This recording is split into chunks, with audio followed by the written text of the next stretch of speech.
The Committee on State Affairs will come to order. Clerk, call the roll. Chairman King. Here. Vice Chair Hernandez. Here. Antia, Darby, Davis, Guerin, Ian. Here. Hull, McQueenie, Metcalf, Phelan, Raymond, Smithy,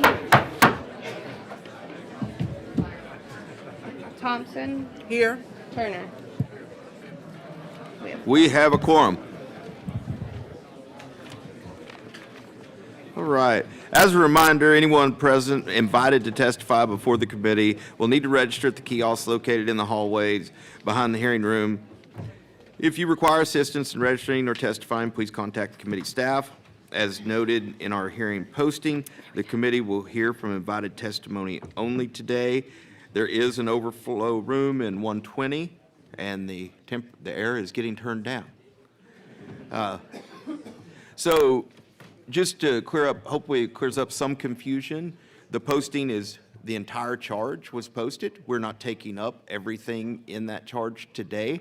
This is a initial hearing concerning data centers and the investment. We're going to hear from PUC and ERCOT and several data center developers that are currently building and try to get a baseline on truth and not misinformation.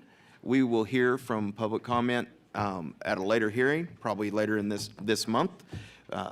We're going to say data center a lot through this interim. So if we don't get to the subject you came here for, stay tuned. It will happen probably at the next hearing. I did. Anything else? Okay. Well, we're going to get started then. Chair calls Pablo Vegas and Thomas Gleason.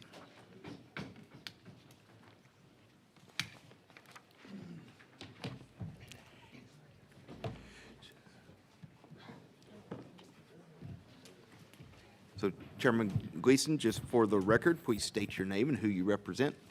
Yes, sir. Thank you, Mr. Chairman. For the record, Thomas Gleason, Chairman of the Public Utility Commission of Texas. Okay. Pablo, would you? For the record, Pablo Vegas, President and CEO of ERCOT. Perfect. So I think we will start. Start, Pablo. Pablo, we're starting with you. So if you have an opening statement, that'd be great. All right, thank you. Thank you, Chair King and Vice Chair Hernandez and distinguished members of the State Affairs Committee. Appreciate the opportunity. Pull your microphone a little closer. Yeah.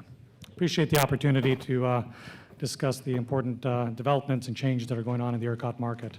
Today I'm going to cover a few key themes. I'd like to talk a little bit about how the generation queue mix has evolved since the last time we spoke.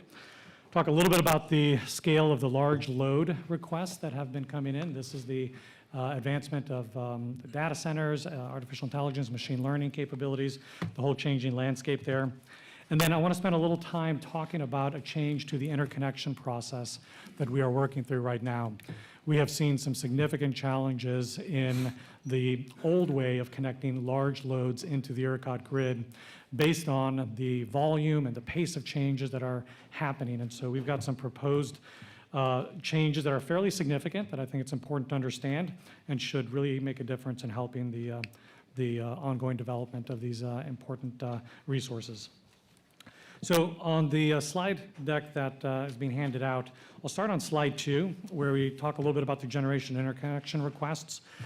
Right now, we have over 450,000 megawatts of generation, generation resources that are planned to connect, or that are expressing interest in connection.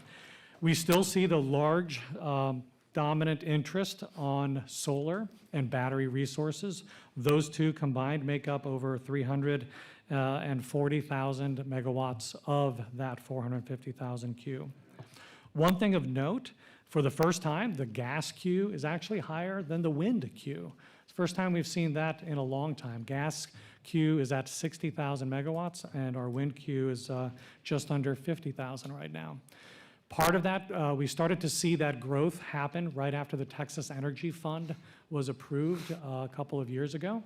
And then, of course, with the expected growth that's coming, I think we're starting to see projects being put into the queue on the potential of being able to develop those alongside of some of the significant growth we're seeing in the large loads across Texas.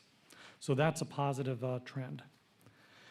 On slide 3, I get into the large load interconnection request. I've got a few slides that break this down, but what's really important on this slide is showing kind of where the state of progress is on a lot of these. If you see the bar charts on the left side of the third slide, all of those that are in orange are those that have not yet really begun the process of we call the studies, where they go through the planning studies with the transmission company and with ERCOT.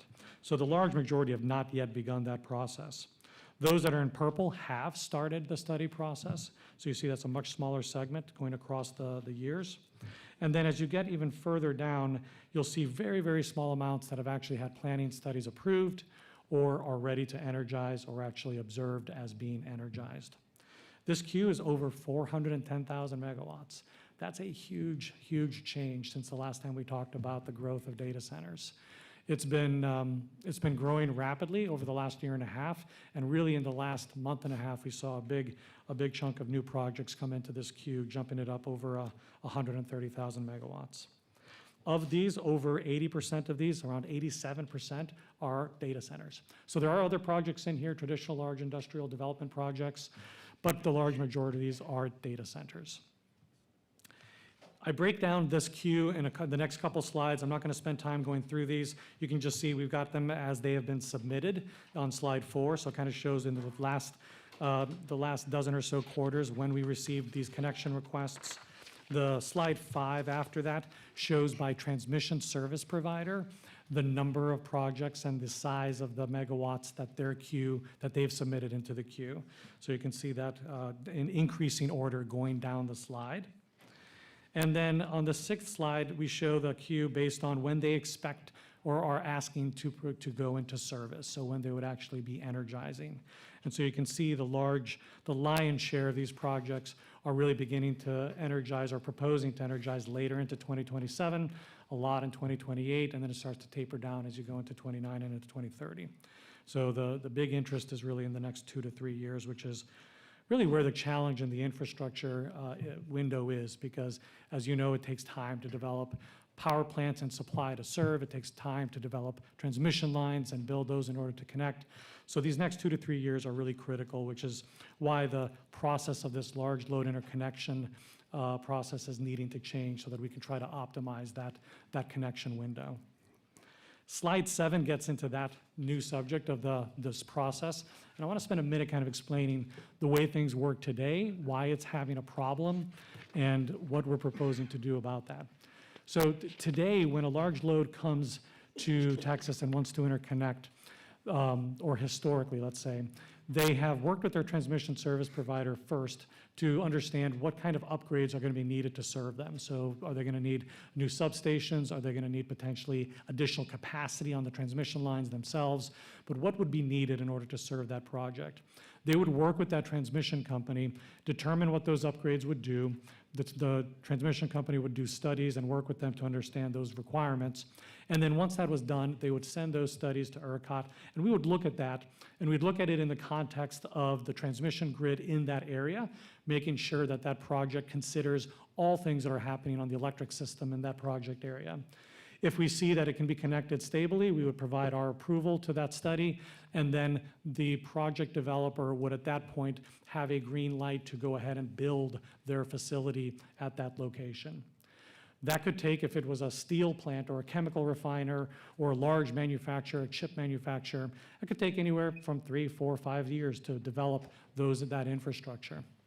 During that time, in theory, the transmission company would be developing and upgrading whatever they needed to serve that customer, and the system would kind of move together to be ready to serve this large customer at that particular place. And that process had worked very well for decades because we hadn't seen significant, huge volumes of these types of projects all at the same time. At the end of that process, there's one more set of studies that happen, which is effectively once they've built the facility, we want to take another look and make sure that as built, the way it's going to electrically connect and operate in the system is going to be able to do so in a stable way. And so there's a final study that happens, and then they get an approval to energize at that point. And so then they get the green light and they can connect. That's the current process today. What's happened as data centers have come into the forecast and into the development queue is we see some changes to this overall cycle. One of the changes is that the volume is much higher.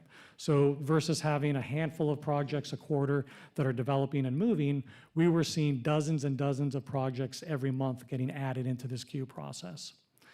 The other thing that's significantly different is that data centers can build their facilities faster than large manufacturing or other industrial businesses. And so while they may not get to the peak usage in a year or two, they can generally get to beginning to use electricity at a facility within 12 to 24 months typically. And then they can grow and step up into their capacity over the next couple of years following that. And so what we started to see is that the pace of the development was very, very fast, and the volumes were getting very high. What that led to was a problem. When we gave that planning study approval to a project, and they had that green light to develop, what was happening is that multiple parallel projects were developing in that same area. They would show up, go through a study process, get a review, and then they would develop. And then what we were starting to see is that in the midst of somebody's development of a project, it would change the transmission topology, the landscape at that location, and the requirements were all of a sudden difficult to get met because one project was fine, the 2 or 3 that were coming right next to it were changing the requirements at that location, requiring us to go back and restudy it. And in some cases, making changes to the transmission requirements in that area in order to be able to serve the multiple projects. What that did was delay projects. It created uncertainty. And so developers who were putting billions of dollars into investments in the state of Texas were facing this untenable situation where they could get approval, get funding and financing, start to develop, and then see the requirements change in the middle of that cycle. And so we recognized that we needed to change that process in order for this to be able to work for the economy of Texas and for the growth that we want to see happen here. And so what we're proposing to do instead now is have what we call a batch study, where we take all of the projects at a point in time and we study them together at the same time. This is across all of ERCOT. And so what that will do is it will allow us to look at the system at the same time and identify the transmission that's available to serve all of these projects that are proposing to connect over the next 5 years. And what we can do is we can allocate out the capacity that's going to be available in each of those subsequent years. So looking into 27, 28, 29, and 30, we can identify the transmission capacity that will be available based on what's there today and what's getting built over the next 4 or 5 years. Then we can allocate to those projects and say, okay, at this site, there's this amount of capacity that you can have at each of these years. And it may be incrementing and changing over that period of time. Then if the project says, well, great, that works for me, I can use that capacity, it's enough for the project I'm going to do, we would actually hold that capacity for them. That's a big change from what we do today, because today we don't hold transmission capacity for projects. We basically give that planning study approval, we do that last ready to energize approval, but we don't reserve or hold transmission capacity for any customers. It's an open access, come as you will, develop as quickly as you can. It's kind of an open framework, and that's actually how it works in most parts of the country too. But here, we're recognizing that's not going to work for economic development. You're going to have to provide some certainty. And so we want to be able to do that, and we think this batch process, which we would do every year. So this year, we're proposing to start a batch 0, which would take all of these projects that have advanced very far, are ready to start energizing later this year, next year, into early 2028, and we start to run those and make sure we get a baseline of all those projects, get all the transmission allocated that we have, and then next year we would run another batch and then build on that and a subsequent and a subsequent.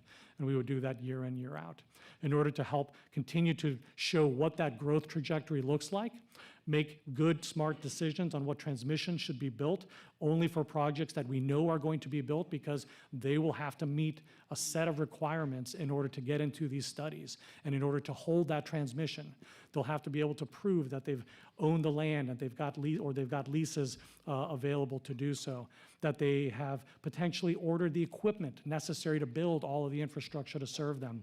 very likely a pretty significant financial security would have to be put down in order to hold that spot and to make sure that that transmission will be allocated for them. All these criteria would make sure that the bar is high enough so that if we're going to start to build transmission for them, we know that it's prudent transmission and that those projects are going to be there to use it and that it's not going to be something that's going to be wasted or stranded in the future. So that's the idea behind getting a high bar on the criteria to make sure that these projects are serious projects and that we make investment decisions with ratepayer money that is going to be well made. And so that's the process change that we're proposing to do and why we're proposing to do it. The last couple of slides that I've got, slide 8 and 9, show a bit of the timeline that we're working towards on this batch zero. Our goal is to have all of the rules around that batch zero and that entry criteria completed and in front of our board of directors by this June. And then that would allow us to bring it to the Public Utility Commission for their review. And if they choose to approve that, they could do that in July. And so then we would propose to begin that first batch zero in August. We would run that through the balance of the year. Decisions on what transmission is available would come out early next year, and we would start this whole process of getting everybody lined up ready to connect. There are related PUC activities. I'll let Chairman Gleason address those. He's got more of that in his comments. And then lastly, we're planning to really update our process of how we're communicating to projects. That's been one of the things that's been difficult, is having a clear line of communication to project developers on what's the status of their project, where are they in these study processes. So beginning next week, we're going to start having a regular cadence of communicating to the transmission service providers what's going on with each of their projects, where we see it in the study process today, and we'll continue that going forward so that the transmission companies can communicate to their customers, the data centers or the others, on how their projects are progressing. That completes my opening remarks. Thank you, Chairman. Thank you. Let's go ahead and go with you, Chairman Gleason, and then we'll go to questions. Yes, sir. Thank you, Mr. Chairman, Vice Chair Hernandez, members of the committee. Mr. Chairman, as we discussed, I'll be very brief in my comments. You all should have received in your handouts a packet that has 5 rules that the PUC is currently working on related to large load interconnections. Based on Pablo's testimony, Mr. Chairman, I'm going to focus really just on 2. So the first one would be kind of in the middle of the packet. It's labeled Project 58481, Rulemaking to Implement Large Load Interconnection Standards. You know, as Pablo was talking about the batch study, this is really the rule that will affect that the most. This is where we will determine kind of what those gating issues are to get into the batch and how high those thresholds have to be. We are in process of doing this right now. As Pablo said, we're trying to get something to the ERCOT board by June. So at the next PUC open meeting, which is on the 17th of this month, next Friday, we will have a very robust discussion about this and come up with the gating issues and the thresholds for batch zero. And then I would direct you to the very last page, and that rule is really the evaluation of transmission costs. You may remember from last session, this was heavily discussed. Obviously, with all the data centers coming into the state and the amount of transmission that we're talking about being built, how we allocate those costs is going to be extremely important. I know it's a very important issue to you all. It is to us as well. The majority of this build out is being done for these large loads, not for residential customers. So as we view it at the PUC, it is incumbent upon us to ensure that the cost of this build out does not fall on the backs of residential ratepayers. So through this project, we're going to figure out how to allocate those costs appropriately. We've used a methodology that you've probably heard a lot talked about last session called the 4 coincident peak model. We will be moving away from that. We're in the process of getting comments from folks about what changes need to be made in order to more properly allocate these costs. What I can tell you is the current construct is not adequate. And so we will move away from that construct. We'll be looking at things like, do there need to be more coincident peaks in the year? Do you increase the intervals for which those peaks occur? Do we need to look at having new rate classes so you kind of differentiate between what we all would consider traditional large industrial loads and these new ultra large loads, these hyperscale units? And so we're working through that. Senate Bill 6 requires us to complete that rulemaking by the end of the year. I know one of the things that's always important to you all is whether or not we will complete all of our rulemakings from one session before the next session. These 5 rulemakings, which were the largest coming out of the last legislative session, will all be completed before the next legislative session. And I think together, all of these rules really create a framework for us to be able to plan and interconnect large loads appropriately and reliably, while also ensuring that the costs are borne by those that are putting it on the system. And so, Mr. Chairman, with that, I'll conclude my prepared remarks, and I'm happy to answer any questions. Thank you for that. Members' questions? Mr. Chairman? Thank you, Mr. Chairman.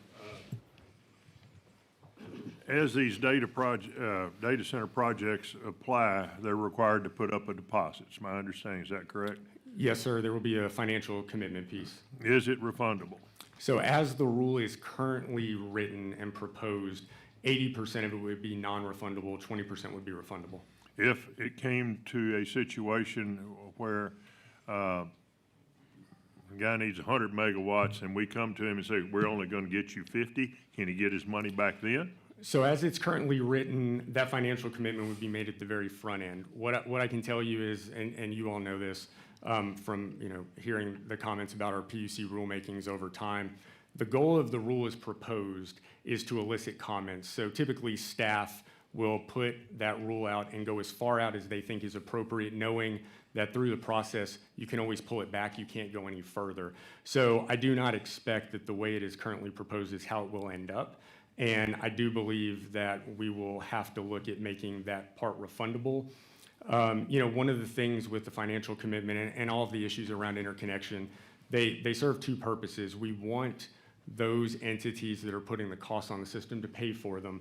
But as Pablo said, the numbers of interconnection requests are so high, we also are looking to these as gating issues to kind of funnel down what is real and what isn't. And In other words, who's going to really build it and who's speculating Yes, on it? sir. And so we're trying to balance those 2 things. But yes, as I sit here right now, I agree that having a financial commitment that is not refundable before you even know what your megawatt allocation is and if your project is viable is something we have to look at, and I think will change. One other question about that. Representative McQueen and I've got a friend who already had about $6 million in the queue, and then he got 6 days notice for an additional $24 million. 2 of those days were Saturday and Sunday. And I don't know about everybody in this room, but coming up with $24 million in 4 business days it's unrealistic. They made it, but it's an unrealistic demand. Can we somehow address that issue? Yeah, so I would want to talk to that transmission company about what required that. But yeah, one of the things that we'll work through in our rulemaking is you're right, there are a lot of projects, especially they're being considered as kind of firm baseload in batch 0 that Pablo referenced. They've already put up a lot of money that we know are real, and so the financial commitment for those projects is probably going to need to be different than for projects that are not as mature. Thank you, Mr. Chairman. Ms. McQueen? Thank you, Mr. Chairman. So batch 0, we're still in the rulemaking process for establishing how batch 0 is going to work, but it sounds like, as Chairman Guerin referenced, some of these batch 0 guys are already getting bills. How is it fair to business and industry in the state of Texas for us to be asking for a $15 to $25 million commitment without any visibility of when these things are going to go online, and with you still in the rulemaking process? How do you justify that? Yeah, so the hope is the goal of the rules, even before the rules when we're looking at batch 0, is to give that certainty. So the whole idea behind batch is the change to commit capacity is a really big one, like Pablo mentioned. And so the hope coming out of this is that companies will know how much power they can get and on what schedule so they can make proper business decisions. That's something that doesn't exist right now in the current process because of this kind of doom loop, as I would describe it, of constant reanalysis. And so that's the goal for that. But again, companies that have already put up a lot of money, I think, are going to have to be treated differently because we don't want to negatively impair their ability to do business for doing what they should have been doing, which is putting up financial commitments early on in the process to prove that they are real projects. Is it accurate that we've done this, though? We've asked for these big financial commitments without any visibility on the other side of when they're going to get energized and how much energy they're going to get. We've actually done that as a state. So at this point, the we in that would be the transmission distribution companies have asked for money. At this point, like as Chairman Guerin referenced, the $50,000 non-refundable piece, that is not something that has been asked of anyone at this point. So what was the number, how did that $24 million number come about? What was that, that's 50,000, I mean, the numbers added up where it was 50,000 times the wattage equals, and that's what his bill was. I mean, So- so you're saying that's not accurate, that So we've we got have- bad facts, or We have not implemented that yet, no, sir. So, have your transmission companies implemented that? Is there a So- potential that they would have jumped the gun and done that? so I don't know if they have jumped the gun. I know throughout the process, they are going to ask for contributions to aid in their construction of facilities. As they should. Yes. I got And no s- problem. We don't want abandoned power lines. We don't want we don't want ratepayer. We got to protect the ratepayers. But it sounds to me like we've got some companies out there that have jumped the gun on what they think you're going to do while you guys are still in the rulemaking process on how Batch Zero is going to work. And I think that's a problem. I mean, Yeah. that's a problem with no visibility of how much they're going to get and when they're going to get it. So I know you Would you have- agree with that statement of mine or no? Yes, if they are unaware of when they're going to fully energize, you know, asking them from the state standpoint to put up that $50,000, I think is problematic, which is why we'll try to address it. To your specific example, I would need to know kind of what led to that by talking to the TDU. I've got two of them. I mean, two of them, I've got two of them that have come to me this week. So, I mean, I think we've got a problem there. We need to get that figured out. Yeah, so again, I would want to know exactly what that $24 million or 30 in total was being used for and why it was asked for by the transmission company. Do you anticipate a prioritization in Batch Zero of people that are bringing their own energy, where they're going to build it, where they're building it themselves, willing to increase reliability of the grid because they're willing to put it back on the grid and ratchet back at this data center or whatever they're building? If asked by you guys, will you guys be prioritizing the folks that are ready and have bought and ready to bring their own energy that would, in my opinion, help our grid be more reliable and give you guys more flexibility, or are they just getting thrown in with everybody else? So I can talk to the approach we're taking there. We are looking to find pathways for a couple of different scenarios that we think would accelerate the ability to get connected to the grid. One of them is the scenario you're describing where you're developing your own generation in kind of a behind-the-meter scenario that could facilitate getting connected more quickly. We have started kind of a protocol planning process for that scenario, as well as one where the customer, the data center, can be flexible and responsive to needs of the grid as well, where they could pull back their demand and be able to use less energy at a time when there's grid scarcity. Both of those scenarios could provide relief in a particular area of the system and allow for a connection sooner as a result of that. We're trying to get the rules around both of those established to be able to do that in Batch Zero. We're working through that in parallel. There's a lot to get developed, as you can imagine. Changing this whole interconnection study process is a very significant change in the overall protocols and the way we do things today. Adding in these other elements adds to the complexity of the modeling to be able to do that. We're trying to get that done for Batch Zero. If we can't get it done for Batch Zero, we will have it done for the next one, and it will affect all of those that follow. But we definitely are very supportive of that strategy, and we think that's a great idea for customers to do that. Thank you. What is the current capacity of the grid? What can we add to the current grid as it is today? I know we're waiting on 765 lines where that's a 2030, 2031 deal where we will, in my opinion, get ourselves in a much better situation for adding capacity to the grid. But in today's current state, what can you add? I mean, It's a difficult question to answer because it's a varying answer. It changes based on if the wind is blowing, if the sun is shining, if what is running on the system at any given point in I mean, time. clearly we can't accept what's out there, what wants to be on the grid, right? So Right. can we currently accept 10%, 20%, 30? I mean, just shooting from the hip, give us an idea of how we're going to be able to get to 2031 with the rest of the, I mean, what, is it 50% over time? I mean, what do you? So if you just looked at what we did in the forecast last year, is we showed a forecast of about 140, 150 gigawatts by 2031-ish. And we laid out a transmission plan to be able to develop towards that. And if the generation shows up as well, that is in the forecast to be able to serve that, that is what we believe is a deliverable level of grid utilization over the next 5-6 years. That could change with more or less transmission getting built. If all the transmission doesn't get built, that changes materially. If the generation doesn't come online, that changes materially. So it's all variable based on what we know, and that's based on what we saw in that last year's forecast. That's a reasonable approximation. And Representative McQueenie, I would also add, a lot of that question is dependent on location as well. So definitely certain areas of the state that have the capacity to interconnect loads and others that need additional transmission built to be able to do it. 10-4. Appreciate it. Thank you, Mr. Chairman. Mr. Metcalf. Thank you, Mr. Chairman. Well, Representative Queenie kind of asked my question, so I appreciate y'all's answer, and thank y'all for adjusting to what's coming down the pipeline. But Pablo, you have an opening for Director of AI, and just wanted you to discuss that, if you don't mind, just see what are the possibilities for adjusting to what is coming down the pipeline for that. Yeah, the great story of AI is not only that it's creating this great growth opportunity, economically, but it's also helping in practical terms to solve some of the challenges we're dealing with. So we actually restructured our organization at the end of last year and created a position that reports directly to me, a Chief Technology Officer, who's accountable for our development of our AI capabilities internally to ERCOT, as well as the type of longer-term transformative changes that we think we're going to have to do to innovate and be successful. The way we're thinking about AI is across a broad set of the functions that we perform. So looking at the way that we model and forecasting load, forecasting weather forecasting has become integral to really being able to forecast the amount of supply that's going to be available to serve.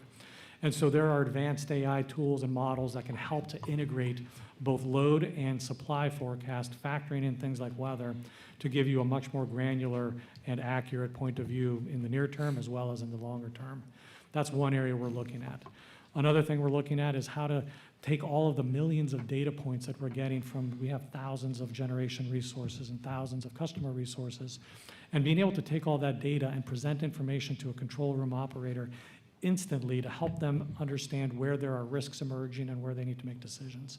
We're looking at bringing AI potentially into the control room to be a guide for the control room operator. It's always human-led AI is the way we describe it. It's not going to take the place of humans, but it's going to help them be more effective and efficient. And then we're also using it in ways that many of you are probably using it to help with, developing materials for communication and to be more efficient in writing and publishing information. We want to be as efficient in doing that, and instead of taking hours and hours pulling information, AI helps us do that in a much faster way. So we're trying to leverage it across the spectrum in our operations as well as in our core support functions, and and that's one of the reasons we're bringing in a Director of AI. Thank you very much. Thank you both for your testimony. Thank you. Thank you, Mr. Chairman. Mr. Raymond. Thank you, Chairman. Thank you, Chairman. I'm going to ask Chairman Gleason to talk about the ratepayer protection pledge that was laid out by President Trump in the State of the Union. But before I do that, so I want you to think about it. I want to ask Mr. Vegas. I haven't studied Virginia enough, but I'm hoping you have. I think they have close to 600 data centers, 580 or something like that.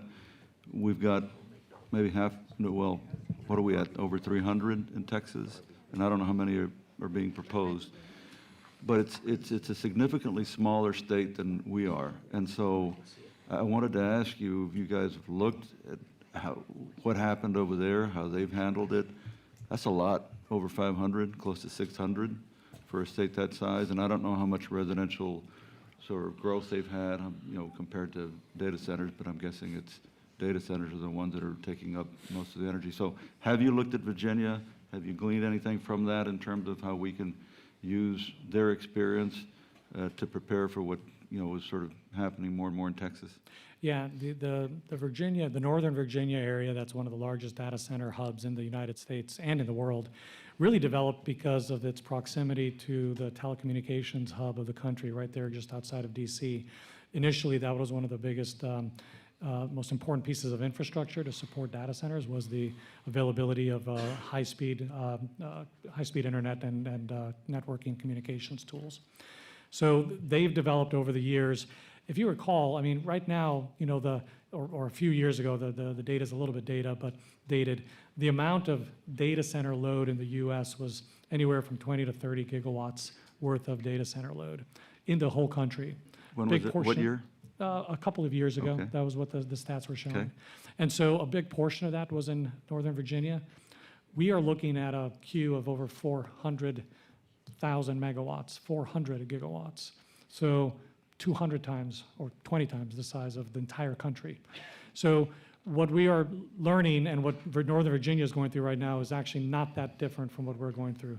They are at a capacity of being able to connect in new data centers at large scale because of the infrastructure needs in their area, transmission as well as generation. What's also, so that's probably the biggest, factor that's constraining developing data centers anywhere is the availability of transmission infrastructure. And so we're Well, let me just say experiencing that now, too. it's a smaller state and it's probably more concentrated. And I figure it was, Yeah. I figured the reason, of course, that they were developed was because of the proximity to Washington DC. However, the power to power them up has nothing to do with the federal government, or does it? Well, over the last 20 years, they've developed the power infrastructure to support that. 10 years ago, a big data center was a 40 megawatt data center. That was a big one. Okay. Yeah, today we're talking about 500 to 1,000. So the scale is all of a sudden going off the chart. So they were able to build to support the level of data centers that were growing, and they're adequately with the 3 to 5 years it would take to build, generation supply and transmission. They could do that, and they were able to keep up with demand. They're not anymore. Because their transmission challenges were less than ours, right? Because it's more concentrated, less distance, and Texas being as big as it is, and Going these things are forward, it's- popping up everywhere, right? in Yeah, going Texas? forward, it's just as challenging there. They need new infrastructure there to support the growth that's knocking on their door, just like we need new infrastructure here. We happen to have the benefit of a lot more land to build it, and I think we've got a lot more natural resources to serve it. So I think we're in a better position looking ahead to grow at the scale that we're talking about than they are because of all the constraints they have. And then I would also, if you wouldn't mind commenting, I guess I'm a little surprised California is trailing us fairly significantly, right? Yeah, in terms of data center development, Yes. yes. The cost of electricity and energy is significantly higher in California than it is in Texas or most parts of the country. That's why, okay. Yeah. Chairman? Yes, Representative Raymond, I would definitely underscore Pablo's point about the high-speed internet access. You've seen a lot of recent development in the South Dallas area, and I think that's in large part in talking to Oncor and others due to the availability of really fast internet there, and so that's extremely important to these data center companies. And then Texas, just in our conversations, has a lot of the attributes they're looking for: low-cost energy, available workforce, land that they can acquire, and so they definitely pivoted from kind of the Northern Virginia area and saw Texas as a place to come. And now we're just trying to figure out the rules to be able to accommodate them. And as I said, not have residential ratepayers pay for the full freight for what's coming. Well, I wanted to ask you, because I listened to the State of the Union. I heard President Trump lay out the ratepayer protection pledge. I heard him talk about it on Fair and Balanced Fox News the other day. And so he's really jumping into, but what's not clear to me, and I'm hoping you could tell us, is what's that about? Is that official? Is that unofficial? Is it some of these major companies have already pledged officially, or what? Can you? Yes. Do we have the ratepayer protection pledge in Texas yet?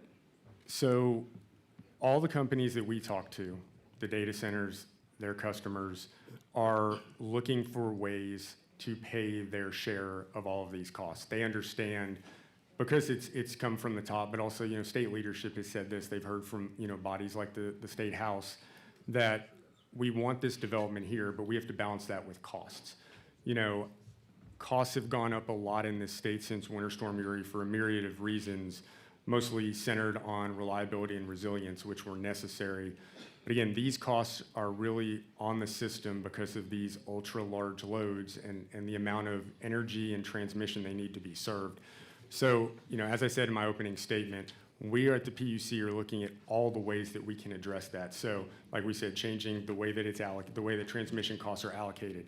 Looking to companies to bring their own generation, as Pablo referenced, for the batch process so that power costs don't go up significantly.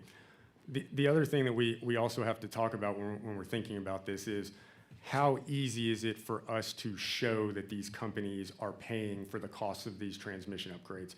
So one of the things that we're working through at the commission is, as we look for how to allocate them, coming up with a framework that shows these are the costs that these entities are bringing, and here's the amount of money they're paying into the system to hopefully offset as much of those costs as possible.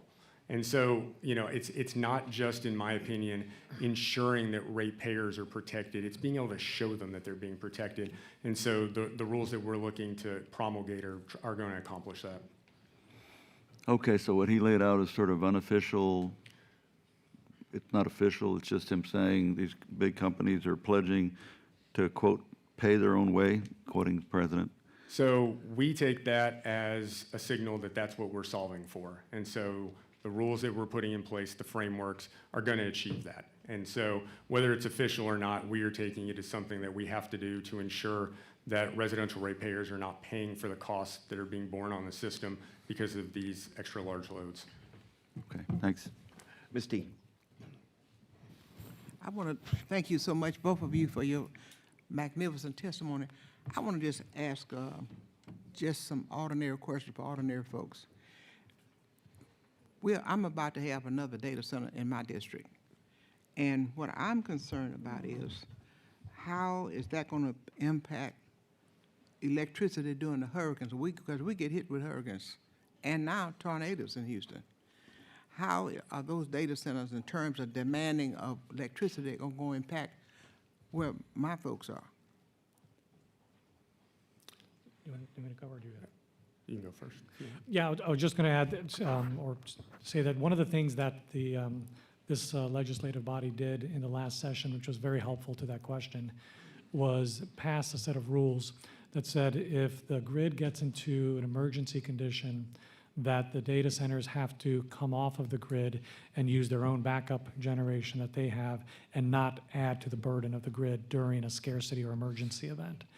And I think the scenario you're describing, if we had a hurricane take out a lot of the infrastructure in the state and that created a pressure scarcity of power, then that could apply, that scenario could apply where data centers would have to come off of using the grid so that it wouldn't burden the grid further. So there's rules, there's law passed that requires that.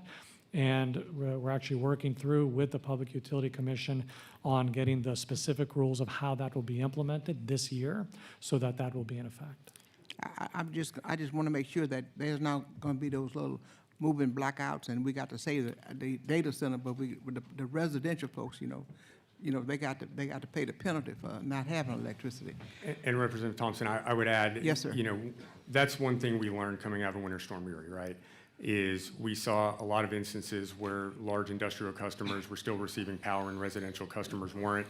So one of the changes we've made is to prioritize in everything that we do residential customers to ensure that they have power during these events.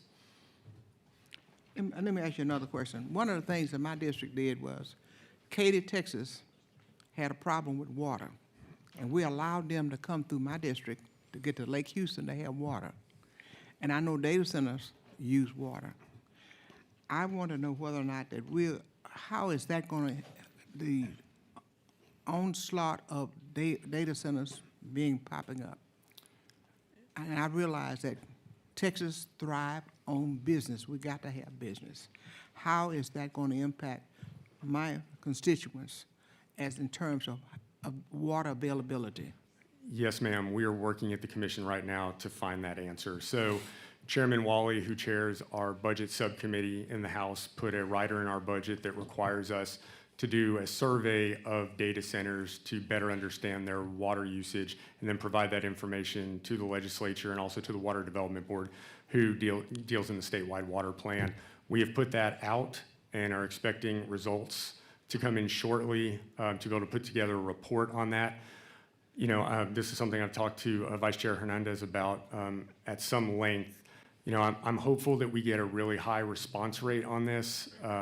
We've set it up so that there are questions that really delve deep into what is the water usage, not only at the facility itself, but also if you're going to say bring your own generation, what is the total use of water for the whole kind of ecosystem? And so we hope to get those results in shortly, and we'll provide them to you all so we have a better understanding of how much water these data centers use. I will say in our discussions, initially I think they used a lot of water.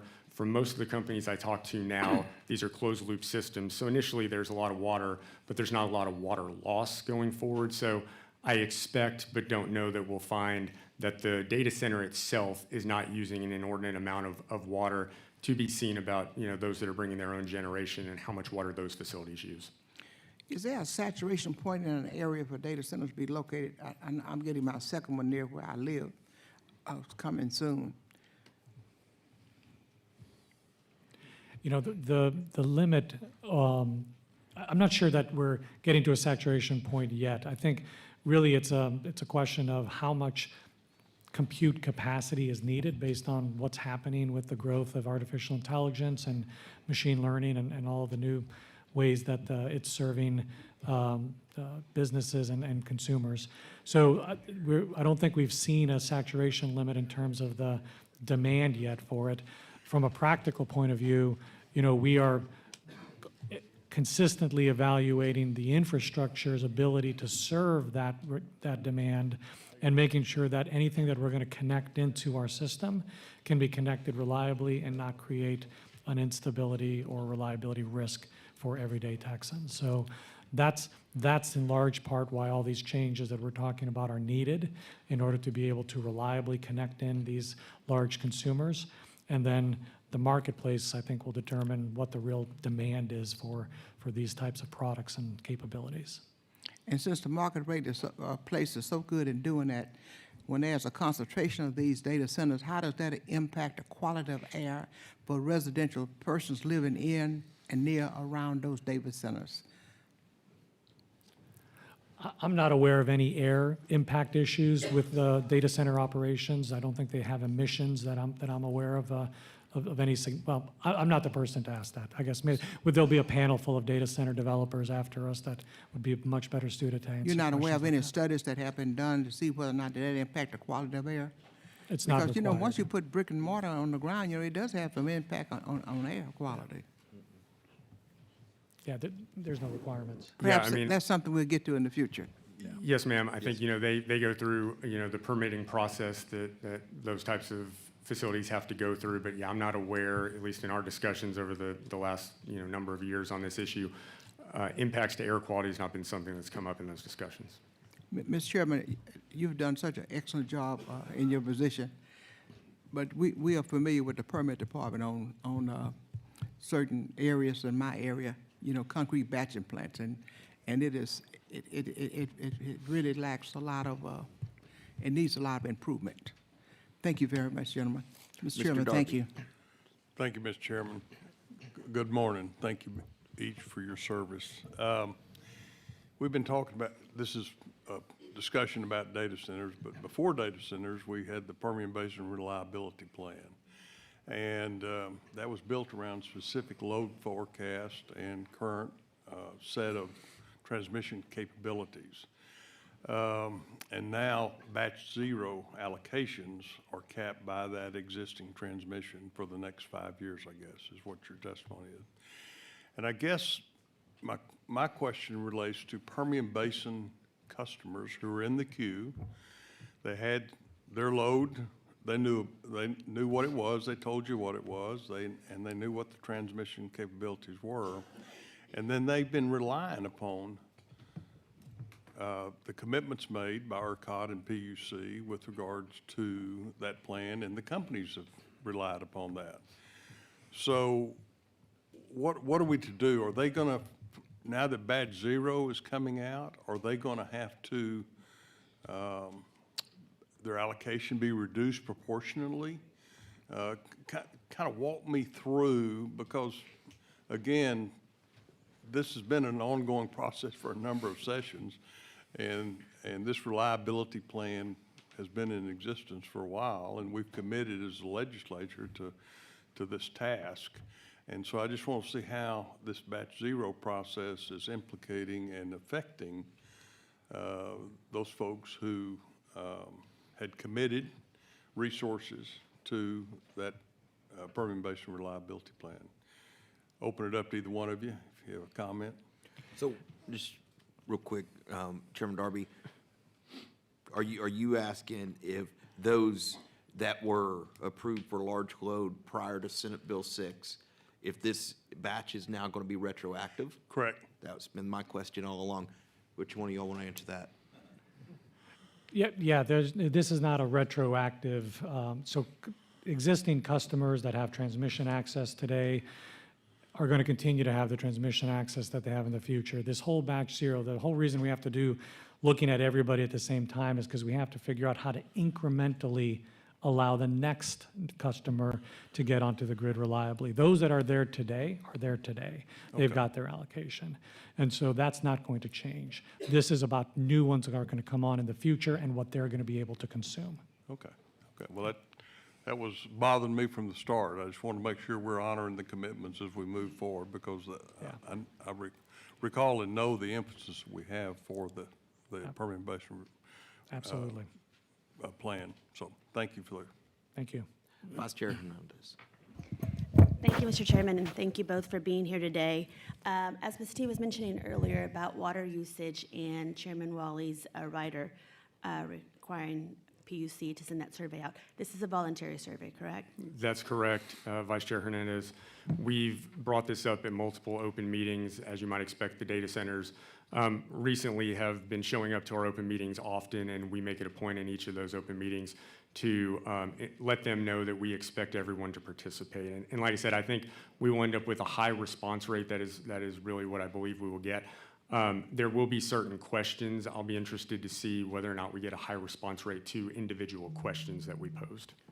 Will you be following up with additional questions, or the survey's already set? So right now the survey is set. If we need to, we will obviously follow up if there are questions unanswered, and talk internally at the PUC, but also talk to this body and the Senate and the governor's office about how to move forward if we don't get the information that we're looking to get. Because again, the water issue is one that wasn't at the forefront initially, and then really kind of came onto the scene because we were spending a lot of time talking about electricity, and I think everyone kind of realized we can always generate more electricity if we need to, if we have the right market signals in place. Water, is a really scarce resource in this state, and so we have to have a clear picture of what these facilities use on the water side. So if we don't get the information we need, we will definitely endeavor to find a way to get the information so that we and you all can make proper decisions moving forward. I believe that survey went out earlier this month. That's correct. And they have until May 28th to respond. That's till the end of May, that's correct. Have you heard from any companies that they're concerned about providing comprehensive data, and also protecting their trade secrets? Yeah, so that's my understanding. We worked with them on, what the questions were to make sure that they were phrased in a way that they could be responded to. But yeah, my hope is, again, that they've heard our message loud and clear. We expect them to respond to these questions so that we have a comprehensive understanding of their impact on the state's water supply. And again, if we don't get that, we will work out a way to get that information, because it's imperative that we know that, because as Pablo said, the number of data centers coming here is exorbitant, and what that impact on the water system is extremely important to you all, to us, and to the citizens of the state. Thank you. Thank you. Mr. Smith. This is a little bit off topic, but can either one of y'all give me some idea of where the CREZ line is right now in terms of capacity? I can share did you? No, go ahead. Just, so that region of Texas, the West Texas Yeah. area, which is what the CREZ lines were developed to connect West Texas renewables to the larger load centers in North Texas. That area is starting to get more constrained and congested than other parts of the transmission system in Texas. The reason being is we're starting to see a lot more development happening in West Texas. And so as we see more load coming into that part of the state, it's also part of the state that has less conventional generation and has more renewable generation. All of those issues are affecting the performance of the transmission system there. So we are starting to see more constraints and a tighter transmission system in that part of the state, which is why this new Permian import plan is a really important part of the reliability strategy going forward, as well as the other transmission that's planned in that area. Okay, just one other question on CREZ. The power that's coming into that, do you have an estimate as to the balance between renewables, wind, solar, and then the traditional thermal? I don't offhand have that data, but we can follow up to share with your office. Just curious, because it seems like we're and I'm from that part of the country, it seems like we're getting more solar than we were before. Yeah, that solar is by far, solar and battery storage are by far the fastest growing generating resources on the ERCOT grid. And so you're correct. That is, any generation resources we're seeing coming online over the last really 3 to 5 years have really been concentrated in those type of resources. Okay. Thank you. And Representative Smithy, if I may just add to Pablo's first answer, about the Permian Reliability Plan. So one of the benefits of that is not just that it moves power more efficiently, but it also relieves that congestion on the 345 system. And so that was one of the key decision points in the commission deciding to do the voltage step up to 765 for that part of the plan. Okay. Thank you. Mr. Turner. Thank you, Mr. Chairman. I want to talk a little bit about the role of public opinion in this data center discussion. As we've talked a lot about, this has been a good discussion about the technological barriers and some of the various issues both of your agencies are working through. But it seems to me that one of the biggest challenges that the data center industry faces is the perception of the public, justified or not, but it is real that data centers are problematic in their communities. Maybe we need them, but we don't need them around here. There's a lot of the NIMBY aspect to this, and I think from what I've observed, these feelings cut across geographic lines. It's urban, suburban, rural, cuts across ideological and party lines, and it's not exclusive to Texas either.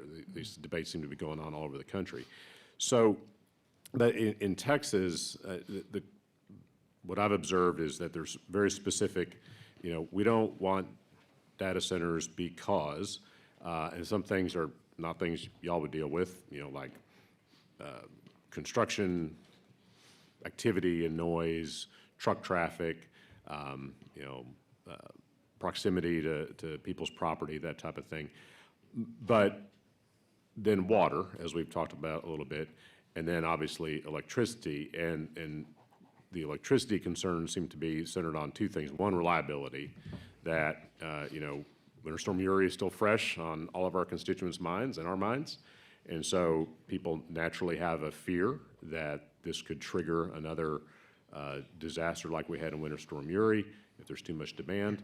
And then two is cost. And is this going to raise our rates, what we pay on our electricity bills? And y'all both have talked a little bit about both aspects of that, but I want to drill down on that.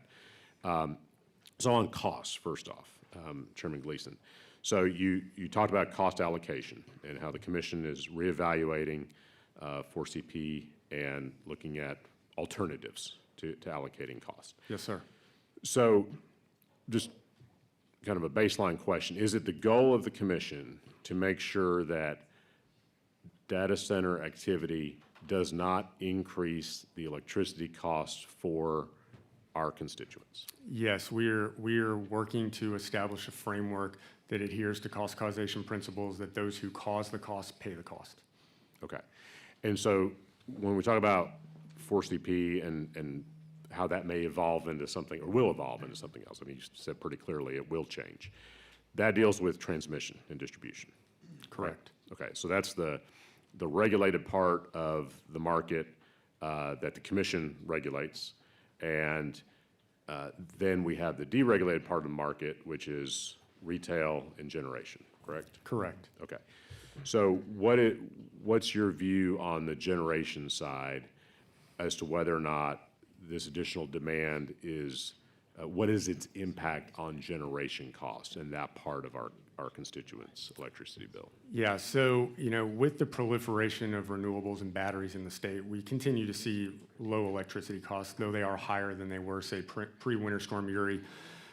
Right now, as Pablo said, we are seeing an increase in the amount of gas generation in the queue, which is definitely a good thing. The companies that we talk to are committed to not having residential ratepayers bear the cost of this. So as you see companies look to bring their own generation in particular in not, adding to the scarcity perhaps of the existing generation, I don't think you'll see a cost increase. Now, again, as we've talked about a lot since Winter Storm Uri, right now the market is not supporting the large growth of, say, thermal dispatchable units. And so that's something that, Pablo and I talk about often, about how do we provide those incentives. And I think data centers coming here will provide those incentives. And if we can find a way to make them pay the costs for that, I think that gets us where we need to go. You're going to hear later from some companies that are looking at co-location with existing resources, which is one of the rules that we've already passed. And in a lot of those instances, the customer, so the data center, is not only co-locating with an existing generation resource, which in a time of extreme scarcity will be turned, that data center will not pull from that unit will start serving the bulk power system. They're also working with that generator to build new gas-fired generation, new thermal dispatchable generation. So at the end of that, net on net, I think there's a high likelihood that we will see more generation on the system, and in those times of extreme scarcity, more than enough to provide power to the state. And so I honestly don't think on the generation side you're going to see a large increase in costs at this point because we have so many renewables and batteries on the system.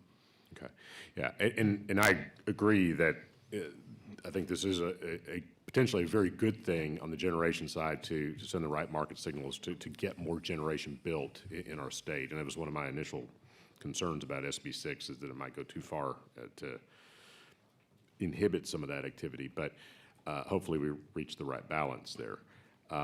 So I guess I would just say to the commission, my suggestion would be that being sensitive to public opinion, communicating, and it's not just on y'all, but on all of us, but communicating to the public that our state government is serious about making sure that additional costs as a result of this, explosion in large load users is not going to increase our constituents' bills either on the transmission and distribution side or on the retail generation side. Yes, sir, I completely understand. I would also say that maybe a third issue that we hear brought up a lot with this is the siting of transmission and where those transmission lines are going to go. And to your point about, public input, one of the ways we get public input in our CCM processes is through, comments that are provided, but also giving folks an opportunity in the CCM proceeding itself when it's before the commission to come before the commission and provide oral argument. What we have committed to at the commission is when these projects are up in front of us, we're going to grant oral argument, and if we have to stay there for 10 hours and listen to folks who want to come talk, that's what we're going to do. So much, in fact, that we are most likely going to schedule 2 open meetings, one for everything else we're dealing with, and another on a subsequent day, just to take up the issue of these transmission lines largely being built, in the Permian to serve oil and gas, but also data centers around the state, so that we can hear people's concerns directly from them. Because I think it's really part of our job to make sure that we're providing everyone in the state that's affected by this an avenue to have an audience with us, so that we can hear their concerns. That's great. Thank you for that. Yes, sir. And before I move to the reliability aspect of this, in terms of an average residential customer's monthly bill, what percent roughly is on the regulated transmission and distribution side, and what part is the other? I don't know exactly. It may differ based on which TDU you're in. I don't know that information off the top of my head, but I'm happy to get that for you. Okay. Is it roughly 50-50? Is that would be my right? guess, but I would not want to commit to that because I'm not sure. Okay, I'd be interested in getting that. Yes, sir. And understand it might vary by TDU, but. Yeah, and I'm sure my TDU friends in the back have an answer to this question that I'll Okay, get for you well, maybe quickly. we can ask them later. So real quick on reliability, Mr. Vega, does SB 6 and the tools that it gives ERCOT and the PUC in that legislation, is that sufficient to answer the reliability question that if the grid gets into a tight condition, does ERCOT have the tools to ensure that these large load users are not going to be taking power that our constituents and businesses need in the state of Texas. Yes, it does. It provides for a mechanism when we get into an emergency to direct, ERCOT can direct the data centers to reduce their load. It could be go on to their own backup generation or just reduce their consumption, however they choose to do so, but they would stop pulling electricity from the grid to the degree we ask them. And they would have to do that before we would ever get to a situation where residential or traditional other businesses may be at risk of not having power. So that we think that provision is adequate, and we are right now developing the technical mechanisms on exactly how to do that so that it'll be ready to operate. Okay. Anything to add to that? Charlie? No, Representative Turner, I would completely agree. I think Senate Bill 6, the provisions in that give the PUC all the authority it needs to ensure that these large loads are interconnected reliably. Okay, great. Well, that's great. Thank you for answering those questions. And I would just say that not just to y'all, but to anyone listening, that I think that story has to get out there better, both on cost and reliability, because I think this is going to continue to be a challenge that everyone's going to confront on this issue. So thank you. Mr. Raymond. Thank you, Chairman. I just wanted to ask either one of you if you could briefly give us an update on the Texas Energy Fund and where that is, because obviously it's important. Yes, so Representative Raymond, let's see if I have it here.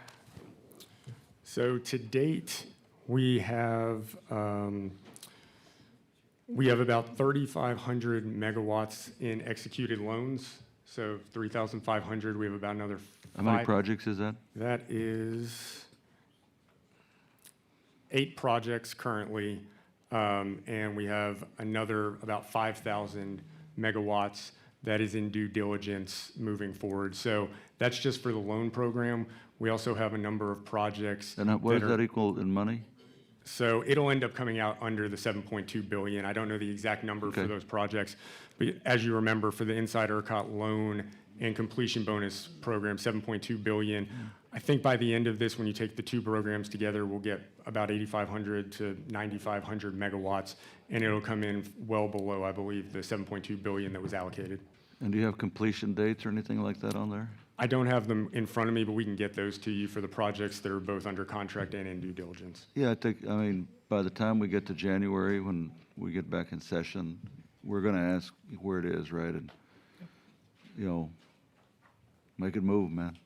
Absolutely, and that was the goal of the completion bonuses. Those bonuses were pegged to have projects done sooner and provide that benefit. And so it did that. We will see projects come on this year and into 2027, and then more come on in the 2029 timeframe. Thank you. Mr. Darby. Thank you, Mr. Chairman. Thank you, gentlemen. Your testimony has prompted a couple other questions, so I apologize for that. Chairman Gleason, tell me about how you've, or ERCOT, or Chairman Vegas would characterize your long-term planning assumptions now based upon these data center applications. So how has that affected your long-term planning? I can give a perspective. We're probably most affected in terms of trying to find the right criteria to use on these load forecasts that are going to be used for a variety of our planning functions that we do. So we use these load forecasts to put forth a transmission plan, as we've been talking about. We also use these forecasts to evaluate the reliability of the system in a future point in time. And that's something we're going to be doing this summer with the Public Utility Commission. We'll be presenting a reliability analysis that uses the new standard that the Commission approved 2 years ago. And we'll be evaluating how is the ERCOT grid performing at meeting that standard, and then looking 3 years into the future, how will it perform in meeting that standard as we see this load forecast materialize. So that's an important variable in reliability. We also use it to allow the capacity for both transmission operators and generators to take outages for maintenance in future years. We plan that years in advance. And so if the forecast is too high, it might show limited capacity for somebody to be able to take an outage, which would be very problematic. So it has very significant operational implications as to whether what the impact of that load forecast is. So right now, we're in a bit of a challenge, a bit of a quagmire, because we have got all of these loads that are coming in. We're going to have a new forecast ready to publish as early as next week, actually. That's going to be the 2026 load forecast. And I suspect it is going to be high compared to what we expect to actually show up. So I believe we're going to be in a situation where we were last year, where we had to adjust it and we had to bring it down using some mechanism. And we talked about that when I was here last year. I expect we'll have to do something like that again in order to be able to support these important operational requirements.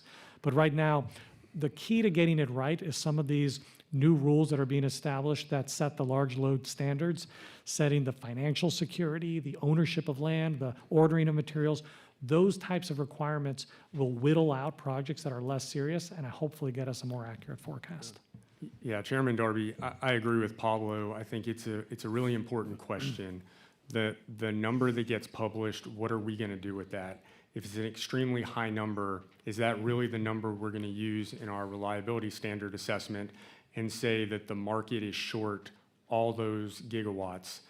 Probably not. When we look at transmission planning, again, being concerned about cost, is that the number we're going to use to move forward and plan transmission for that amount of load? Probably not. So we're going to have to come back again, as Pablo said, figure out what that number can be used for, and if we can have a better sense of what kind of criteria we need to use to scrub that to bring it down to something that we believe is not only more manageable, but is more realistic. Because, you know, as Pablo said, 410 gigawatts, it's great because that's a lot of interest for businesses to come to Texas. We also know that much load is not coming to Texas. And so it's incumbent on us to figure out how much of this is real and planned for that, not planned for necessarily for the numbers that were provided. Well, we've been talking about batch 0 and the 6-month process. Are you working on batch 1? I mean, what's being done right now to kind of expedite that 6-month lag, if you will, by working on batch 1? We're working on both concurrently, actually. So we're trying to really quickly get batch 0 rules defined so we can get that up and running. That kind of gets that baseline of, you know, what's available on the system over the next 5 years and then what's going to need to be built. And it gets to the heart of your question, which is, are we going to be able to build and recommend build of infrastructure, transmission specifically, that is based on real projects and real load and real growth that's coming. We're doing both in parallel. We expect to have the rules for batch 1 shortly following getting batch 0 up and running. Well, do facilities that are bringing their own generation or co-locating next to Senate Bill 6 facilities, are you allowing any sort of expedited process that they can move forward since they're not going to have some of these negative impacts that you're trying to plan for right now? Are they able to bypass some of this batch process? For some of them, they're going to be, depending on where they are in their development cycle, meaning how far along have they gone on through those planning studies and have they met the connection requirements for their transmission company. If they have met and achieved that level of progress, then many of them are going to be considered in our base load assumptions, meaning existing, like an existing customer would be treated. So the transmission is going to be allocated to them. They will be in the batch study, but just as firm load that is committed to be served already. And then those that are not as far along in the process, they would be subject to whatever transmission allocations available for them. Okay. But yes, some of those that are already in progress or have that situation would already start out the batch as a firm load customer that's already has transmission. Thank you for your hard work. Thank you. Thank you very much. Right, I just have a couple, and then y'all be done. The back on the Permian load question, you know, there's new development in the basin going on all the time. So the ones that are coming on in the future will start in the batch process. Only if they're over 75 megawatts. Right. If they're lower than that, they would go into the base load growth forecasts. Gotcha. Then I guess my question, because in my district, there's several of these projects being built, and many of them are outside of ERCOT. They're obviously bringing, because we're in co-op land, and they're bringing their own power generation. How are those projects treated differently when they're outside of ERCOT than those being built within the ERCOT, or having the ability to interconnect to ERCOT, I guess? So if it is inside of the ERCOT grid, even if it's a co-op, but they're in ERCOT, then those connections, if they're going to connect into the grid at any point in time, they will be modeled and assessed with, like any other development But if they're project. outside of ERCOT, But if they're outside of ERCOT, like if they were in the. like in Gray the- County. Yeah, or like in the specific utilities, like in SWEPCO's territory, or in another territory that's not part of the ERCOT grid, then it would be managed completely independently. Their interconnection process would be the one that would be used, not ours. We wouldn't be involved in it at all. Okay. That's correct. And, the other jurisdictions are dealing with these same issues, like in SPP. They just authorized recently, I think about a little over $8 billion in transmission projects, including a 765 line through Texas to New Mexico. They're looking at frameworks, like if you bring your own generation, you can get through the process a lot quicker if the commitment is, and I think their large load number is 50 megawatts and above, that for the first 5 years, I believe that generation can only serve that co-located load, then after 5 years can then be put onto the grid. So they're working through the same issues that we are. Okay, thank you very much. Well, Chairman Gleason, Chairman Vegas, as I asked you, if you two can't stay for the rest of the hearing, would you please have staff available in case the committee has follow-up questions? Yes, sir. Yes. Members, any other questions of this panel for now? Nope. Good to see you. Thank y'all both. Thank you. Thank Really you, members. appreciate it.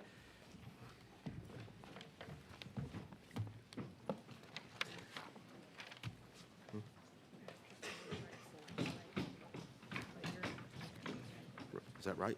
Yep. Okay. Chair calls Rhett, Bennett, Michael McNamara, Haynes, Strater, Dan Diorio. Yep, that's it. Okay, just those three? 4? Oh, did I get them all? Okay.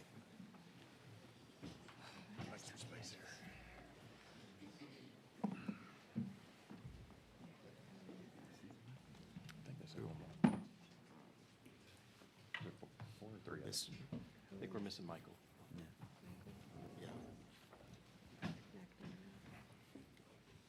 He's registering. He is? Yeah. So you want me to call him again? Yeah. Which one? This Michael. I'll text him real quick. You. Oh, Michael? There he is. Okay. Rhett, we're going to start with you. And if it's okay, what we're going to ask each one of you to do is, state your name, who you're with for the record, and then give your opening statement. We'll just go down the list, and then we'll go back to questions after each of you have a chance to give an opening statement. Wonderful. Sounds great. Go ahead. Well, morning, everybody. Thanks for having me. Rhett Bennett, founder and CEO of Black Mountain. Started the company 19 years ago. We're active energy, power, natural resources, so upstream oil and gas, all the way to frac sand mining to utility scale battery storage, as well as data center development. Over the past 19 years, we've transacted on about $2.5 billion of assets, mainly within Texas, a little bit in New Mexico, but local Fort Worth-based company. So hopefully today we can give you a bit of flavor on just maybe the Texas developer lens into the process and how it's going and the development and growth ahead. Great to see everybody. With that, I'll pass it down next. Good morning. I'm Michael McNamara, the co-founder of Lancium. Chairman, Vice Chairman, members of the committee, thank you for your time. We're developing well-publicized Stargate project in Abilene, I'm sure you're aware of. That project helped open the West Texas market for AI data centers. We have multiple gigawatt plus portfolio, all in West Texas. All of those projects have the ability to scale to much larger size. We're hearing consistently from our customers that the demand signal is very, very strong, and they love the Texas market for many reasons. In Abilene, we use a closed-loop water system that uses almost no water on a sustaining basis. The entire facility with 8,500 people and 8 buildings uses less water than a standard hotel today. They also create major economic benefits. I saw the Abilene tax report. Sales tax are up 37%. They're at a record surplus for their budget, and it's very well received in the community. On interconnection policy, we're broadly supportive of the batch process, and we continue to work with ERCOT to address their concerns, but we have become increasingly concerned about some uncertainty in that process. As part of a 765 transmission plan project, we've already committed $600 million to AEP, and we're fully willing and able to contribute another $600 to $1.3 billion for PUC deposits to show both the certainty of our project and to hold ratepayers harmless.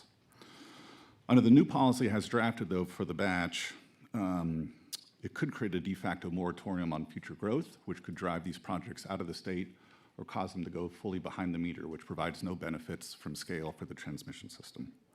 So our request today is that loads associated with RPG transmission projects move forward should be prioritized and approved quickly, and this leverages the existing process by all the rules we've already abided by for the past 2 years.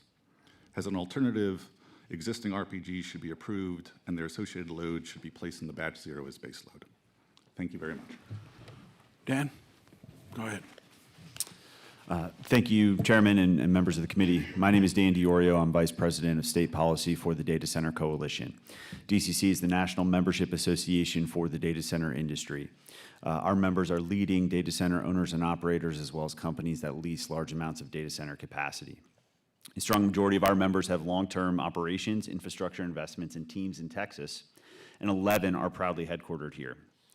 Our industry includes companies of many sizes and business models, but data centers all serve a common role, supporting the critical data-driven digital tools and services that Texans rely on every day. Virtually every sector of the economy, from energy, manufacturing, financial services, and healthcare, depends on secure, reliable access to data. The demand for data continues to grow rapidly, driven by cloud computing, artificial intelligence, and the digital services we use every day. Data centers are the physical foundation that supports this growth, including mission-critical servers relied on by hospitals, utilities, government agencies, police officers, firefighters, and other emergency responders across the state. Beyond everyday services, these facilities also support advanced computing capabilities that are increasingly important to U.S. global economic competitiveness and our national security. At a time when other countries are rapidly expanding both energy and digital infrastructure, the U.S. must remain the world leader in new and advanced technologies, and we must have enough capacity to store Texans and all Americans' data here at home safely and securely. Texas has long recognized the importance of meeting this moment, supporting the Texas economic miracle while growing responsibly. As it stands today, Texas is positioned to overtake Virginia as the world's leading data center market by 2030. Texas's commitment to grid reliability, combined with its business-friendly approach and stable regulatory environment, makes it one of the strongest places in the world to do business. And data centers are playing a central role in supporting the Texas economy. Data centers are amongst the most capital-intensive investments in the modern economy today. Individual projects are in the billions or the tens of billions. Just 2 recently announced projects alone total over $500 billion of investment into the infrastructure, economy, and people of Texas. According to a forthcoming report from PwC, the data center industry supported over 428,000 jobs in Texas in 2024, including nearly 104,000 direct jobs. But the impact goes well beyond the walls of a data center, and the full-time jobs inside the building are only part of the employment picture. Data centers enable economic opportunities and careers across a variety of other industries. You have years of reliable support for high-wage construction and skilled trade jobs, and you have all the jobs in the greater supply chain that the data center industry supports, such as manufacturing companies that are investing in facilities to produce chillers, electrical equipment, mechanical components, and other critical components for the industry. Each job in a data center supports 4.5 jobs elsewhere in the economy. That's the math that data centers help to deliver. Data centers rely on local skilled tradesmen, electricians, plumbers, pipe fitters, steam fitters, HVAC technicians, to build facilities, but also maintain and upgrade them when operational. This requires a strong pipeline to meet current needs, but also plan for future investment. The industry is investing in workforce development programs to ensure their companies can employ homegrown Texans. One of our members, for example, has partnered with Texas State Technical College to prepare Texans for good-paying careers in data center operations and maintenance. These are pathways to careers in a 21st century economic field that don't require a 4-year degree.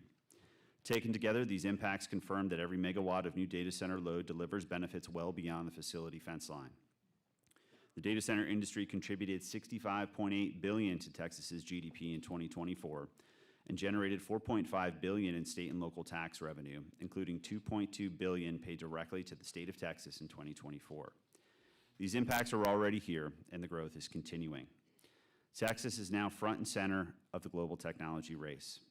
The infrastructure being built here today will determine where advanced computing is deployed and whether the United States maintains leadership in next-generation technologies. Texas is uniquely positioned to support the nation at this critical time. Our members take that responsibility seriously. That is why they continue to make unprecedented long-term investments in Texas's energy grid and worked closely with the legislature on SB 6 to advance practical policies that support economic growth while maintaining a safe, secure, and reliable electricity system. Still, we recognize that this growth presents real energy challenges. Grid reliability and energy affordability, the availability and conservation of precious water resources, and quality of life matter, not just to our industry, but to every Texan. We are here to be partners in solving these challenges. I often highlight Texas as an example to the country. This is a state that doesn't back down from challenges or say we can't do it or we can't build it. You ensure responsible growth, and the result is an economy that leads the nation. The data center industry is committed to responsible growth and ensuring a vibrant Texas now and in the future. Thank you, and I'm happy to answer questions. Thank you, Chairman King and Vice Chairman Hernandez and the members of the committee for having me today. My name is Strater. I'm the Chief Development Officer and one of the partners at Skybox Data Centers. We're a data center owner, operator, developer based here in Dallas, Texas, and have been building data centers in the state since 2014. We started off building smaller single-tenant buildings, 150,000 square feet to 250,000 square feet, and today are building campuses in the millions of square feet and hundreds of megawatts. Austin is our largest current project. In Hutto, we have a 600 megawatt project currently underway that's fully leased, and you can drive by it on 79 anytime. We'd be happy to give a tour. We have additional projects in South Dallas and Lancaster, and we have a new project that was just announced in Wichita Falls, Texas, that we're very excited about.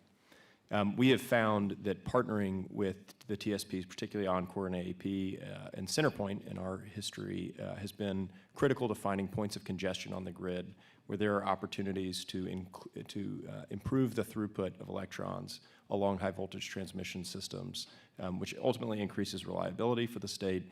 It also impacts the ability for these TSPs to sell electricity in a positive way. Our goal is not to increase the transmission costs for any Texan or to decrease the reliability of the grid for any Texan. It's quite the opposite. We are super focused on making sure that the Texas grid works. I can assure you during Uri, when our lights were on in our data center and not at my house, my wife was not super pleased with me, but we weren't on the grid. We were running on our backup generators, and all of that power was returned to the grid during that time. During Winter Storm Fern, I think it's important to note that while Senate Bill 6 enabled what's called these EEA events to be regulated by ERCOT. And ERCOT issued a warning to data centers to be prepared to go off of the grid during Winter Storm Fern. There was over 3,000 megawatts of additional capacity in addition to ERCOT's reserves that were available because of data centers to be called upon. Fortunately, it wasn't needed, but that same, instead of it being I think often misrepresented drain on the grid, it is actually almost the reverse of a battery. It's existing capacity that's being consumed and paid for today that can be released to the surrounding communities when we go into backup generation. And so I think it's just important to recognize that that's a major milestone and achievement since Senate Bill 6 that ERCOT has performed. Skybox has been very involved in the current process with both ERCOT and the PUC related to the batch process, and we are supportive of the batch process. I think as my colleagues here have identified, there's lots of gray areas and lots of nuances to what's going on. It's a very complicated overall situation. Skybox is committed to working with the PUC, with ERCOT, with the TDSPs for the most viable solution. The task is nearly impossible. To zoom out just a little bit, if you're thinking about the global space race of AI, what's happening is the equivalent of the Transcontinental Railroad, the invention of the nuclear bomb, and the space race, the actual race to get to the moon, all happening at once. That's the scale of what's happening across the country. And we have the opportunity in the United States to either lead that or to lose that race to China. And it's a pretty clear 1 or 0. The Chinese government is supporting the construction of hundreds of coal plants across the country, nuclear development at a pace that is nowhere close to the United States' ability to generate new capacity, as well as natural gas. Texas is probably the only place in the free world that can compete with that today because of our natural resources here in the state and the regulatory environment that has been, I think, relatively friendly to new business and growth. I think we can see this as the next iteration of kind of the oil boom that happened in Texas. If we empower AI and data centers to continue to grow here, it can have tremendous economically positive impacts to the country while also ensuring our national security and ensuring our ability to compete. Skybox, we can talk about a lot of stuff, but we agree completely on the water. We use closed loop water systems. Happy to talk about that as needed, but our facilities use less than a handful of households of water per building per day. And we can happily show that. We're also very committed to ensuring that the ratepayer is not left footing the bill. And our industry is supported by some of the highest credit companies in the world: Google, Microsoft, Amazon, Meta, Oracle, and many others are coming into this market with massive willingness to invest in the state and to invest in our energy infrastructure. It helps them with their business, and it ultimately will help Texans keep rates down and have a more reliable grid. We believe there's a unique opportunity to capture this moment over the next 2 to 3 years. I don't think we have a decade to figure this out. We need to move fast, and we're very supportive of implementing the batch process as quickly as possible. Again, recognizing that the stakeholder process has been very important. The PUC and ERCOT have been very receptive to stakeholder feedback. I think Chairman Gleason was clear to point out, as the process goes on, they have taken feedback. We've watched that feedback actively get integrated into updated drafts and rulemakings. And so we think there's a lot of opportunity there for that process to continue. I also think you will hear some comments today from Oncor and AEP. We're very supportive of the TSP's position in this. They need to protect their business and the ability to serve every customer in their territory. And so Skybox remains very much aligned with what the TSPs are prioritizing through this process. Thank you for the opportunity to be here, and I look forward to your questions. Thank you. Before we get into questions, this will be a little chaotic. So before you answer a question, just say your name one more time for those watching online and for the video in the archive that so everybody's clear on who's answering what. Mr. Raymond. Thank you, Chairman.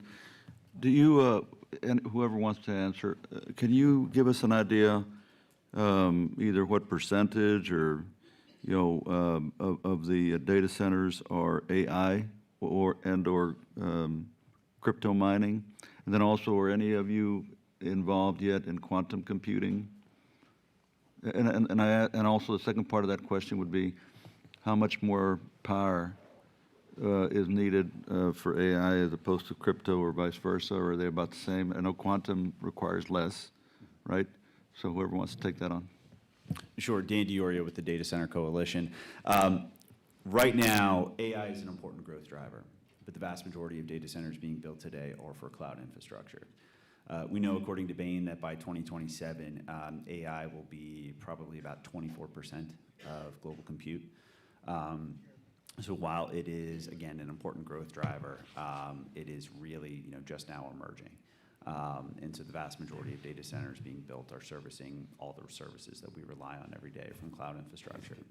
I can't speak to cryptocurrency. Our membership does not include cryptocurrency, but if any other. So you don't know, for example, and I should have probably asked the prior panel, but the data centers that we have in Texas, because it would, whether it's AI or cryptocurrency, they're going to be data centers, right? So we don't know what the breakdown is. You talk about what the future is, but what the current ones are?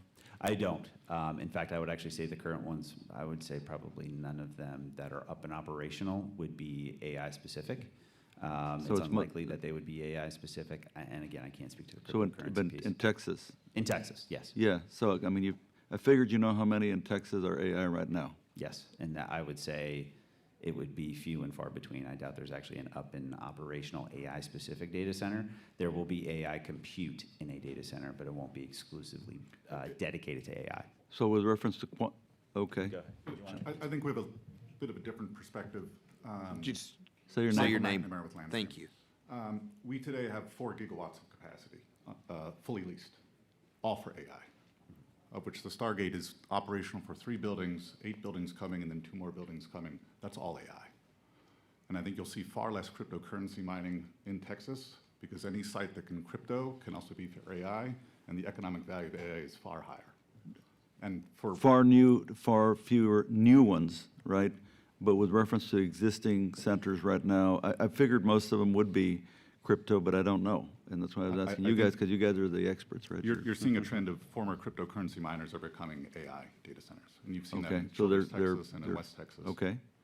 And with reference to quantum, where you guys, is that just, Texas just not going to get on the quantum map, or? Quantum is very specific use cases. Google is making breakthroughs, but we don't have it in our long-term planning for any quantum in our facilities.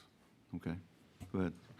Haynes Strater with Skybox Data Centers. A few things. So crypto, just overall in the data center market, would make up less than 10%, and probably. We're talking about Texas? In Texas, yes, sir. Okay. Of the overall capacity that's being demanded, and it may be even significantly less than that. I don't have the latest numbers. We don't have great reporting. There's no great national tracking on the number of crypto facilities.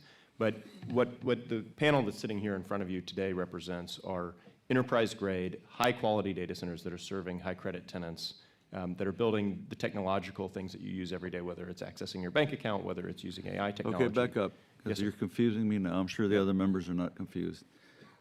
The prior witness just said we really don't have AI data centers right now in Texas. That's what we're going to be building. Yes, sir. You just said that the data centers that we have now are 10% are crypto. Correct. So what are the other 90%? Enterprise. So like when you pull up your phone and Yes. you go onto a social media website, or you access your bank account, or you book a flight, or your car's using a map, all of that is happening in a data center. Every digital interaction, you have thousands of Okay. digital interactions every day that interact in a data center. And I think what Dan was referring to is cloud. The data centers we're building are capable of doing both enterprise compute and cloud, as well as AI. So there are AI applications happening within data centers. Got it. We are not doing crypto and AI, and it's not a Right. mix. The buildings we're building are built for the types of companies that are again, doing investment grade, large-scale technology investment in the country, across the country. So, for example, we may lease a data center to a large hyperscale tenant, one of the top 5 technology companies in the world. They may then do a technology deal with American Express and run American Express's processing center out of that facility. The landlord often doesn't have that level of visibility, and the Stargate facility has government applications, Michael may be limited on what he can say, but at least what I can see publicly, has government applications, has a lot of different use cases that are happening, but it's thoroughly integrated with Oracle and OpenAI's technology in those facilities. So a large volume of the construction that's happening right now is being built to empower AI. To Dan's point, very few of those buildings are up and running today, but they're coming online this year. This year, you're going to see a lot of that. And of the existing, then do you know, since you mentioned, do you know what some of the biggest customers are? Yes, sir. The Texas? largest tenants in Texas are Microsoft, Amazon, Google, Oracle, and Meta. Okay, and so then, if you were listening earlier, I asked about the ratepayer protection pledge that President Trump talked about, right? So Amazon apparently, I guess, talked to him, and, Microsoft talked to him. So at least that's what he has said. Yeah, right? yes, sir. I think I think there is public information. Dan may be able to speak to that, of who's signed up for it. As a landlord, we're beholden to what our tenants want to do, so we're serving those tenants, but I can tell you we're very committed to making sure that ratepayers are not negatively impacted by data centers in Texas. And that's true across most of my peers. Well, why haven't you signed the pledge? So for several reasons. If we do a lease with JP Morgan Chase, for example, directly as a bank, and they haven't signed that pledge, as a landlord, we've committed ourselves to something that our tenant may not be on board with. So if we are servicing tenants that have signed that pledge, we are aligned. But there are instances where you may be doing something that you may be building a building for a tenant that's not at that scale and can't make that same kind of commitment. I think this batch process that in the PUC, particularly the PUC rulemaking in 58-481, specifically addresses that concern. And so once that rulemaking is effective, it will effectively force the industry to do it. Yeah, I got you. Go ahead. Dan Diorio with the Data Center Coalition.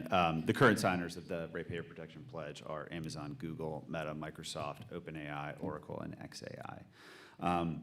If I could speak to broadly how the Ratepayer Protection Pledge, I think, interacts with the goals of the industry. This is an industry that is fully committed to paying our full cost of service for electricity. we depend on utilities and regulators and grid operators to help us do that and ensure that they are allocating costs appropriately.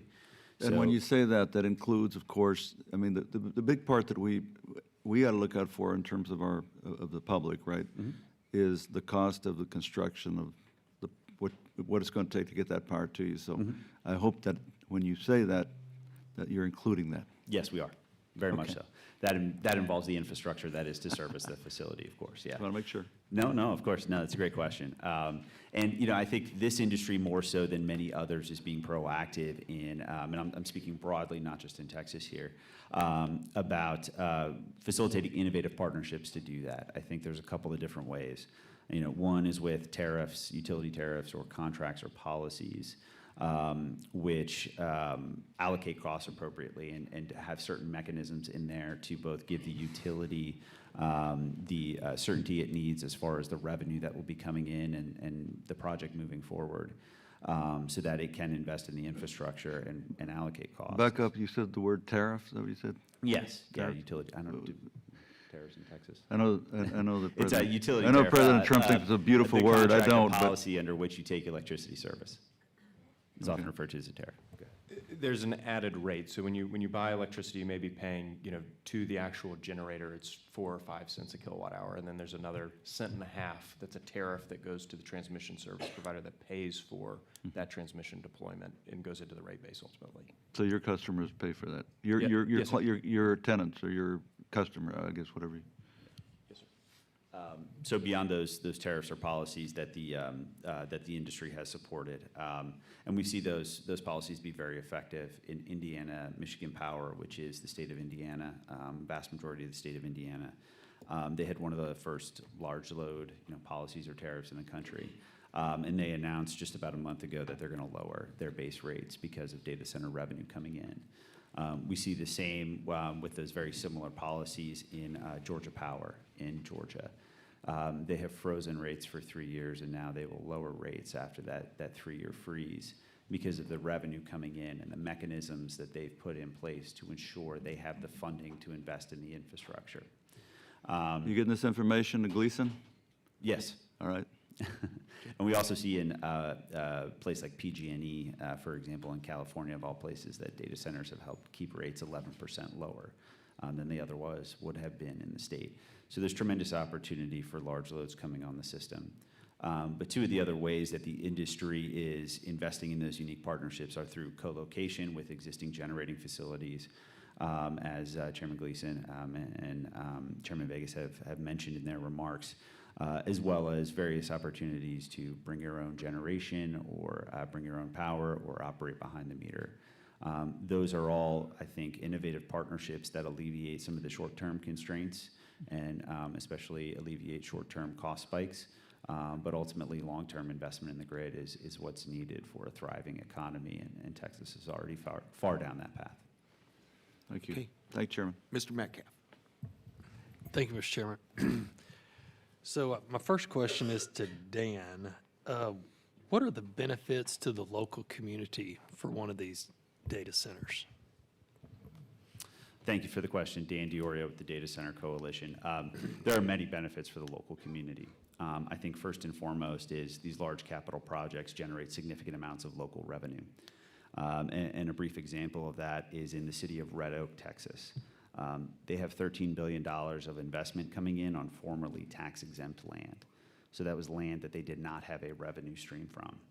And now they have significant revenue coming in. That revenue goes right back into schools and infrastructure and services. And we know that's over $2 billion of revenue to local governments in 2024. And data centers as a whole generally don't utilize local services as much. So for an example of that is in Loudoun County, Virginia, really the center of data centers in the state of Virginia. For every $1 in services that data centers use, they give $26 back in revenue. They're about 3% of the total land there, about 40% of their operating revenue. So data centers have a significant amount of value giving back into the local government, but data centers also create significant job opportunities. These are job opportunities for construction and the building trades. I would argue as that that there are some that would say those are temporary. I would argue that they have turned very much into long-term positions, especially as campuses develop. So you build multiple buildings on a parcel. Those crews will move from building to building on that campus, or when they are experienced, they go from site to site in a surrounding area where they can build those. So we see jobs that might have been 2-year jobs turn into now 4, 5, 6, 7, 8-year jobs. And there are those who make careers off of that work. But most importantly, data centers create significant business ecosystems around them. So they rely on local skilled trades, local electricians and plumbers and HVAC technicians to maintain that facility when they're up and operational. This is a facility that has to be constantly maintained. It's got to run at an optimal level at all times. And there's always evolutions in technology to make it more efficient. So you have those skilled trades working there, swapping out components, upgrading it. You have those that are swapping out the servers themselves on a regular basis because they need to be updated and upgraded with the latest equipment. There are service industries that come up around data centers. But there's also manufacturing opportunities. As I mentioned, there's all the components that go into the data center. It's chillers, mechanical equipment. That's being built by companies, and we see companies locate closer to data center hubs in order to accurately or more efficiently service those facilities. There's also steel fabrication as well. All of the different ecosystems around that supply the data center, we see opportunities, and we see states lure more of those companies in. And so for every 1 job in a data center, 4.5 jobs are supported elsewhere in the economy. So data centers are creating these business ecosystems around them, giving significant revenue back into the local community. But data centers haven't stopped at just the revenue piece. You see data centers investing in local infrastructure and priorities. Is there a need for water system upgrades? Can we fund a new wastewater treatment plant? Are there public safety upgrades that needed to be done? Are there schools in which we can help support that? So beyond just the revenue given back into the community, data centers are investing in that community to be good neighbors and to help fund those community priorities as well. And Haynes, I may ask you if you want to give some examples of what Skybox has done. Sure, thanks, Dan. Haynes Strater with Skybox. So we have partnerships in every local community that we're in. So in Lancaster, we're working very closely with the city fire department. We help them build a new fire safety house. We do a cleanup project in Bear Creek Nature Preserve every year where we repaint the bridges and help build new parks and all that kind of stuff. But we let the cities really drive us to what's important. So in Hutto, it's been the drone program with the PD, as well as working with the local community college there.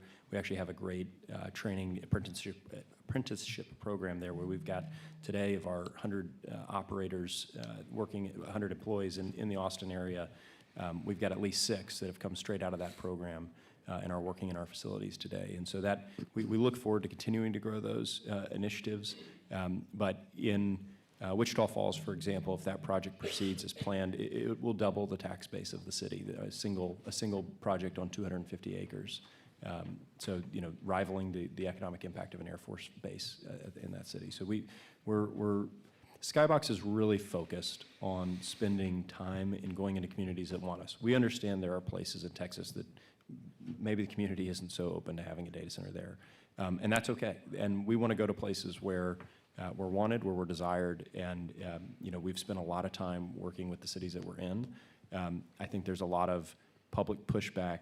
Data centers have become this physical thing to be mad about if you're afraid of AI, if you're afraid of this technology. And everyone has a right to be afraid of AI. I'm not saying you shouldn't be. There's a lot of scary stuff having to do with it. But the reality, back to my earlier point, we want the U.S. to lead in that, and frankly, we want it here in Texas so you can regulate it. If it's happening in China and you can't control it in any way, it's going to happen with or without us. So my perspective on a lot of the pushback that we're seeing is it's based on some pretty thoughtful misinformation campaigns, and we have been really focused on trying to address that up front in the cities that we're in. I'm more than happy to share some of the press releases and PR that the city of Wichita Falls put together. We spent 2 years building that with them. The city actually created a video. We've had several town halls. We've had a lot of opportunities to face that opposition up front, and we'll continue to do that in the communities that we go into. What's the noise level that one of these produces? I understand there's generation, but outside the generation? Yeah, so at least in my experience, I think the main concern we've heard about noise is from bad experiences related to non-traditional data center facilities that are exposed to the open air. So you have the servers literally exposed to open air and steel structures that are making a lot of noise, and you can hear that far away. In our facilities, you're talking from going in the front door until you're actually going to be in a room with servers, you will have gone through 5 or 6 different entrances and probably through a total of about 3 feet of concrete walls before you're actually in the data hall. You won't hear a server until you're in the server room. At that point, it is loud, and so we have ear protection for OSHA purposes and all that, but you can stand right outside that door and you won't hear a thing. Outside the building, the noise levels are coming from the chilling equipment, so air-cooled chillers and generators when they're all on. All of that is in compliance. We do. I think there was an earlier question about air emissions. We do a lot of studies with TCEQ. We have to apply. We have to conform to EPA regulations as it relates to the emissions from those generators. But the same applies for noise. We have to do noise studies to comply with city code, and so all of our buildings are in compliance with that. If you were to go drive down to Pflugerville and drive past our Austin 1 and Austin 2 facilities today, just stop your car at living spaces and stand outside, or I'm sorry, at home and stand outside, and the road is a lot noisier than that building. And so these campuses are often much less noisy than a 2 or 3 lane typical road, not even a highway. If I could add to that as well, Dan Diorio with the Data Center Coalition. The Joint Legislative Audit and Review Commission in Virginia, which is an independent arm of the legislature there, did a year-long study. And this is noise or sound is one of the aspects that they looked at. Obviously, Virginia, largest market in the world currently. And they found that data center sound is quieter than many common sounds like, lawn mowers or even, highways. And they found that it's not harmful to human hearing, that it's only been an issue with really a minority of data centers out there. And what we see now most often, as Haynes illustrated, is incorporations into the design of both sound studies, at the outset, as well as any kind of sound mitigation measures. And of course, complying with all applicable laws and regulations and local ordinances as well. So data centers, I think, take that very, very seriously, and I think are responding to that in real time. You're seeing that incorporated into designs. And I think you're also seeing data centers be that responsive partner. So when they hear, concerns about noise or concerns about sounds, they're being responsive to that with the community and addressing it. Yes, thank you. Now, Mr. Chairman, one more question, if you don't mind. Mr. McNamara? McNamara. Sorry for the mispronunciation. I see you are headquartered in my county, Montgomery County. Look forward to meeting you, but why not do one of these in our home county? What we found is a product market fit of very, very large scale projects. The Abilene Stargate project will grow to 10 square miles in size. We'd love to be in Dallas or Austin or Houston. We just can't find the quantity of available land. And so that's why West Texas has been perfect for us. So you need a big sparse area of land. Exactly. Okay. Let's visit in the future, because Conroe Technology Park has a great location that this may fit well in, so let me visit with you. I'd love to talk about it. And just to comment on the lived experience we've had in Abilene for what the impact of the community is. The 3 priorities for Abilene from 3-4 years ago was pave the roads, maintain services, redevelop downtown. With the influx of capital they have, the roads are being paved now. They've increased police and EMS force. And for downtown, half the storefronts were derelict, and there were buildings that were sitting idle for over a decade. I was there yesterday. Every storefront is now under construction for a new cafe or shop. And the building that it was filled with asbestos has been bought by a Dallas group, has remediated all the asbestos, and adding new housing there now. And so we just had a fabulous experience, and I encourage you to call the mayor or city manager, and I know they'd reiterate the same points. That's awesome. Well, it sounds like great projects. Thank you all very much. Mr. Darby. Well, I represent the sister city to Abilene, and there's not a builder in San Angelo. They're all up in Abilene, I promise you. That'd be right. Just talk a little bit. What concerns me the most, not the most, as much as anything else, is this nexus between electricity use and water. Water is a scarcity in my part of the world, and as I generally understand it, as the use of water goes down, the use of electricity goes up. It's kind of an inverse relationship, and has to do with the technology. And I understand that the industry has been transformed by advances in technology on how you cool your equipment. So talk a little bit about kind of standard uses for a standard facility, and along with coupling that with electricity needs. I'd like to hear each of your perspectives on that. And then I'd like each of your perspectives on the batch process that we just learned about. I think, Mr. McNamara, you had a comment. I didn't catch all of it, but I'd like your perspectives on that. So I'll just kind of toss those two things out because, again, what I hear most is they're going to take our water. And if I could jump in on that. When we began the early stages of the project, we take city water in Abilene. They decided on a fully sustainable basis, 500 gallons a minute was available on the system.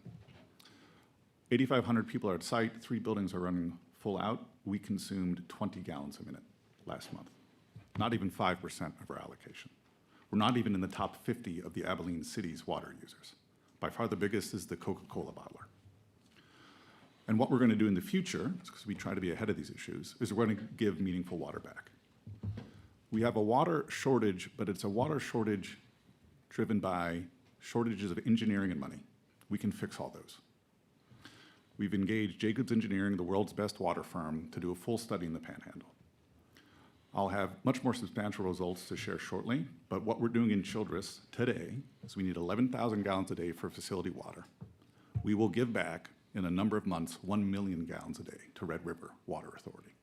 And it's because there are aquifers that are available that the farmers and the water authorities have not had the budget to access, but we have the budget, and we'll just give the water back. So it's an engineering problem we can solve. And in regards to your batch question, we feel very strongly that the point of the grid is to serve load. It is the ultimate industrial system, and you pay down an industrial system by having it utilized. And the data centers need the power, and they will pay. And so we feel strongly we must build transmission to enable more load and more generation at the same time. And if we do that in a speedy fashion, these things will all work. And Texas and America will win the AI race. And so all we need is our transmission plan that we've already begun paying for with AEP to move ahead as fast as possible. Thank you.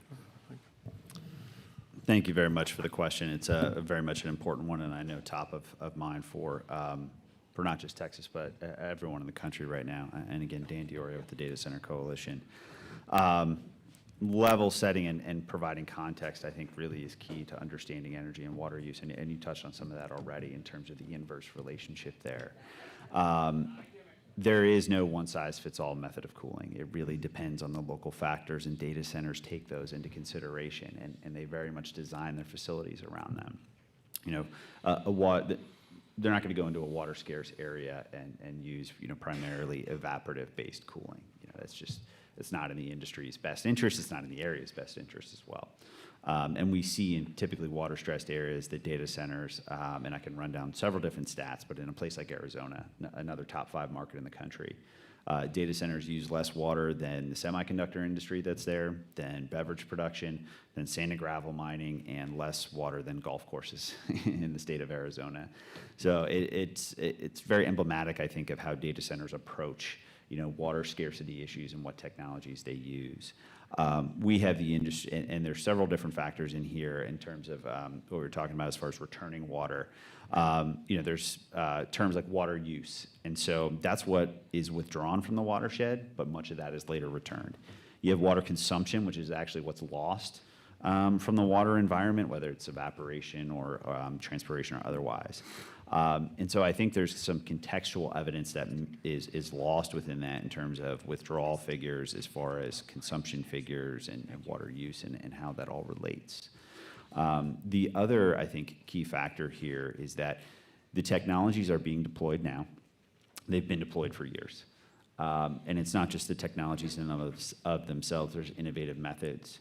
We have data centers in colder climates using ambient air, and they just use the outside air. They may actually switch to water-based cooling during the hottest days of the summer, but that actually allows them to be more energy efficient and to take load off the grid during that hottest peak days and use very much minimal amounts of water.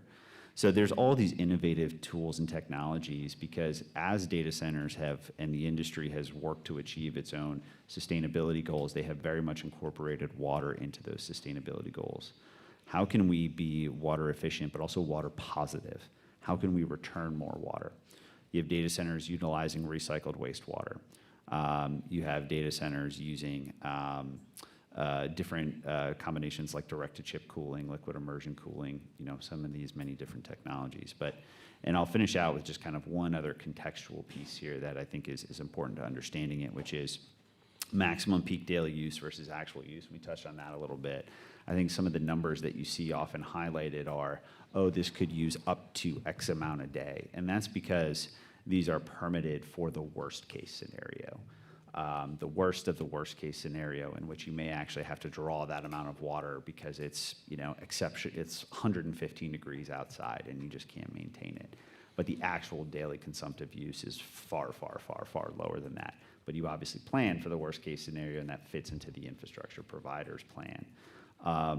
So just to sum up is that data centers are extremely efficient water users. And we will continue to do that, not just because we want to be, because it makes dollars and cents work. These are some of the largest costs for the data center, so it's in our best interest to keep our operational costs down. Thanks for the question, Representative Darby.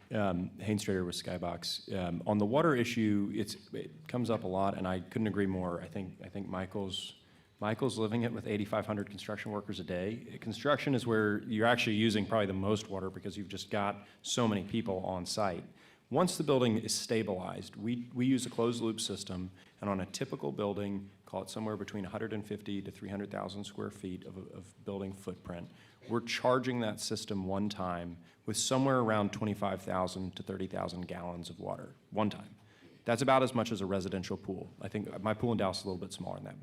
But if you had a big pool, that'd be about the same as a residential pool. That water is recirculated in the system, and that's what's used to cool the servers, to cool the equipment, and for the ambient temperature in the rooms, in the non-office component in the data center. And that's recycled with often less than a 2% loss factor. So you're talking hundreds of gallons a year to top that system off. The real water user is the folks going in and out of the bathroom and using our coffee machines. And that's dependent on how many people you have working in these buildings. The buildings, because of the density of compute happening, we're actually seeing employment in these buildings going up. So it used to be you'd have 30 employees in a data center, and today it's looking more like 60 to 70 in a building, and the really big ones, like what Michael's referring to, it could be several hundred, but it's toilets and sinks. And for Skybox, our average data center is using less water than 5 households on average every year. And so 5 households? Yes, sir, 5. And so when you look at on a 30-acre parcel, any other use, office, retail, restaurants, hotel, any of that is going to dramatically exceed our water use. And so I think we often get a bad rap for that. Now, there are examples of older data centers that you can find that were built 20 years ago that use evaporative cooling and use a ton of water. So I think sometimes we get thrown into that bucket, but Skybox has not built an evaporative cooled facility since 2016. So for the last 10 years, all we've been doing is closed loop. And then on the ERCOT batch process, again, I think it's been very stakeholder receptive. The PUC has encouraged ERCOT to be very receptive to the stakeholder process, and I really do commend Pablo and Jeff Billow in particular at ERCOT for putting together what has been a very thoughtfully run process. The reality is it's an impossible ask. We're talking about, a few weeks ago it was 200 gigawatts, today it's 400 gigawatts, but that would be quadrupling the size of the Texas grid if they just said yes to everything overnight. And so there has to be a filtration system to get to what are the most mature projects that have the financial acumen and ability to perform to actually proceed. And I think that's where this process is distilling to, is the projects that are most ready to hit go are hopefully going to be the ones that get approved. And that's certainly what we are advocating for, what Michael's advocating for, and many of our peers.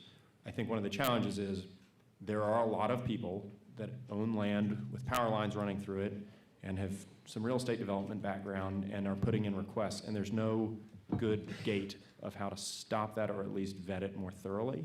And so there's just been a ton of speculation, and there has to be a fair and equitable way so that everyone gets treated the same for ERCOT and the PUC to be able to digest the amount of requests. And so we're not going to end up with a perfect answer. Not everybody's going to be happy. We're going to lose some projects in this process, undoubtedly, just based on how far along we are. But the reality is the ones that are most well set up to succeed should be the ones that work through this process, and we're big advocates for that. Mr. Bennett? Yeah, and jumping in real quick, Rhett, Bennett, Black Mountain. I believe my fellow panelists have addressed well the water intensity and the usage. And without a doubt, the industry's heard the message and over the last 10 years moved strongly towards efficiency. But a couple comments on the batch process, and we won't belabor it because we could spend the whole day talking about that. It's its own spider web. But what I would just reinforce to you all is certainly that time's of the essence, and that it is a race and speed matters. And certainly data center companies want to be in Texas. I think we want the economic development. But there's no doubt that other states are competing for that economic development as well. And so I think it's important to remember that just like attracting businesses and corporate headquarters is important for economic growth, data centers undoubtedly have a massive impact, especially in a state like Texas where we don't have an income tax, but lo and behold, we do have a property tax. $10 billion campus investments are just enormous for the ability to provide services that the regular taxpayer wants and expects. And as my panelists have pointed out, there's little drain on the other side. We're not showing up with 500 students. So I think it's really important that we kind of keep our eye on the prize and try and move expeditiously. I think everybody on the regulatory side's attempting to do that. But great for you guys to reinforce, like, let's get to an answer, let's set the rules, let's have this growth. From my perspective, one of the areas of interest for me is to make sure that since water is so scarce, there are opportunities out there that we could use treated water, municipal waste, for example. And I'm particularly concerned about produced water. And what do we do about it? We're running out of places to put it, and we've got a critical industry here in this state that is critical to our economic future. And as we produced oil and gas, we're running out of places to put the water that was generated from that process. So we're looking for opportunities to create infrastructure that will treat that water to a level of reuse, whether you reintroduce it back into the hydrological system, a stream bed, or you aerate it on a crop, or you provide it to a data center to use in their process. So we're looking for opportunities and a market for that water, and I would hope that this industry would be particularly receptive to working with your developers and your engineers to try to find opportunities that we could reuse that, either wastewater, municipal reuse, or certainly our produced water issue. So thank you, Mr. Chairman, for the panel, and thank you, gentlemen, for your responses. Ms. T. I want to thank this excellent committee for being so informative. I'm from Houston, and we don't have zoning in Houston. And I noticed that there's going to be a new data center in my area, which is a lower economic community, mostly made up of persons who are at retirement or who have retired.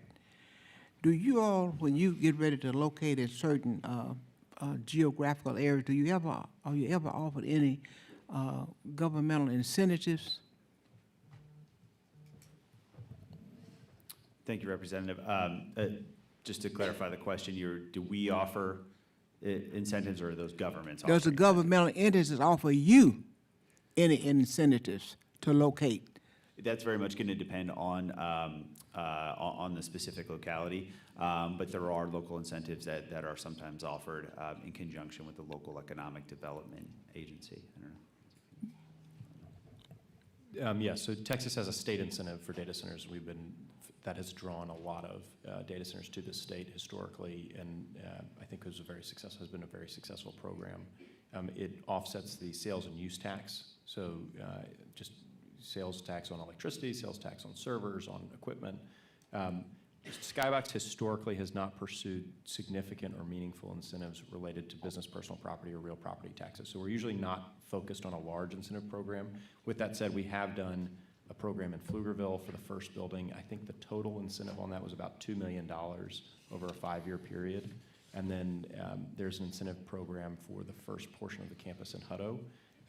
But historically, we're focused on the state incentive over the local incentives. I was just concerned because I know in Houston we have property taxes, sales taxes, hospitals, library, dog convention, puppy and cat, feeding taxes, and just plain old conversation taxes. And I just want to make sure. And Representative, Water has been one of the key things here that's been discussed with the previous panel and you all. In Houston, we have water, but we have a river called the Sanchez Central River that has been needing a cleanup for a long period of time. And we're all concerned about water to the extent that we're not able to use that as drinking water at this particular time, have not been for a long period of time.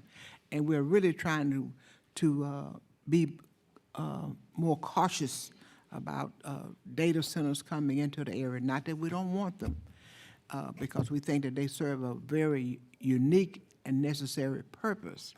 But we are concerned because we also have an influx of people who are coming to our great city, and we're having builders building more and more subdivision, which means those persons are going to need goods, services, electricity, water, so forth and so on. So we're a little concerned about trying to preserve those things that we know that people are going to need, and yet be able to accommodate businesses that is the lifeblood of our state. And I heard you say we don't have an income tax. We can accommodate you on that one, if you like. But we know that would be a negative if a person coming into our state. But I just want you to get the thrust of why we are concerned about water so much. I'm concerned about the taxes and being able to spread that burden on the people who probably less able to be able to afford an increase, because we're finna get an increase in water bill right now in the city of Houston. And then they're thinking about a garbage fee, and you may come to Houston and see us tote our garbage to the dump rather than somebody picking it up. But I'm just concerned about it very much, and I thank you so much for your testimony. It's been very informative. Thank you, Mr. Chairman. And Representative, if I may, just to offer a bit of context, especially on the affordability question, I think there are a couple of key examples that I'd like to highlight of how data centers help affordability in communities. Again, I go back to Loudoun County, Virginia. They've lowered taxes 2 years in a row, directly attributable to data center revenue that's come in. And so they've reduced the property tax 1 year and both the vehicle tax rate in the county 2 years in a row because of the revenue coming in. Red Oak, as I mentioned, that $13 billion on formerly tax-exempt land. So now they have a new revenue stream that they are investing directly back into the community. And then you have a community like Covington, Georgia, in which the mayor long-term has said, I would like to get rid of residential property taxes because I believe we can do it through the revenue coming in from an Amazon data center.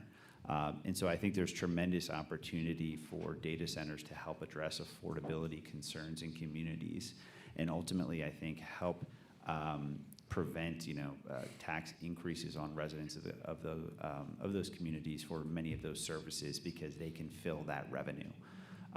And I know, especially on the water infrastructure side as well, the same principle holds true from the electricity side, which is that having a data center user on the system, they can actually help fund those water infrastructure improvements. And we see that throughout the country, in which water systems and water infrastructure providers can actually upgrade their system because of the revenue that comes in from a large user that's willing to pay for it and invest in it. Thank you. Now, I have a data center that's about to be built about 1.4 miles from where I live. And I know that that data center is going to increase the tax rate of those people in there and that live in that community, because what they normally, we don't have zoning in Houston, so they just drop it in any, mostly in any minority community. And that's going to be an increase in taxes for my constituents. Thank you, Representative. I think, what we expect to see, though, again, in Loudoun County, the property tax burden has actually, I believe, been held steady in Loudoun County because of data center revenue coming in. So they don't have to increase the levies on property taxes to make up that difference. So I do hope and I would expect that it actually would help keep taxes lower for those residents, but actually increase their property values in and of itself. Well, let me just tell you how that value is going to help. We're building a $2 billion hospital that's about 2 miles from where I live. And that's a big tax bill on us for several years. And I'm just looking at the various taxes that may be coming in, and people in my area are already having problems. You know, we having hell buying gas right now. And those persons who need gasoline for their car or food, or maybe need to go to the hospital or to the clinic, are having a second thoughts about how to get to those places. And I'm just trying to make sure that we're not increasing the burden. As much as we need your facility, we're not increasing the tax burden on people who are least able to incur those burdens. Thank you. I was just going to Go ahead. Sorry, Chairman. Just one real-world example of the economic impact of data centers. So we're developing a site. These are real-world examples I'm giving you. No, I know. Yes, ma'am. I'll do it maybe that I'm close to. The example that I'm thinking of, the current property that we acquired was zoned to ag, and currently pay $26,000 a year into local property taxes. And because of this kind of angst and uncertainty about it, we ran the math the other day, and without abatements, the same piece of property is going to send in over $70 million a year to the local city, schools, et cetera. So I think just the economic impact, as my fellow panelists have pointed out, it's such a massive investment. We think it's just an overwhelming net positive, but certainly understand all the concerns and thoughts about it. But I think they can be real game changers. Okay. Mr. Ginn. Thank you, Mr. Chairman. I appreciate y'all being here and your testimony. I think what I've taken from what y'all have talked about is that y'all are using very innovative solutions to these concerns that folks are having across the state. A lot of closed-loop water systems, efficient energy and water systems. I read recently that we already have about 300 data centers in Texas, and I'm curious as to the percentage of those that are not efficient and are not using these practices that y'all are talking about. Somebody mentioned earlier that, admitted that, yeah, there are some inefficient systems out there that are using our water at a rate that is probably not, very acceptable, and perhaps other things.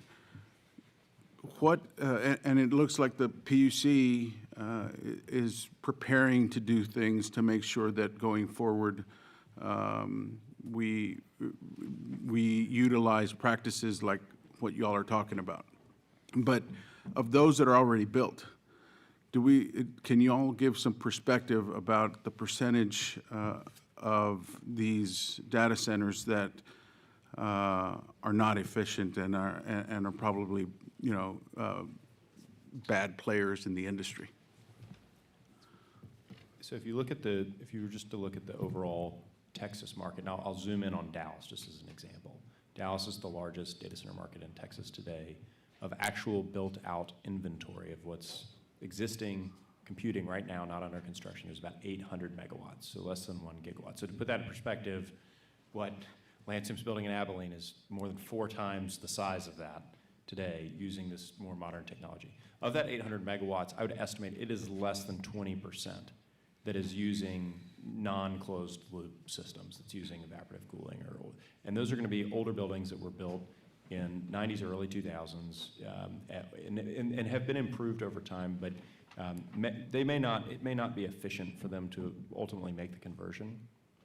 The main concern would be building something like what Skybox is building now in Hutto at 600 megawatts, which is, again, almost the size of the Dallas market today, or what Lancium is building in West Texas. If you're not using these more advanced cooling systems, that's where you're going to see this dramatic impact. I think if you look at the legacy data centers, it's such a smaller percentage of what this market is turning into that it's not as concerning to me as if we don't make these changes on the new facilities, what the impact is going to be to Texas. So I think historically, like, it's a low percentage. I don't know right off the top of my head, and frankly, that's not public information, so it'd have to be an industry effort to figure that out. But the reality is it's a relatively small percentage. Where you've seen it really be a problem is there are a lot of markets that have historically had a lot of water. They might have big hydro facilities. Most of that's not in Texas, and that's where a lot of the negative press has come from, are markets where there was already a lot of water availability, and these facilities took advantage of that in the early 2000s. And today, it's like, wow, you're really consuming a ton of water. That narrative, unfortunately, has stuck on a lot of facilities that aren't deserving of that in the Texas market, where water is a much more sensitive issue than it might be elsewhere. Thank you. All right. Mr. Smithy. Thank you, Mr. Chairman. So to follow up on what Ryan was asking, how can the legislature or the state as a whole differentiate the good players from the bad players and make sure that everybody's playing by the rules, particularly with regards to water? Any comment on that? I think what is key is, as we look through the infrastructure process, whether it be ERCOT, PUC, or even at the local level, helping to distinguish, or at least have criteria that distinguishes the true projects from the speculative projects. I think amongst our membership, at least, our 40-plus members, we are the leading data center owners and operators. These are the companies that know how to build data centers, have a track record of building data centers, and have been doing it for decades. And if you've been doing it for decades, you know how to build one. Now, I say that as a general statement, not independent of the other folks here at the table. But I think the projects that demonstrate real commitment to building are going to be the projects that demonstrate the real commitment to the technology, because ultimately those are the projects that are going to see the dollars and cents and see the sustainability commitments to water positivity and others that are really going to make the difference in that project's long-term viability. So I think what is already happening on the electricity side and what I think happens at the local side, in which companies engage with those infrastructure providers at the outset to determine project needs, to determine resource availability, and ultimately to find the best path forward. Those are going to provide the models that are most applicable for determining the good from the bad. Well, what I'm asking is, do we need an existing or a new agency in the state to basically regulate kind of overall the permitting process in addition to what PUC is doing? Yeah, if I may, and again, Dan Diorio with the Data Center Coalition. I guess what I would say is it's important to ensure that as you look across a growing economy and growing from a variety of different sectors, that you look holistically and ensure that you're not just singling out one industry that has a perception of high water use, but the actual story is far different. You need to look across all industries to help provide that holistic picture into how water is being used across the state. So I would say that is probably the key focus for any type of effort, is ensuring that there's accountability throughout the system. Thanks, Representative Smith. The Haynes Strater with Skybox. My answer to your question directly is no. TCEQ monitors a lot of this stuff very closely. It's primarily air quality, isn't it? Or? Yes, sir. Primarily air quality, but there are also water concerns there. Yeah. And then the local municipalities that we work with are monitoring this water situation very closely. And I think those, those city council members and mayors get elected based on how well their civil infrastructure is working, their civic infrastructure is working. And so we work very closely with those cities on water use. We just got a project zoned in Round Rock, and the city was publishing their metered rates, and in our PUD, they regulated that we have to use a closed loop system for us to get the zoning that we wanted in that specific instance. So I think you're seeing that happening at a local level pretty effectively. And I think the biggest thing, frankly, our biggest failure as an industry has been properly producing both information and then marketing it so that folks understand that what they're arguing about or what they're worried about really isn't the actual fact. Well, I'm not sure how good a job the local officials are doing, because, some of these cities and counties are so hungry for economic development. I mean, they're hungry for anything that will bring any money or jobs, money to the tax base. I'm seeing this philosophy of, let's get it in, let's get it committed, let's get it built, and then we'll worry about the water later. And I just don't see anybody that is looking at the big picture for the state or any region of the state saying, wait a minute, where are we on water 30 years down the road or 50 years down the road? Yes, sir. I think I understand that. What I would maybe counter with, or just perhaps an alternative perspective, and again, Michael addressed this. The clients that we have are some of the most environmentally minded companies in the world. They have net carbon neutral goals. They have water usage, returning water to the system. We're working with a company right now that does cloud seeding and can create literally net new water. I think you're going to see the industry successfully pushing to solve this problem, and we're all chatting about this amongst ourselves. Well, I've dealt with many of your companies, and I agree. I mean, they're good to work with. They've been very responsible in terms of water usage, power usage. They're taking a very responsible, but there are some that aren't. We've seen some examples of that. Those are the ones that I'm concerned about. What I would say as well, Representative, is it's important, as always, I think, with a state certainly as large and diverse as Texas, that a one-size-fits-all policy, certainly I don't think will be applicable throughout the state, and I don't think that's the recommended path forward. And that's always the challenge, I think, in this, is what is the balance between the state and what is the balance with the localities as well. So I don't have the magic answer to that, as I'm sure that is a universal question, but that's always the challenge here, is that it's a large, diverse state, and it's a large, diverse industry. This industry is not monolithic by any means, variety of different companies, structures, and operations. And so it's ensuring that a one-size-fits-all policy doesn't end up coming down from the state into the locals.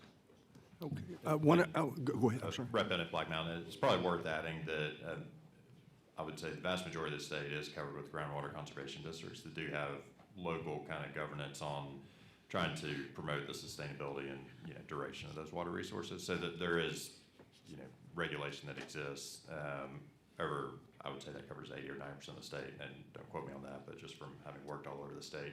So there are organizations that are set up to kind of monitor and manage kind of that. Okay. One other quick question, and that is, there was some discussion of production of water from some of the other aquifers. And what I'm wondering, like, I know in the Panhandle, we have, I think it's Santa Rosa, that is a little bit brackish. It's probably too brackish for human consumption. So what water quality do the data centers need primarily? Is it a consumable water, or is it something less than that? There are a number of aquifers deeper in the Panhandle. We're on top of the Blaine. It's trillions of gallons of water. It does have gypsum. We just clean it up. Do you have to treat it or purify it? Yes. Okay. We will pay it with our dime, a reverse osmosis system, and give totally clean drinking water back to the Water Authority.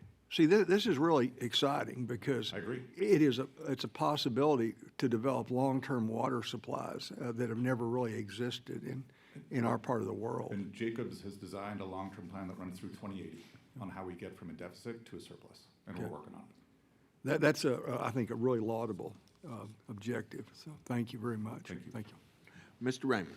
Chairman, thank you for doing this hearing, and thank you to the Speaker for making this an interim charge.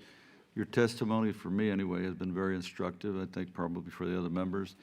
But I hope also that the questions here have been instructive for you, because, you know, what I've seen here today is, you know, I think you all need to do a better job of getting out there and informing, and, you know, we'll see what the headlines are tomorrow of whatever press is covering this, right?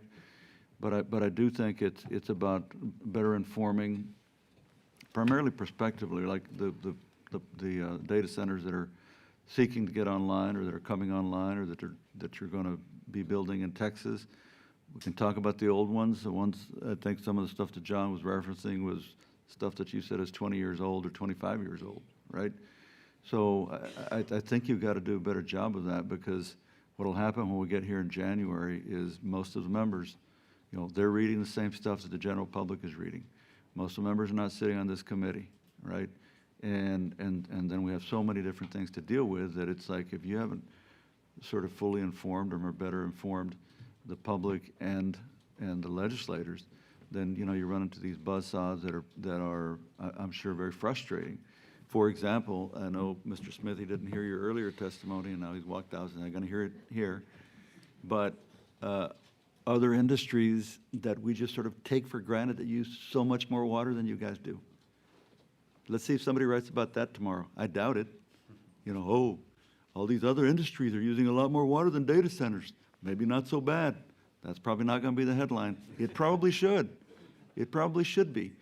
But you guys, if you're interested in investing in Texas and making it work in Texas, talk about how Virginia is almost twice as many as us, and they haven't cratered, you know?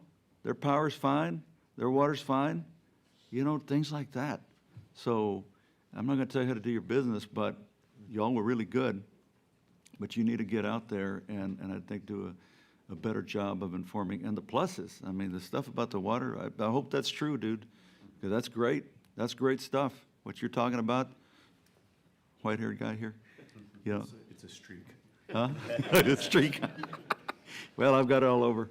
But that's like, that's amazing. So you got to talk about that if it's for real. Hope it is. So that's all I got to say is this has been, for me, I think, a really good hearing.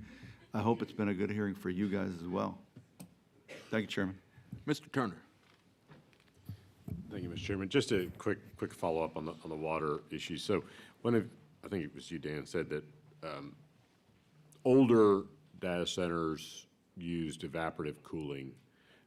You said, I think it was you, right, that brought that data point up, but 20 years old or so, that would be the era that evaporative cooling was widely used. And so that is a large heavy water consumption in that type of system, right? Mm-hmm. Is anyone, when we're talking about these new data centers, all these new projects that are proposed that we heard from ERCOT earlier, are any of those, is anyone using that technology still in new facilities? Or is that like completely outdated and no longer in use? Thank you, Representative Dan Diorio with the Data Center Coalition. I would say, you know, there are still some data centers that would use evaporative cooling. However, they're combining it with different technologies. So you may have the use of that evaporative cooling again for, you know, a few days out of the year in which it actually may be more energy efficient to use that to help reduce peak load off the grid. So that frees up electricity during the hottest days of the year. But you also have them using it in conjunction with, you know, that's that ambient air, that dry cooling technology.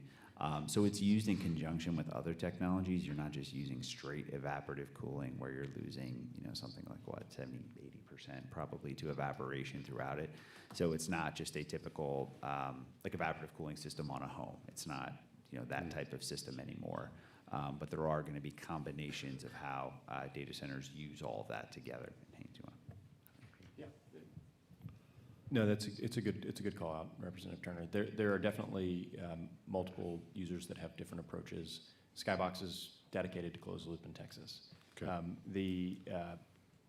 The assessment is if you're using evaporative cooling, you're usually getting it requires less electricity to cool the building than if you're using closed loop. It requires more electricity. So for every kilowatt that we use to power a computer, we need another half a kilowatt or a third of a kilowatt, somewhere between a 0.3 and a 0.5, to keep the cooling system functioning if you're using closed loop.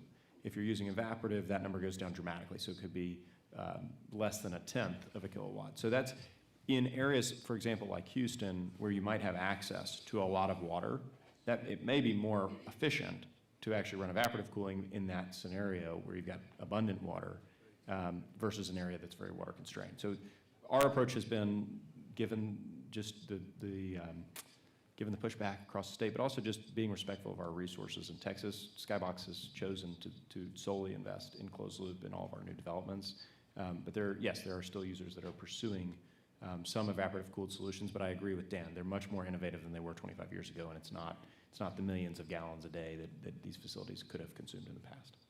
Okay. And so then, with respect to air cooling, obviously I assume that uses even more energy than closed loop, right?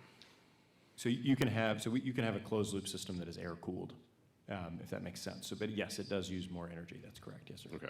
So a closed loop system could be water or air cooled. Correct. Right. Okay. But so in terms of energy consumption, evaporative cooling would use the least. Correct. Then closed loop water cooling would use The next, and then air-cooled closed loop would use the most energy. Yes, sir. Okay. So in your example, you said if it's 1 kilowatt to run the computer, then it'd be 1.3 kilowatts to 1.3 to 1.5 kilowatts to cool the equipment And run the computer. and run the computer using closed loop air or water. Air would be closer to the 1.5, and water would be closer to the 1.3. Okay. Very helpful. So since you just use closed loop, and do you use a combination, water and air, in your Yes, sir. facilities? Yeah, so we have air-cooled facilities, but we also empower what's called liquid to the chip. So that would be a water system where you're actually running water through coils that wrap around the servers and cool the servers that way. Okay. The buildings, most of our buildings that are currently being built can do both. Okay. So since you don't use any evaporative in your facilities, I mean, do you consider closed loop to be like the gold standard, like the best practice in the industry? In the markets that we are building in, yes. Okay. But potentially, if you were in a, like, I don't know, coastal area or something, you had I was presuming you have to use some sort of desalination technology if you're using salt water. Yes, sir. Or if you're on Lake Michigan or something, something like that. That's right. Sure. But like for Texas purposes, closed loop seems to be the best. Closed loop's the best. Yes, sir. Okay, that's what I was trying to get to. Yeah. I may Sure, Dan. comment on that as well.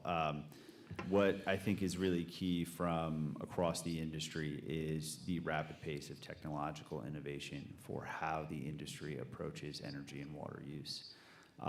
So I think we always advocate, and I would express, we always advocate for a technology neutral approach because we have members that are innovating daily on how they combine all these different approaches to be water efficient and to be energy efficient as well.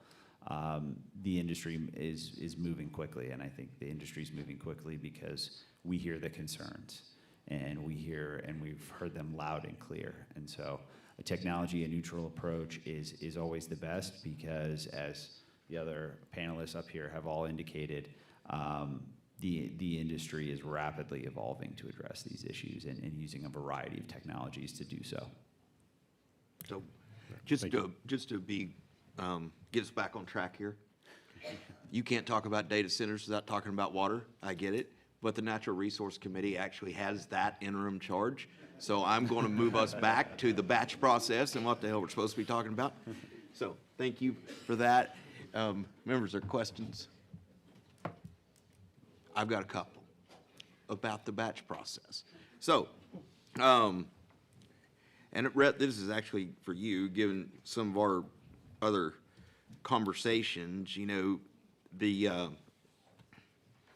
current, I guess I want you to expand on the current interconnection process and the proposed changes and the challenges it's presenting for a developer. And really, you know, when we went through, and we were in another hearing, we were going to do a deeper dive into Senate Bill 6. But the whole goal from this committee's standpoint on Senate Bill 6 was to regulate responsibly, but not impede process. And I think we've impeded the process. So if you would like to expand on that, and all of you can answer that question too, because when we get ready to report on our interim charge, what we want is to be able to bring to the legislature and to PUC and ERCOT, okay, this is what we said, this is what you did, this would make it better. So those are the kind of things, if you could expand on that, is my question. I know it's a broad question, and we're going to be here a while anyway, so go ahead. Fair enough, thank you. So Rhett, Bennett, Black Mountain, I guess kind of starting with the original mission, as I understood it, SB 6 was crafted to encourage data center growth, that economic development, but also protect grid reliability and protect consumers from rate increases.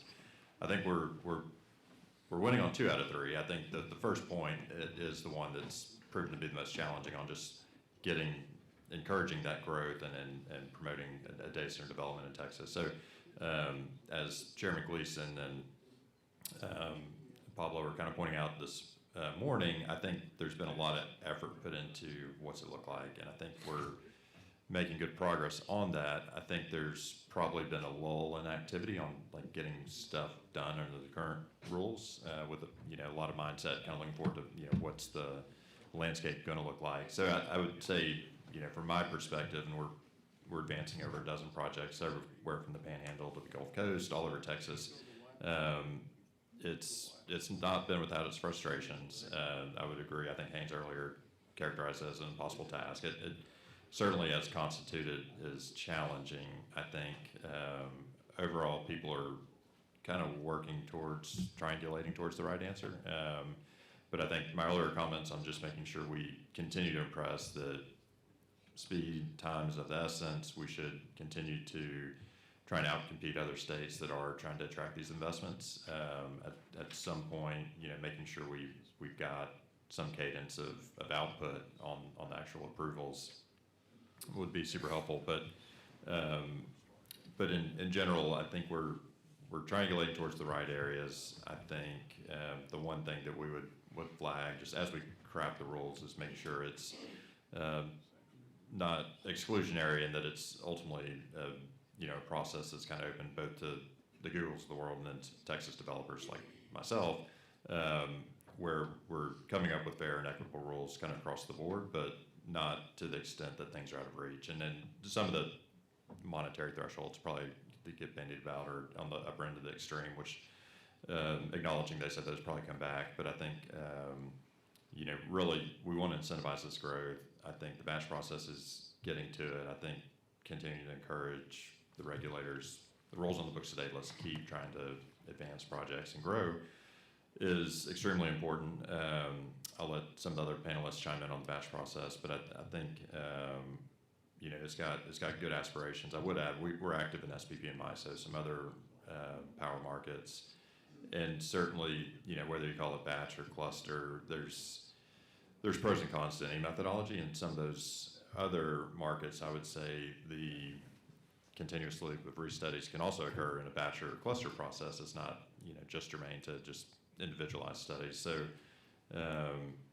everybody's working hard on it. I'll let some other guys kind of speak to it. But so on this batch process, one of the things is there's projects that were going through the RPG process that are now being incorporated in the batch process. Do we still need RPG?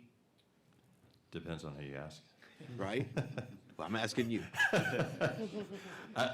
I would say the transitions are always hard. I think the transition to batch has proven to be really challenging. I think if you were asking the Oncor's APs of the world, the RPGs and the regional transmission plans, that kind of was a batch before there was a batch. I don't know. We entered under the old rules. New rules are kind of getting crafted. I think ultimately, you get there and it's a good answer, but the transition's not without its, fits and starts. But okay. Michael McNamara, my hair wasn't white before the batch process. to clarify. So here's our view on this. The data centers are coming. They don't use water. They have a tremendous amount of benefits. their scale is going to be very, very large. And the customers, and I'm sure Haynes sees it too, and Rhett does, the demand is inflecting higher. The value and use of these activities are getting better and better. And Texas is the place that can accommodate them the best, fastest. And putting things on the grid are the best for the customers preferred, the best way to pay down the system for all ratepayers, and the biggest incentive to bring on new generation. And so what you have to do from Thomas Edison and Siemens is you connect all these things with wires. The current batch process allows a new transmission plan, but that'll take 18 months, and the current system is frankly sold out. And so what we and others have been doing for years is working in the existing RPG process, which is well-known, well-documented, with $600 million from us and another $1.3 billion if needed, which will pay down that system by over 20 to 30%. So de-risking all the risk and giving certainty and clarity to the customer to build now. And so we think, with others, that approve the RPGs that have been filed through April 1st. Let them get going now. Let's get the wires going, and then let the generation and load come along. And what our customers will do is they'll start building natural gas plants at our sites if they know the interconnect is coming, and then that comes onto the system as a resource when everything's connected. So, Michael, before you give up the mic, that leads me to the other question, because you brought up the interconnect and the transmission. How far behind is, so if it takes, say, I've heard everything 3 to 5 years to get the gas turbines and get them fired up and actually producing electricity, how far behind is transmission? So we actually think we can get natural gas starting today in 24 months. The transmission system on our campuses for them to grow would be available in 28, 29, 2030, 2031.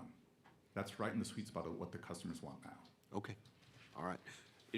Y'all have anything you want to add to that? I've got a couple more questions, but Sure. No, I'd love to chime in. I completely agree with Michael, and I think this is a great question for the TSPs later today as well. I think they have a good thought on how to approach this. But to Michael's point, if you look at project maturity, what projects are ready to go that can be live in 2028? If you're not under construction right now, you're not hitting a 2028 date. I can just tell you that. Or sorry, you're not hitting a 2027 date. It's going to be 28. So 2028 is the realistic timeline for mature projects that are waiting for this approval. We need to incorporate this base load concept within batch, needs to incorporate as many viable projects as it possibly can, in my mind, to organically grow the grid in a way that's responsible, but that keeps the ball moving. If we limit base load too significantly, then we're going to be, it's to Michael's point, it's not an 18-month problem, it's a 3 or 4 year problem. And so we need to make sure that what gets approved in this first round and then in batch 0 is a significant amount of projects that actually qualify from a mature project perspective. I think that's part of the gray area right now. It's not really clear to us what's going to be included in that and what's not. And I think that's part of the active working process. And I'll just add to that too. I mean, the biggest thing is everyone up here has reiterated is I think certainty and visibility into what which projects are going to move forward right now, and that is very much in flux. And I think that is what's causing significant concern amongst whether it be the large loads or others about when we're moving forward. And the more uncertainty and unpredictability you have in that, the less viable just the marketplace can be over the long term. Okay. I've got, Dan, while you've got the mic, this is kind of a question for everybody in the industry, and maybe you're the best to answer it.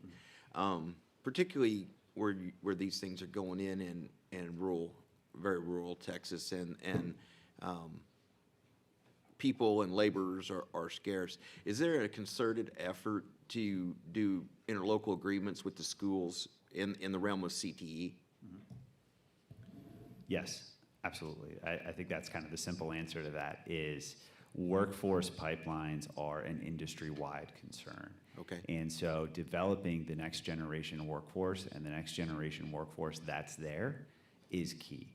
And these are careers and jobs that don't take a 4-year degree. So career CTE programs, So as a data center coalition or your members, have they sought out within TEA to get like in the IBC industry-based certificate where they can actually where a kid can get out of a CTE course in a high school in Texas with a certificate that is directed towards your industry?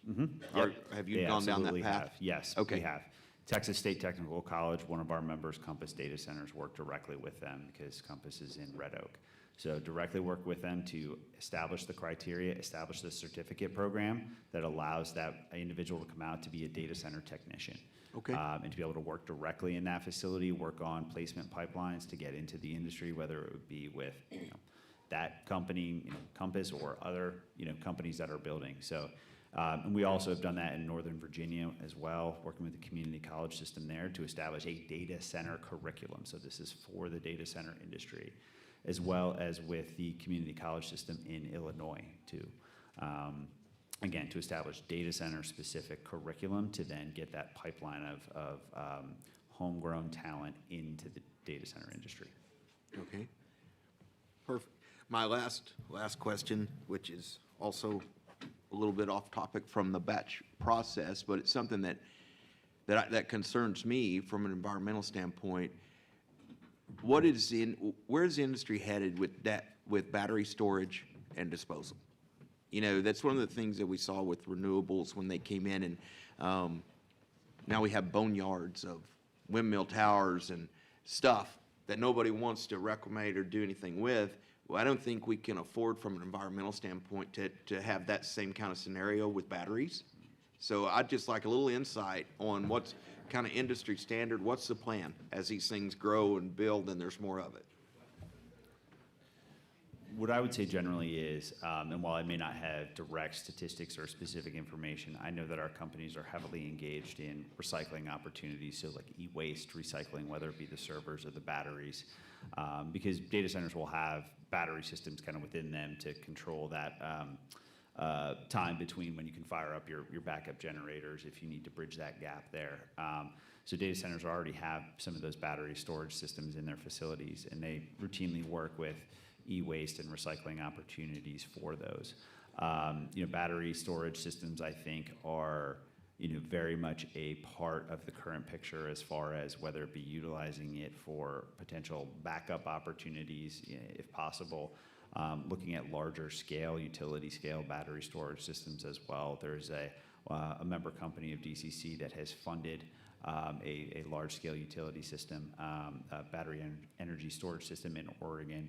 So pursuing those different opportunities, but I do think it's an important question for the future, but I do think it's one our members are already tackling because they do have so many of likewise components in their facilities. Well, and I don't think you can answer it directly for everybody, but I think this committee would like to see a written document of these are best practices. This is what we're doing, and then I also wonder, when you're developing in these areas, particularly in the rural areas, and Haynes, you brought it up earlier about helping a community build a fire station.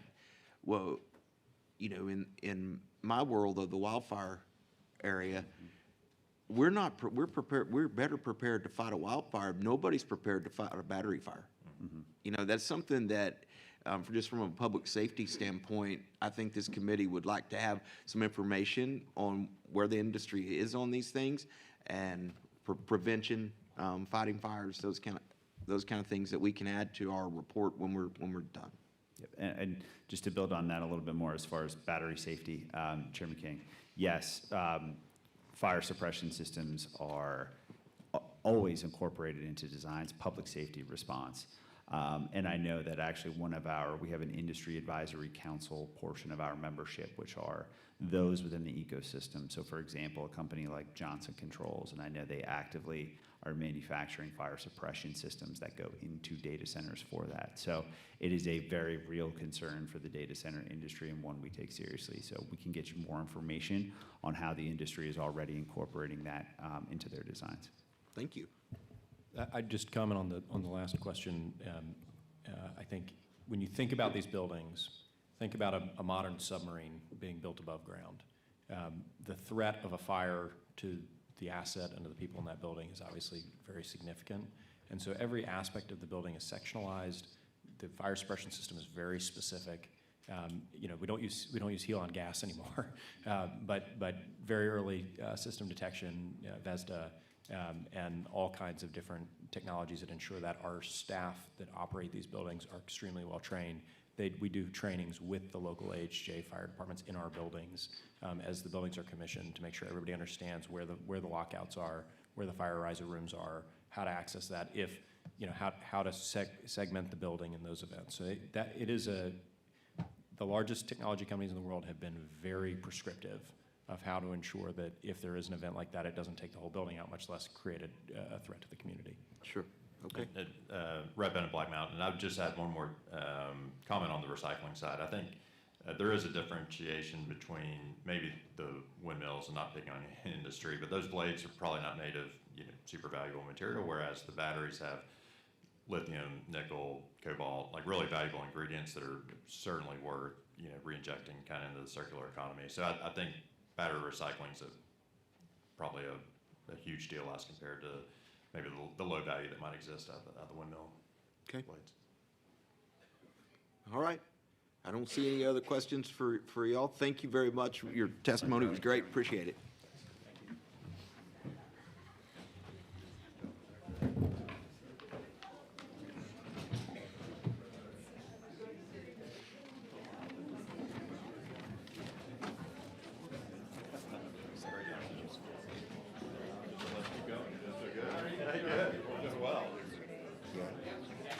She's the only one. No,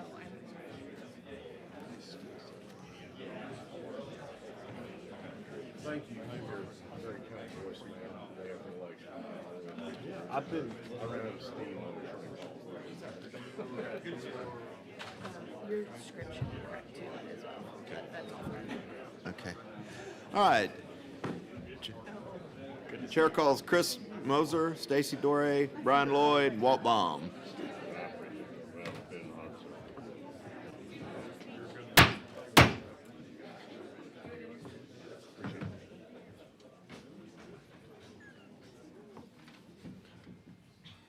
Anyway, all right.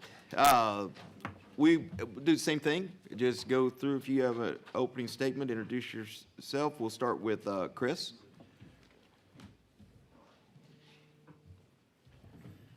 State your name and who you're with for the record, and proceed with an opening statement if you have one. Thank you, Mr. Chairman, Vice Chair Hernandez, and members of the committee. Thank you for the opportunity to speak today. My name is Chris Moser. I serve as Senior Vice President for Competitive Markets and Policy at NRG. NRG is a major player in the electric industry here in Texas. On the generation side, we've got 11,000 megawatts. We're currently building 3 new plants right now, adding another 1,500 megawatts of dispatchable generation to the grid, first of which, to your question earlier, will show up for the summer.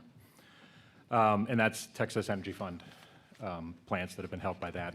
We also have a joint venture with GE and Kiewit, which could result in another 5.5 gigawatts coming on later in the decade, call it 29 to 32.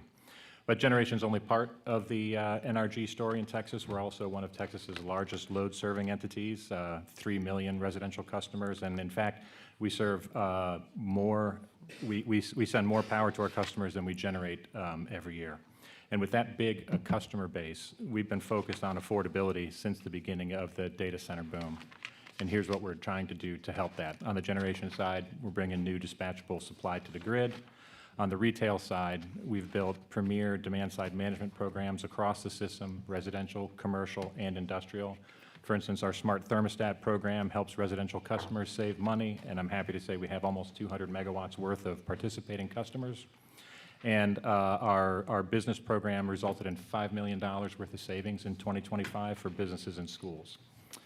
On the policy side, which is what we're talking about today, we've been advocating for data centers to bring their own generation, bring your own new generation. This is simply the idea that new large loads should come prepared with new generation, and if they are, that interconnection should be encouraged, not delayed. SB 6 supported this idea, and so far I'm happy to report that that seems to be holding course in the various policies that we're seeing, but let's be honest, as you've heard already today, we are in peak sausage-making season right now. We've been active participants in all of the different proceedings coming from SB6 and are encouraged by ERCOT and their comments considering bring your own new generation in their batch zero process.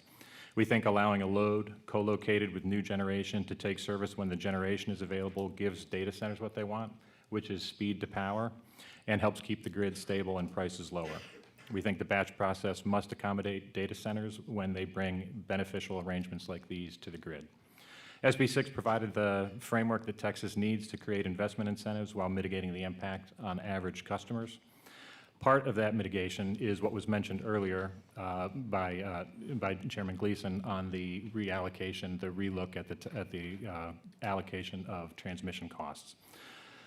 And there's a bunch of different ways you can do that, and he mentioned some of them. You can change the measurement time, you can implement a new large load rate class, you can add floors or ceilings, and these changes can make a big difference to the average customer. All of these policy changes are still works in progress, but I'm happy to report progress is being made. I thank you for your time, and I'm happy to answer questions. Who would like to go next? I'm happy to go next. Good morning, Vice Chair Hernandez, members of the committee. My name is Brian Lloyd. I'm with Oncor Electric Delivery, the state's largest transmission and distribution utility, and you might have gathered today, we have more of the data center requests than anybody else that Pablo's slides kind of shown. And some of the areas you've talked about today, Red Oak, Texas. If you don't know Red Oak's about an hour south of Dallas, kind of toward Houston. Midlothian is a little bit to the west of that, another big data center area. Haynes talked about some areas just north of Austin. We serve that area as well as the Permian Basin in West Texas, where there is interest there as well. You should have a slide deck from me, and for the question of, well, why does Oncor have this disproportionate number of requests, the first slide sort of shows that, and the Chairman Gleason talked today about the fiber connectivity being a really important part of data centers. Data centers are not new to Oncor. We are, as you've heard in DFW, the number 2 data center market in the country, and I think, as somebody said, we expect to be number 1 probably by 2030. But on this map, you can see the sort of a map of some existing data centers from a data source the Pacific National Lab put together. The pink on that map is that internet connectivity and fiber concentration, and that, again, I think kind of shows you some of the areas we were talking about. Though data centers are not new to Oncor, the scope and scale, both in the number of requests and the size of individual data requests, that is what is new and what has overwhelmed the existing processes. In the second slide in that deck shows, we kind of bucketed our request into kind of the geographic concentrations that we sort of see that. And again, you can see that around the DFW area, north of Austin, but also in West Texas and other parts. So this volume for Oncor and what that map, I think you've already concluded this, but it is why Senate Bill 6 was needed. It is why a batch process is needed, and it is why the PUC rulemakings are needed, because we need help narrowing this set of requests into something manageable. Today I want to highlight 4 areas that Oncor thinks are very important to resolve by the end of the year. You've heard some of these before, so I will be brief and we can get to questions. We do agree that we need to transition to a process that has meaningful upfront requirements, financial conditions, perhaps as a significant one to help us filter out the less mature, less developed projects. We think the PUC is making good progress on this. We caution that there's sort of a needle's eye we have to hit here, where we winnow out some of the projects that aren't as well developed, but we don't scare away the real projects that can have a great benefit to the state. The Chairman talked about an aspect of their proposed rules on non-refundability. We think that's not really necessary to kind of get to some certainty that these customers pay for the infrastructure that we will be building for them. Secondly, we think it's very important that a batch process comes out with an actionable transmission plan. I think the Chairman asked the question of, do we still need our current regional planning group or RPG process?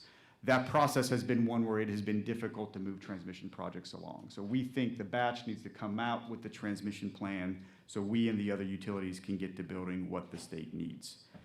Importantly, we think as that batch result comes out and some projects say, well, you know what, I'm out, once they sort of see the plan and their allocations, we think within that batch, utilities need to be allowed to basically backfill projects. Maximizing the use of each of these transmission plans as they come out is what is best for the rest of the ratepayers in the state.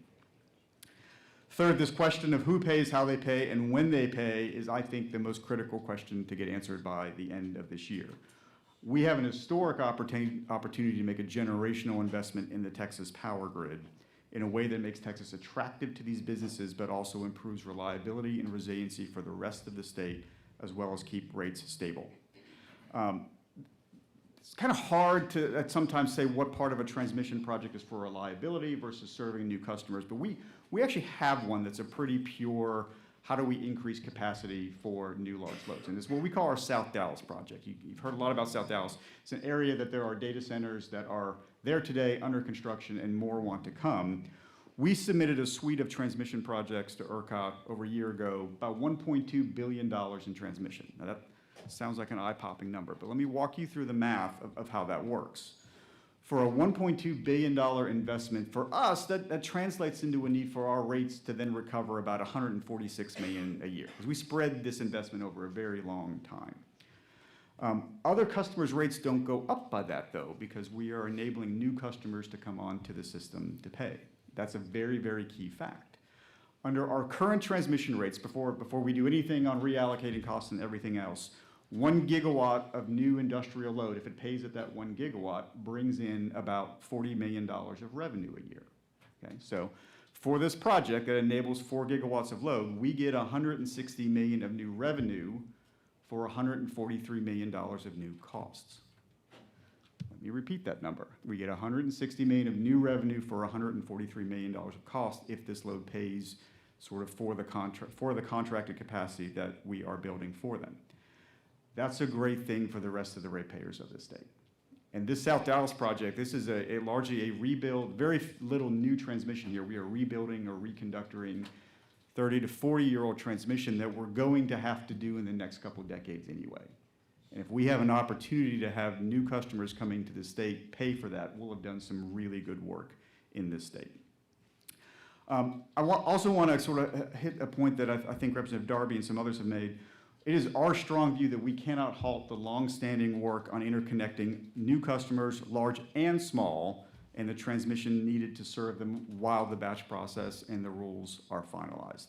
We have the Permian Basin Reliability Plan that Mr. Guerin, as you know, was largely about the forecasts of getting ahead of the forecast of demand in the Permian Basin. We are building that in large part for that industry and those needs. They can't have the rug pulled out from under them. Similarly, we serve customers like Samsung and Taylor and Texas Instruments up in Sherman and in Richardson, Texas. We serve DFW Airport, which is expanding into a new terminal. Again, we have these other customers in South Dallas that are looking to add more. We've been planning transmission along the way. You've sort of heard about what do we do with these projects.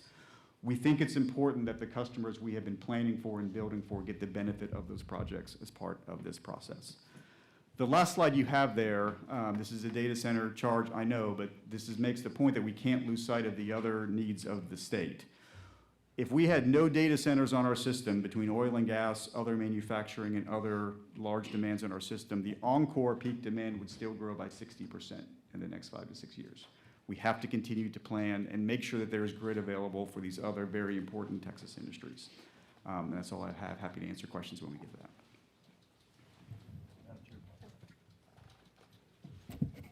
Mr. Raymond? Thank you. So you said you would still have a 60% growth?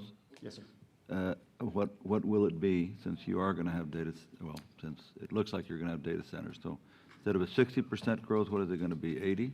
Yeah, so I'll tell you, our current peak demand on the Oncor system, ERCOT overall grid peaks about 88 gigawatts. Ours is about 40 because we're such a big part of the state. We currently have 270 gigawatts in our queue. That's, again, not a realistic number for us to serve. We have, looking at the numbers here, about 18 gigawatts of non-data center load on top of that 40. That's kind of where that number comes from. Mm-hmm. We have a sizable number of very advanced data center projects as well that are in, when you add those up, those are in the tens of gigawatts. And when you get below 75 megawatts, this whole process is for customers above 75 megawatts. We have several thousand megawatts of smaller, we call medium-sized industrial loads as well. The answer to your question of where our load is going to get is a question of how fast can we get transmission plans approved to serve all of them. No, but you said even if we didn't have data centers, on the forecasted or, that you would have a 60% growth demand, right? Yes. So I'm asking you, since Let's assume you are going to have data centers. What will it be instead of 60? The answer is how much transmission can I build for them? Because again, I think we have, with this Again, large set. we let's think- assume you could build everything. What would the demand, 70% instead of 60, or do you know? Oh, Am I it would be asking? significantly more than that. So, I mean, we could very well Well, double our peak demand Okay, in the there you next go. 5 years if there's All right. adequate transmission that we can build for that. All right, Yes, sir. thanks. Next witness. Chairman King, Vice Chair Hernandez, and members of the committee, thank you for the opportunity to provide these remarks today. My name is Stacy Dore, and I am here to speak on behalf, sorry? Oh, more mic, okay. I'm here to speak on behalf of Vistra and our 4,000 Texas team members who work at our 22 power plants across the state and our headquarters in the DFW area. Our roots in Texas go back 145 years, and we are proud to power Texas. You've heard today a lot about the economic development benefits and water needs of data centers, but I want to focus on the benefits of data centers to our power grid. Electric demand growth from data centers will allow our existing grid to be utilized to its optimal capacity while spreading fixed costs across a larger number of customers and directing many of those costs to the customers who can best afford them. This will help us keep Texas as one of the most affordable grids in the country, and that is because competitive markets work. Data centers will also help ERCOT remain reliable. Customer contracts for existing generation plants and eventually for new generation plants will ensure that our existing plants are maintained long into the future and also incentivize new plants to be built.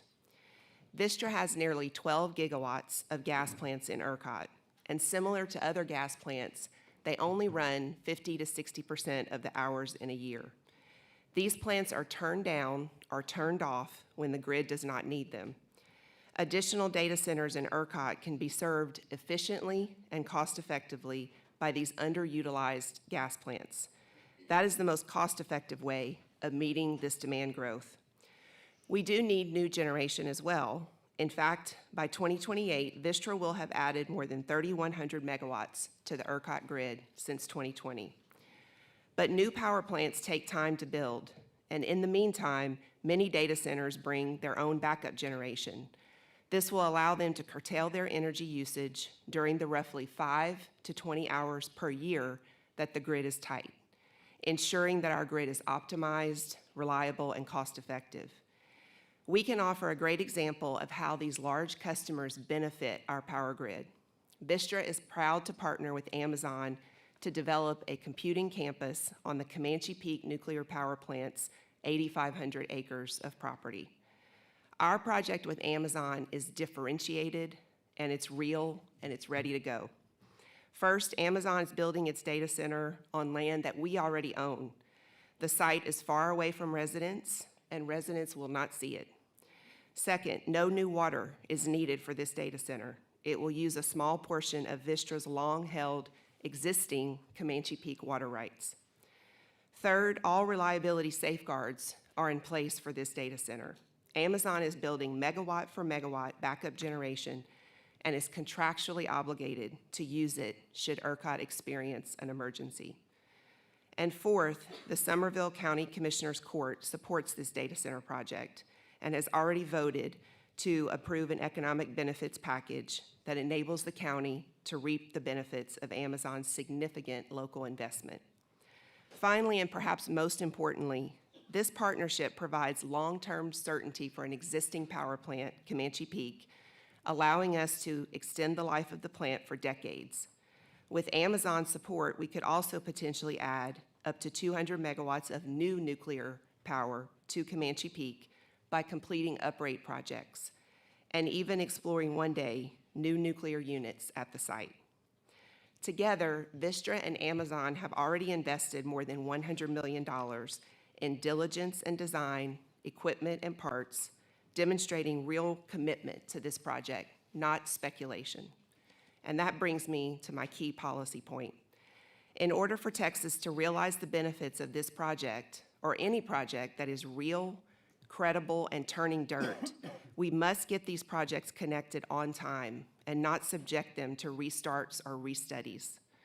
Vistra supports efforts to raise the bar on our load interconnection queue and we are urging ERCOT and the PUCT to ensure that late-stage, mature projects like ours do not get caught in a restudy net. The result will be simple. Texans get a stronger, more secure grid, and data centers help to pay for it. The bonus is that Texas can then lead the U.S. in achieving the American objective of energy and technology dominance. Thank you for your time and leadership.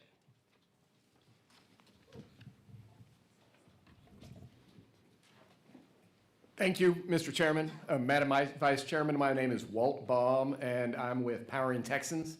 Want to take a minute just to thank the committee for the work you have done over the past several sessions on strengthening the resiliency of the grid, the work that you have done to improve weatherization standards, to enhance the emergency planning, and to support the generation supply chain.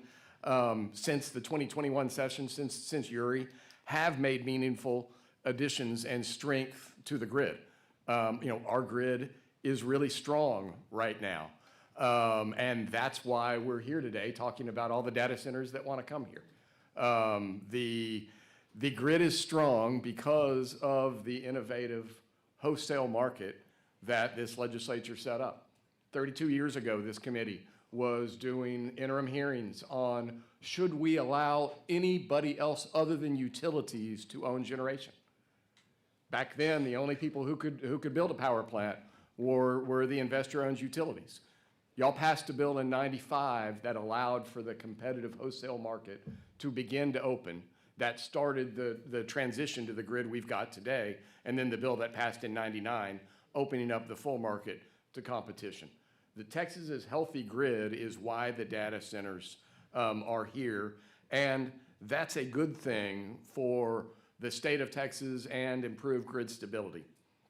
To keep that leadership, we need to continue to send the clear signals that Texans remain stable and open for business for investment, and we need to make sure that the system that's set up appeals to data centers, but also make sure that residential consumers are taken care of, and our existing manufacturers that are here are all here to stay.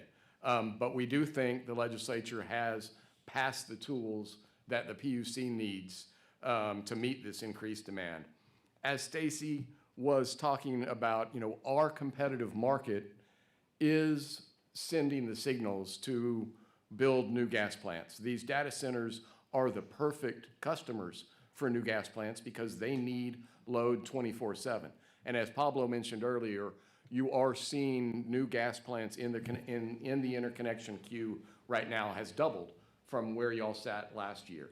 And there are Texas Energy Fund plants coming online this summer. We've got a lot of electricity most of the time, a lot of excess capacity most of the time.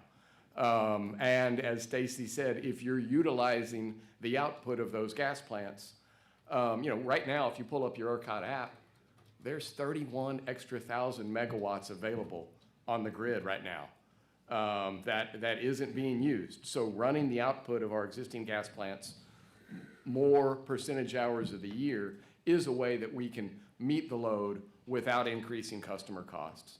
And the extra load that's coming, as Brian mentioned, helps spread the costs around. If you look at, there was a recent study that looked at all of the states, and the states that had the highest growth saw that prices raised the least. And the states that had the lowest growth are seeing prices go up the most. And so the spreading the fixed costs around for the transmission and distribution system over more demand will help keep the downward pressure on prices. What y'all passed last session in Senate Bill 6, will help make sure that there are real projects that are coming and on the way. Y'all set up the bill, kind of in four different categories, that if you're trying to build a plant, that you need a detailed transmission and interconnection study with assigned cost responsibilities, also disclosure and data sharing to support planning with ERCOT and the PUC. You also need the curtailment and reliability deployment agreements, like Stacy mentioned, so that power, when ERCOT needs it, can go back to the grid, and the cost allocation and service agreements. Projects that have met these 4 requirements are shovel-ready and are the easiest foundation for the grid to build on to meet this data center load that's on the way. You always hear me talk about the need for certainty. One of the things, and Stacy mentioned it too, y'all set up a process in the bill last time that had a pretty strict timeline to make sure that on co-located facilities, the projects that build their own transmission and investment and their own transmission infrastructure directly to connect to a power plant, that there was a strict timeline, that when you started these studies, that our companies would know whether they would be approved or not. They've got to go through a 120-day approval process at ERCOT and then a 60-day approval process at the PUC. These have already begun, but if some of these projects get stuck in the batch process, they can't meet that 180-day approval process. It might be 18 months until they'll know. So Pablo mentioned earlier that putting some of these projects in the base load will fix that and allow those timelines to be met. And I hope we see that come out as ERCOT continues to work on these. But we really think that Texas has built something rare, a competitive, integrative grid that continues to grow, and we do think that this data center load can continue that growth and make the grid continue to be reliable for all customers. Thanks. Happy to answer any questions. Ms. Thompson? Thank you for your testimony. After listening to so many wonderful experts this morning, I'm wondering what kind of educational training and skills is necessary for us to have or maintain a market of employees, and whether or not Texas can have a role in making sure that we are able to train those persons here within our state. I'm happy to start. I think for the transmission and distribution utility, Oncor is a utility that we have been adding employees in light of this growth, and that's everything from folks that do these planning studies, but also linemen. And we partner with a number of colleges on apprenticeships and other training programs. Having that workforce continue to be healthy and a good pipeline of new employees. We are a company getting younger kind of day by day because of just the nature of our industry having sort of an age-out problem. So we are very interested in talking to the state about how we can partner with you all to continue the work on the workers in particular we need. I think you heard from the data centers, there's some overlap there in terms of electrical work and plumbers are not a thing we really need, but those kind of trades, I think, are a great opportunity for the state and industry to partner on. If you'll Chris please And I'd like name to further. before yes, you sir. speak. If you please Chris name. Moser, NRG. I couldn't agree more. I think that I can't hear you.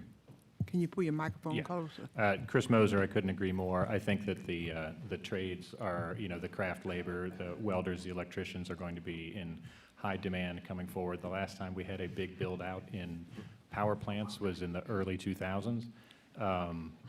That workforce is either aging out or has aged out, and to the extent that we're going to need people working on both data centers and power plants at the same time, that is all the more the case that you're going to need a bunch of them. So I think anything that the state does in that direction of encouraging that would be fantastic. Well, I certainly would like to visit with you all because I have a Houston Community College in Houston, and we would like to see some of your programs, there if possible. What impact, if any, does this war have on your industry? Any ripple effects that you see? Brian Lloyd for Oncor Electric Delivery. I would say what we see in light of the move in oil and gas prices is a reiteration of the need to ensure we build out the Permian Basin so that Texas oil and gas can continue to provide an advantage to this company.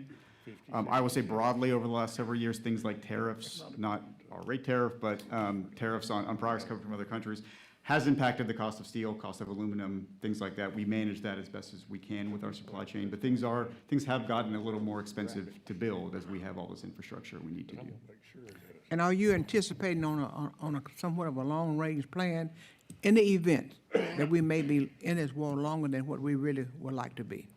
We, again, Brian Lloyd with Oncor, I am immensely proud of the supply chains that our team has built. We have for the next 5 years, a plan that would spend about $45.5 billion on transmission and distribution investment.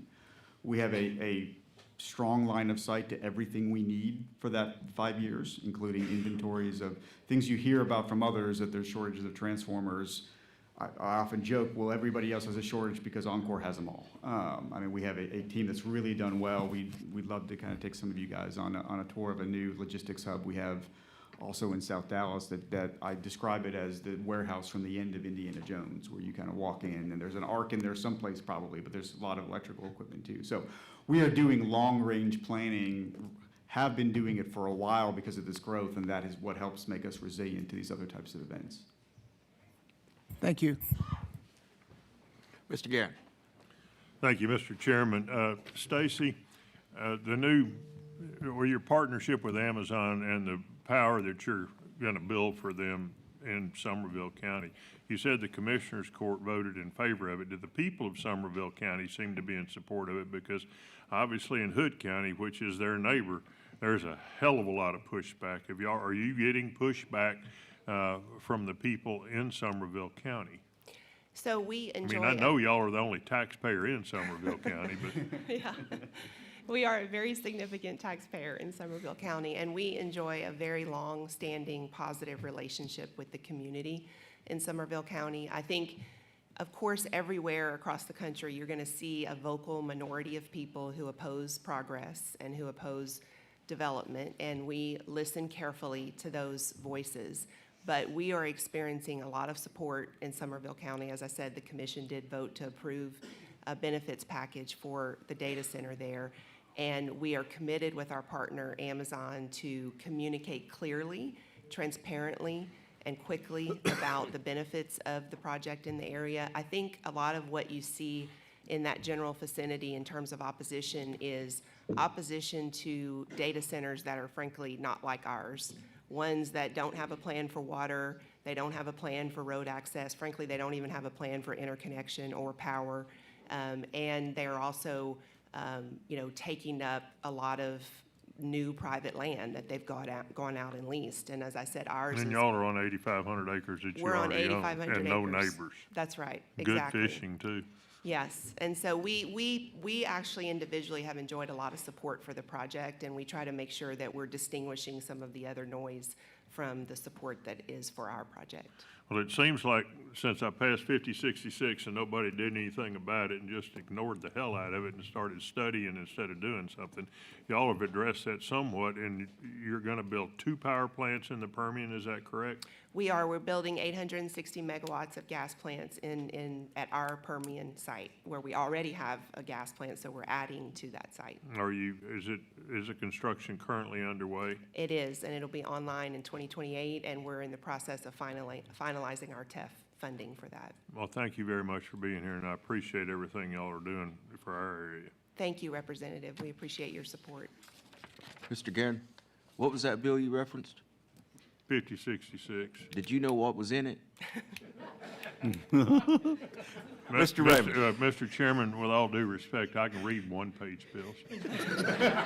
I'm not sure PUC can or ERCOT can, because the word study's not in that damn bill anywhere, but we've been studying the hell out of it. Thanks, Chair. I may have hit a nerve. Mr. Raymond.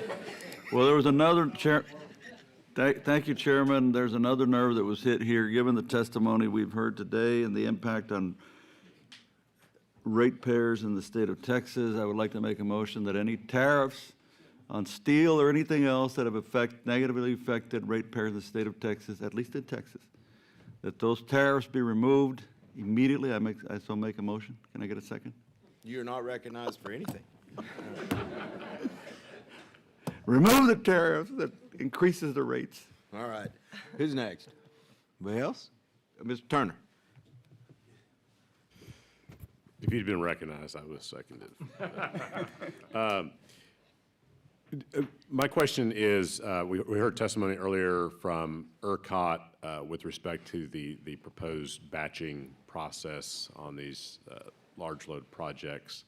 And I'd be curious from each of your organization's perspectives, if you have any initial feedback to share with the committee on what ERCOT is talking about this morning. Thank you, Representative. I'll go first. I'll just say that Vistra is supportive in the long term of the batch process. We recognize the need to come up with a new way to study these projects given the unprecedented number of applications that are in the queue. I do think, though, that we still need to work on raising the bar in the queue itself to filter out. There's no way there's 400 gigawatts of data centers coming to the United States, much less Texas. We've done, analysis that shows a top-down way of thinking about how much data center growth could we see in ERCOT. So rather than just looking at interconnection queue applications, we look at things like chip supply globally, data center supply globally, supply chain considerations, and we think the number, reasonably speaking, is probably more like 30 gigawatts by 2030. And if that were the number we were all dealing with, this would become a lot easier, but we're not. We're dealing with an interconnection queue that has 400 gigawatts of requests in it, and I think we need to find a way to raise the bar on those applications as a first step to make sure we're getting projects that are credible and have the financial wherewithal to move forward, and that those are the ones we're studying. So that's the first issue. As for the batch process itself, again, we understand the need for a new process, and we're supportive of it in the long term. The concern that Vistra has had and what we voiced repeatedly at ERCOT and the PUC is making sure that the way the criteria is set for who is in the baseline of the batch process versus who gets studied or restudied in the batch process is clear. It's not yet clear, and that it also recognizes the maturity of a project. I think Mr. Strater on the previous panel, he put it well. He said the batch baseline needs to incorporate as many viable, mature projects as possible, not the speculative ones. And in our case, for example, Oncor very diligently completed our studies for our Comanche Peak process way back in December. There are some additional items that we're working through with them and with ERCOT, but given everything that I've shared about that project, it's very clear that that's the kind of mature project that needs to be in the baseline load of the batch process and not be restudied. And there are many examples like that. I'm just using this one because I know about it. So it's not a concern about the overall batch process itself. We have a concern about who's being included in the baseline load and who's going to have to be restudied and perhaps start all over something that's been in process for 2 years or more.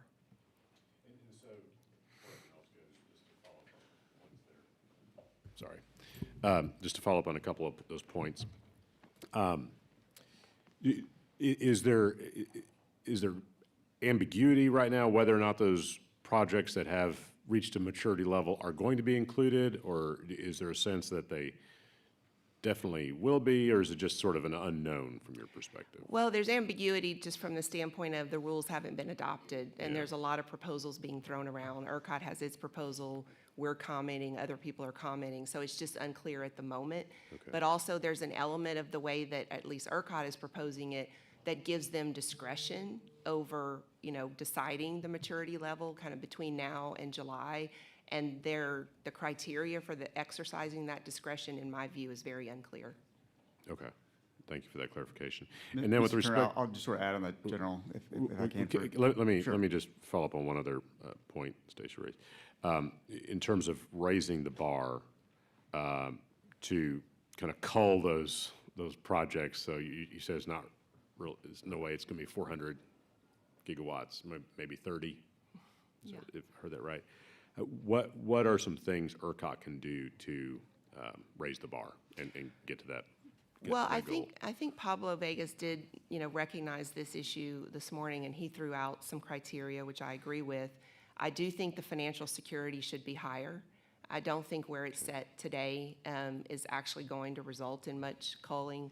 Now, in terms of refundability and tiering according to load size, we'd be supportive of making sure we have rules that don't impact lower, smaller loads that are just trying to get on the grid in the normal course, we agree those should go forward. But I think you can raise the financial security. I think you can insist that the developer or the load applicant show that they actually have control over the site. A lot of developers are out there optioning land, and they don't, their option might expire before the study process even finishes. So I think making sure they have site control. Pablo mentioned even looking at things like equipment orders. I think that's a relevant consideration, because if you get approved to build something, and especially if it has a power generation element to it, even just backup gen, but you haven't ordered equipment now, then you may not be getting online in the time that you said you were going to. And then I think just also showing a contract for power, showing a customer commitment of some sort to purchase the power from the grid, I think is another indicia of viability. So I think there's numerous things they can look at, and I think they do intend to look at those things, but I think we need transparency about what qualifies.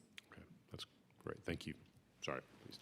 Yeah, Mr. Turner, I echo a lot of what Stacy said. There was a point made on the prior panel that I sort of referenced as well, that along the way, as this process has been evolving, we, Oncor, have continued to advance transmission projects, some of which, Chairman, again, were identified back in the 2024 transmission plan.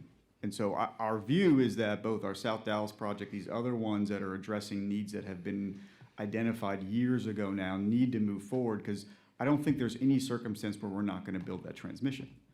And then, as Stacy said, and I should have prefaced this, I agree with Haynes entirely. I think ERCOT and the Commission have done a fabulous job in taking feedback on these. Most of these are just simply areas that are still open, that we feel pretty strongly about and hope continue to get consideration.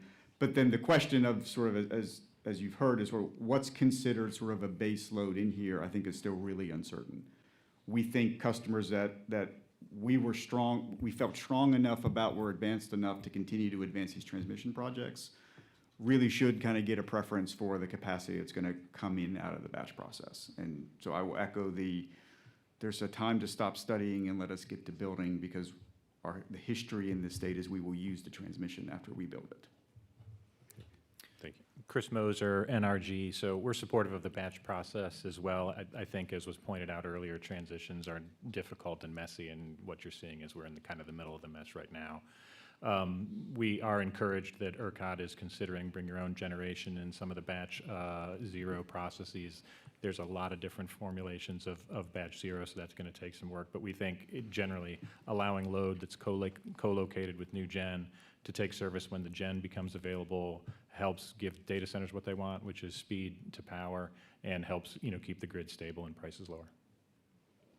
Thank you. Walt, anything you want to add? I don't have much to add. I echo what everybody has said on the panel. I will say, if you're looking at on the co-location of with an existing generator, there's not, if you go back and read through Senate Bill 6, there's not a lot of hard dates, but as I referenced earlier, that had if you file that, both the who owns the generation and the customer, you should be able to file that and know within 180 days whether that project was going forward or not. And so, that's a date that's in Senate Bill 6. We hope that ERCOT and the PUC are able to stick to those dates, and part of that is the discussion we've been having about having some of these facilities in that first base load. Well, just one more point. Let me tie something that Pablo had said with something that Stacy just said as well. Pablo sort of made this point that once you come out of the batch with your allocation, we're gonna hold and reserve that capacity for you. We agree that that's an important thing for certainty for these projects. To Stacy's point, if that customer is not ready when we build this transmission and start to put it in rates, we have to match when we start putting these investments in rates, the customers to come with them to pay for them. Otherwise, that's where we get this dislocation where everybody else's rates come up until they come back. I think we've got solutions that we're going to offer the commission to kind of deal with that. But that gets to both the maturity of the project, that you can come when you said you come, because we're going to build the transmission and hold it for you. And we've got to have that paid for by the customers we're building it for. Okay. All right. Thank you all. Ms. T. I know that Ms. Dora had indicated that when you're not in, using you turn your facility off? Does it take you more, how much, does it take you more megawatts to turn it back on? That's a great question. Yeah, what I was referencing is, on the average day, like a nice day like today, our gas plants, many of them, are either running at a very low level or perhaps not on at all because we have so much solar and wind and batteries that get dispatched first. And it's actually very hard on the gas units to cycle that way. They're meant to run full out. They're designed to run as baseload units and just run all the time. But over the years, as the ERCOT grid has built out the renewables, we've had to learn, and our operators, who are the ones working in the plants every day to get this done, they've had to learn how to cycle those plants on and off, because when ERCOT says back down so we can get more solar out, we have to do that. We have to comply with that instruction. And it does use more fuel, kind of startup fuel, to start the gas plant back up after being off. And so really, as a machine, those machines would like to just run all the time. And if we start connecting more data centers to the grid, they will run more because there'll be more demand on the grid. And so we just see that as very low-hanging fruit to serve this data center load. Is let's get all of our plants running as much as they can run. And then on the days of the year where they're running all out and the load is getting tight because it may be really hot or really cold, the good news about these data centers, like our customers, they're bringing 100% backup gen. And they can turn on that backup gen so that the full output of the power plant can go to the grid. And that's why co-location with an existing plant makes so much sense, because no one has to build transmission lines for that. In fact, the customer's building their own self-service line to connect to the plant at their own expense. And they're bringing the backup gen so that the plant can be fully available on the days when it's needed most. If you had an idle system built in those machines, would that be less battery necessary to bring them back on? The island system you're asking about? Yeah, I think it's interesting. There's a lot of information out there today in the market about islanded power. My personal opinion is that islanded power operating 24/7 at scale is still a pretty new technology and a pretty new concept. And there are examples where islanded power is actually really hard on the turbines and can kind of run these turbines out. So the conversations we have with customers, they all start with, we really want a grid connection. They don't start with, we want islanded power. They will do islanded power at times because they're just desperate to get power. But that's why I think this is such an opportunity, to Brian's point, to get more customers connected to the grid, even if they're ultimately bringing their new generation in 3 to 5 to 7 years. In the meantime, get them connected to the grid so they can start soaking up some of the costs, the system cost of the grid, instead of those costs falling to residential ratepayers. Mr. Raymond. Just back to Brian, you said, I think we have some ideas for the PUC. Do you want to test them here so they'll know we know about them, or? Yeah, Brian Lloyd again for Oncor Electric Delivery. You sort of saw it in the example I used, right? Which is, if we're going to build a gigawatt of capacity for a customer, we believe pretty strongly that that customer should pay less on an actual consumption. If we're going to build it and then reserve it for them, and that's actually what they get out of the idea we have, is they get it reserved for them. That if we're going to build a gigawatt for them and reserve it, they need to be paying for a high percentage of that usage. That's what a lot of other states have done in this area, is they'll create new rate structures that are a minimum charge of a high percentage of their usage on a term contract, which we think is the other piece that kind of goes with this, because as I said, we spread the cost of transmission over a very long period of time.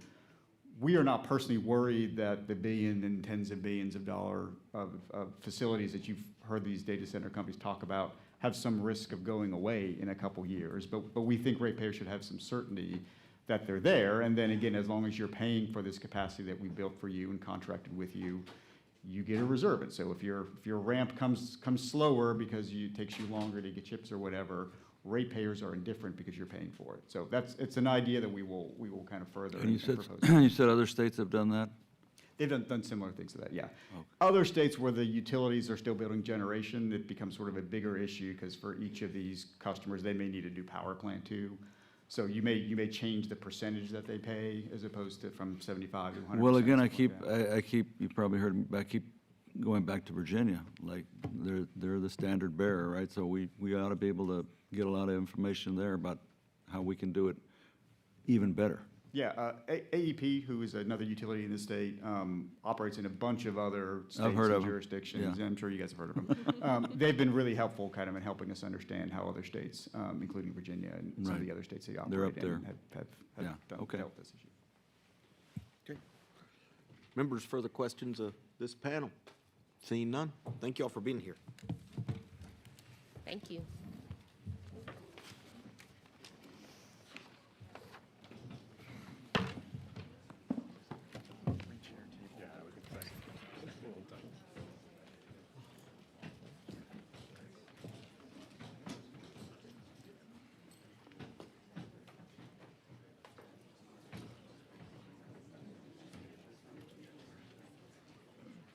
Just three on this one?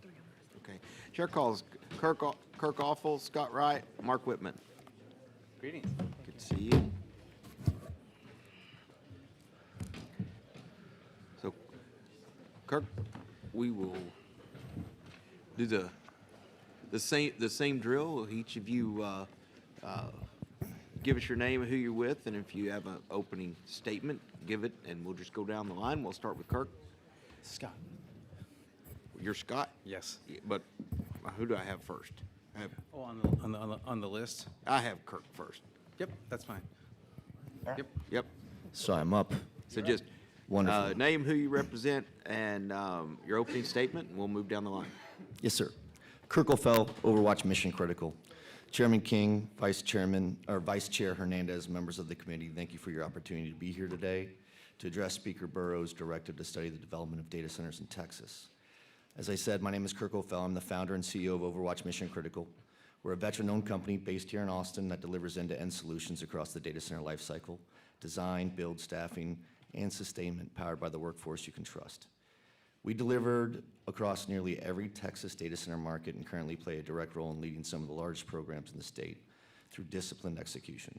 Before working in digital infrastructure, I spent 5 years in the U.S. Navy on a nuclear fast attack submarine, and that environment teaches you that quickly that big missions don't succeed because of slogans. They succeed because disciplined teams execute under real consequences. That mindset matters here because data centers are mission-critical infrastructure. When they fail, the consequences are real. As I told members of the Hill in January, I want to start by owning something.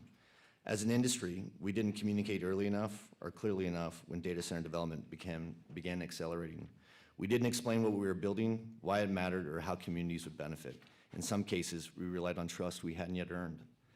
That created concern in hometown America, and that concern was justified. And on behalf of the entire industry, we sincerely apologize.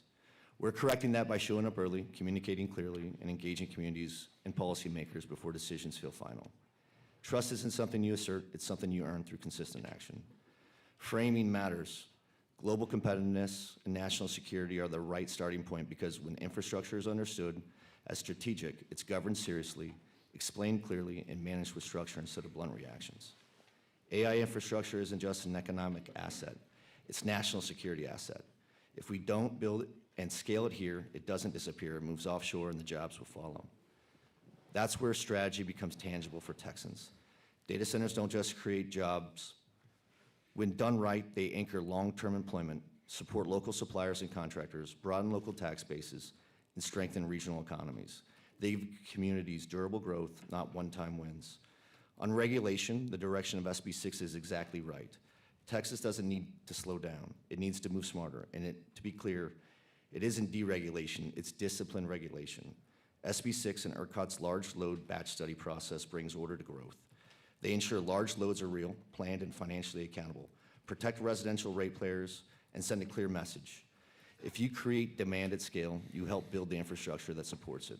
With ERCOT projecting load growth by 2030 that could nearly double today's peak demand, there's no room for guesswork, which is exactly why SB 6 matters.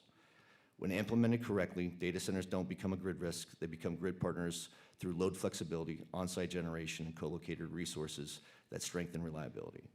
This is mission-critical infrastructure, and Texas is ready to lead, to set the national standard for how next industrial revolutions get built.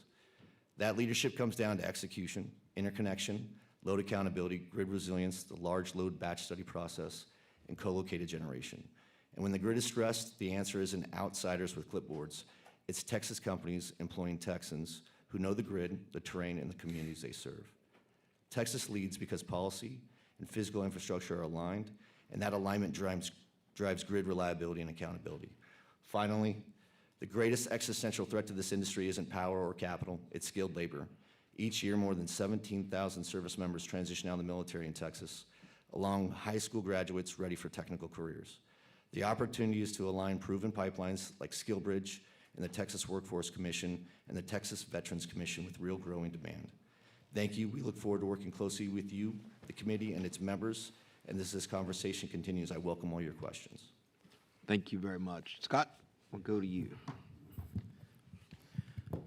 Thank you, Chair, Vice Chair, members of the committee. It's indeed a privilege to be here today and talk about Vantage Data Centers, how we think about some of the issues. You should give me your name and Yes. who you're with. The name is Scott Wright, and I am the Vice President of Energy Market and Regulatory Strategy at Vantage Data Centers. Go ahead. But good afternoon, as I was saying. So definitely appreciate the opportunity to be here. We're also a proud employer of a lot of veterans, so appreciate those comments and how that rings home. A couple things I want to talk about. We've had a lot of topics covered today. It's been very informative. I'll try to keep it pretty brief. First, who is Vantage? Vantage is a leading developer of data centers, and we operator for hyperscale data centers. We have 2,000 employees, been in business since 2010, and we've supported some of the world's largest technology companies. We have 41 data centers, 26 markets across 5 continents. Major growth emphasis is here in North America. Vantage distinguishes itself by being really a long-term operator of the data centers and a long-term community partner. We take care of our customers, we take care of our communities. I'll talk more about this. With this approach, we advanced our mission to be the digital foundation for a thriving world. I'm here today to share some of our experience and developments related to our projects and our critical facilities that help fuel the Texas economy.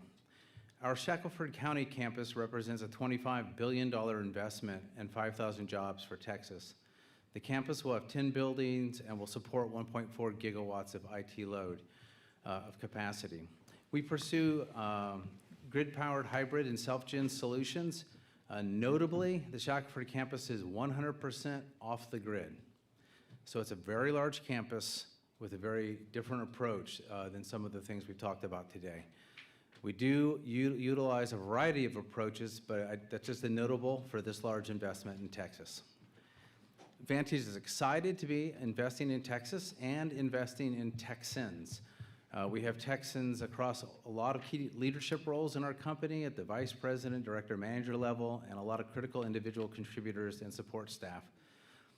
We have more than 200 permanent full-time employees at the Shackelford campus, and they're earning good salaries, and we continue to hire a lot more, and all of those job postings are on our website. On April 18th, we'll host our first Career Expo in Albany to showcase our jobs and opportunities and those of our partners at the site. Another distinction we have is just trying to be a good neighbor in general with our investments from the very beginning. What does this look like? We're committed to early and open communication with communities to help minimize negative impacts and maximize benefits. We employ leading-edge closed-loop liquid cooling and chiller systems, dramatically reducing water usage, which has been discussed today here significantly. We also are pursuing LED LEED certification for our buildings. And we landscape with native plants to help preserve the natural character of the sites where we develop. Examples of strengthened community include our Career Expo I announced, also $100,000 of scholarships through the Community Foundation of Abilene in connection with Vantage Education Fund. We've supported previous events, Rodeo for a Cause. Our employees donate significantly to charities and worthy organizations locally. We volunteer, and we've done this at a lot of our sites, and these are key emblems of the Shackelford investment. I want to turn to energy.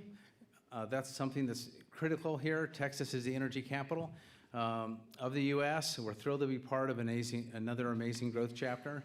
The Texas energy landscape has enabled us to innovate and on technology and commercially, helping us achieve leapfrog speed to market advantage. That's been a Texas key ingredient that's been very attractive for us and our clients. The grid connections also have many benefits, not just self-generating and doing things that way, but we do see a lot of benefits to the grid, and so we're very plugged into the reforms that are happening in Texas, and I'll make a few comments along those lines. So we have many things that have been described today, most notably the interconnection reforms. We do want to support those in any way we can. We want to reduce the large number of speculative requests in those queues, but here the details matter, and sometimes the details may even entangle. If you try to follow some of these reforms, it's very detailed, it's very involved, and we're moving fast, and it can be a struggle to keep up with it all and sort of figure out, so what's my next move? Or how should I think about investing in the future? We applaud the effort with Texas trying to make these reforms. There's benefits of the batch study process, improve certainty. That's so key to our ingredient for investment is to have regulatory certainty and understand market certainty. There's a lot of difficulty that was noted earlier about some of the deposits and understanding the refundability and the conditions of which that will be considered. I was heartened to hear there's also a lot of consideration that those things may be adjusted or changed from recent proposals. So that's a good direction to us. We'd love to be part of those conversations. We also focused on transmission cost allocation.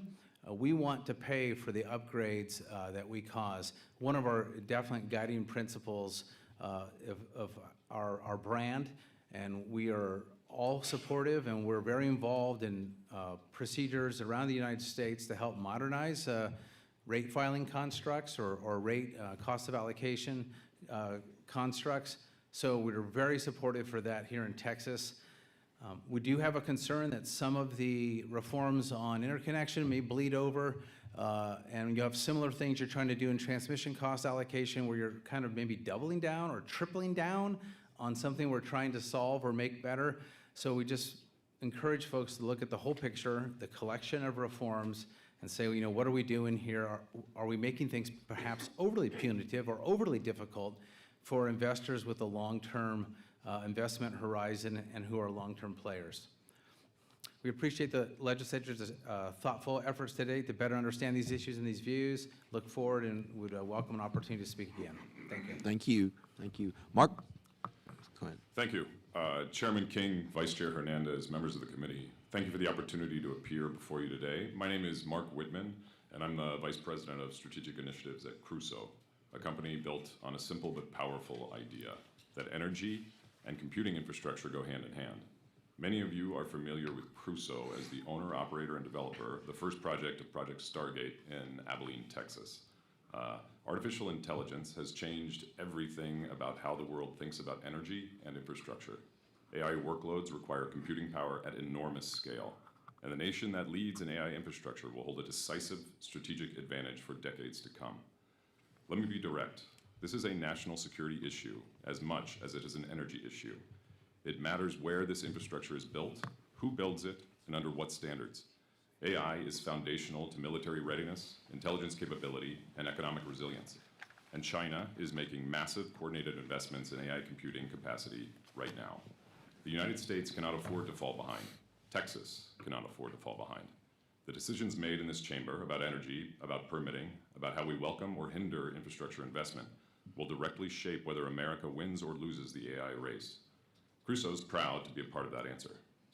Crusoe's energy-first approach to data centers is to match computing workloads with places where energy is abundant. We bring computing to energy, not the other way around. That makes us more efficient, and it makes American AI infrastructure more competitive on the world stage. That same philosophy brought us to Texas, and Texas has a great deal to offer. This state is blessed with extraordinary natural resources, vast supplies of natural gas, and the powerful winds of West Texas. These are not abstract assets. They are real, they are available, and they are ready to power the next generation of American computing infrastructure. The most visible example of our work in Texas is this Stargate facility in Abilene. We did not move into an existing building and plug in servers. We built the data center and the power plant together from the ground up in 18 months. That timeline is, by any honest measure, remarkable for a project of this scale and complexity. It required planning, execution, and significant capital commitment. We made those commitments because we believe Texas is exactly the right place to build. The community of Abilene has been extraordinary. They welcomed us with open arms, and when our project is complete, it will generate tax revenue equivalent to 32% of the city's budget and 25% of the county's budget.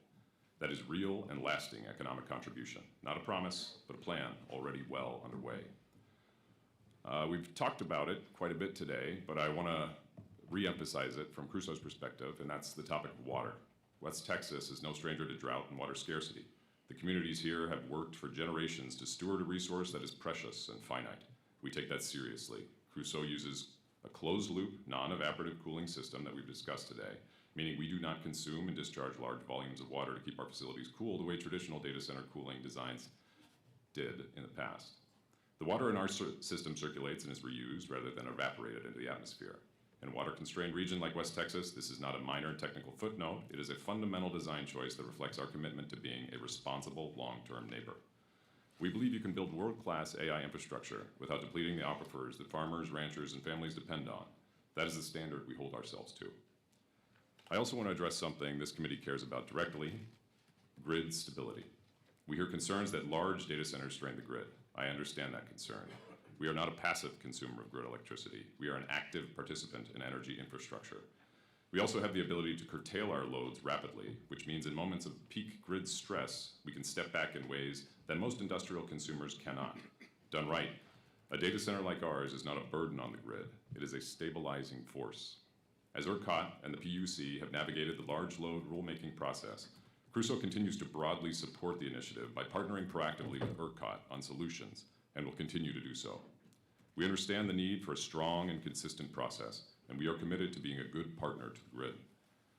However, regulatory certainty is a crucial goal that I know we are all working towards. Today, Crusoe's pipeline encapsulates roughly 3 gigawatts of large load that completed the current ERCOT interconnection study process. These projects have passed technical review and are actively working through final steps, posting financial security, and are on track to energization by 2028. These are projects with real capital invested and energization dates in 2027, 2028, and stand to lose their queue position based on an evolving regulatory process. Our ask today is that any load project satisfying the current ERCOT large load interconnection rules should be recognized as firm-based load in batch 0.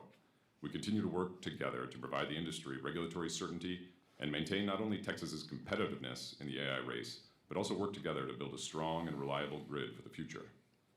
Part of what makes Texas such a great place to do business is that this legislature has put in place a reasonable and predictable regulatory environment. The committee has asked important questions about energy, infrastructure, and America's competitive position in artificial intelligence. Crusoe's story offers a meaningful part of that answer. Start with efficiency, match your resources to your location, invest in your own power generation, move fast, and build in a way that strengthens rather than stresses the communities and the grid you depend on. The AI race is not waiting. China is not waiting. Texas has the resources, the resolve, and the regulatory framework to be the beating heart of American AI infrastructure. We're proud to be building that future here. Thank you very much, and we welcome your questions. Ms. T.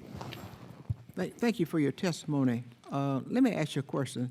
When developers and operators need large loads, who should bear that cost? Should it be the ratepayers, or should it be the developers and operators? I can begin. This is Mark Whitman from Crusoe. we believe that the developers should bear the cost of the energy that we can consume, and we believe strongly in the principles of the ratepayer pledge that has been brought forward and discussed earlier today. Thank you. Mr. Raymond. Thank you, Chairman. Kirk, you know, in your testimony, one of the things you said was, as an industry, we didn't communicate early enough or clearly enough. So you heard me earlier talking about that and how I felt like, you know, not enough was being done to get out there and get the message and so forth. You're based here in Austin, right? Yes, sir. So I would encourage you. I think you would do a good job. Maybe since you're here in Austin, try to do some meetings with other legislators, House, Senate, you know, when you can, and maybe some of the key folks, some of your folks can help you figure out who. But I think you should go do some one-on-ones just to educate members more. I think you should reach out to news organizations, offer to do interviews and talk about it, and, you know, I just think it would be good. And then when you do the radio part, we'll get Mark in there because he's got the voice. So let him do the radio interviews, but you look better, so you do the TV stuff, you know. That's just a suggestion. Sorry, Mark, you know. That's you a know, great suggestion. You look like, you know, you're the owner, so you can, whatever. But I'm serious, you know, seriously, you should take advantage of that. The press here is in Austin, you know, it gets moved around the state. So you should spend some time on that. You referenced it in your opening. You recognize that more work needs to be done to educate folks out there. I appreciate that. Thank you for the suggestion. And I also would like to welcome every member of this committee to participate on a podcast that is hosted, that I have the opportunity and the privilege of hosting, called Data Center Revolution. And that podcast is the #1 podcast in the world right now, focused only on data centers. I accept. You're the first one. Can you speak into the mic when you say that, please? I would love to have all of you. And everyone that was on this committee panel testifying before you, I've already jumped up as they were exiting and asked them. And I challenge them and anybody else that's listening to come and share their voice and share their message of concerns, because the concerns that I've heard here today are valid. These are valid concerns that we need to address, and they're not going to be done in a 30-second soundbite on the media. Mm-hmm. The beauty about a long version podcast is we could do what we're doing here today, and we could take the time to unpackage and deconstruct highly complicated things. I believe this industry will soon have an impact on humanity like we haven't seen since powered flight. And the existential crisis, or the existential threat that we're talking about today, is power and water. But the real existential crisis is the labor force that's following. Well, and I have to tell you, and Mark mentioned it too when you talked about China. We get to a point, I think, where people will throw that out. Oh, we got to worry about China. Well, I believe that. You know, I've been here a long time. I try to study stuff, and so when we've had in this committee and other committees I've been on, sometimes I've got to disagree with some of my, colleagues that I feel haven't looked at the issues closely enough. But there are real world threats out there, man, and AI and the data centers and the work that you're doing and competing with China. I mentioned quantum earlier. China's doing a lot more than we are in quantum, for example. And so I agree with you that we've got to do more about educating folks, letting them understand what the real world is like and what's going on out there, and that when we talk about a country like China, it's not just rhetoric, it's real. I mean, those guys are every day working on trying to figure out how to just end this country, dominate us, right? So I agree with you. Do more of it and engage more of the folks up here. I think that would be good, and also just the general public. Understood, and I appreciate your input, sir. Thank you. Mr. McQueenie. Thank you, Mr. Chairman. I greatly appreciate, Kirk, the educational piece. I think it's very important. The podcast, I would warn you, allowing Mr. Raymond onto the podcast. Put us on there together, man. Put us on there together. You put the two of us on together, we have a very long form deal. Anyway, regardless, I appreciate that. Mark, you mentioned something about the race with China, and I gave a presentation earlier today. I had to leave to go sit on a panel to talk about data centers, and I talked about the 7 R's of data centers, talking about the positive impacts and about how we need to do it responsibly with guardrails. But race was one of mine, because it's a race with China for this. It's a national security race, and Texas needs to be a player in this. We need to do it responsibly and be a player, so I appreciate your acknowledgement of that. Are there any other things that Crusoe is doing in an innovative manner related to power and water that you think that would be valuable for this committee to know about? Absolutely. Thank you, Representative, for the question. Crusoe is very proud of our energy first approach to data centers. That's in our DNA. We were founded by capturing flared methane gas to power high-performance computing out in oil fields. So that's something that's a part of what we've done all along the way. We're constantly searching for new technologies to move faster, to move more efficiently, to make use of every electron that comes through the grid and comes through the behind-the-meter power generation that we're using. Among those things, we're looking at solutions across the board. On the generation side, we're looking at organic Rankine cycle technology that can enhance the aeroderivative turbines that we're using. We're looking at ways to repurpose and refurbish aeroderivative turbines that can be reused, because you've heard about the turbine crunch that's out there. There's even a company called Boom Supersonic that's working on a supersonic jet engine that we've worked with them to repurpose to help with the power generation crunch. And these supersonic engines are much more efficient because they derate at higher temperatures. And so they're extremely useful.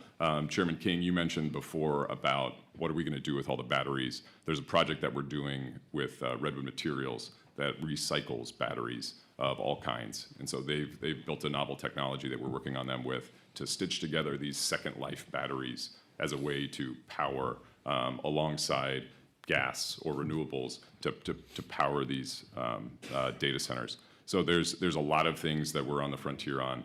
SMRs, we're looking into nuclear very closely. There's a lot of things that we're working across the board on so that we can stay ahead today, which is where I think a lot of the behind the meter generation, bring your own generation that we're very invested in, where that plays out. And then we're trying to make sure that Crusoe and America stay ahead for years and decades to come.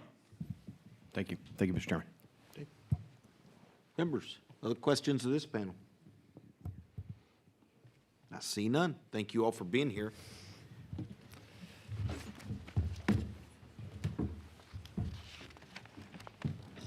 All right. Very nice to meet you.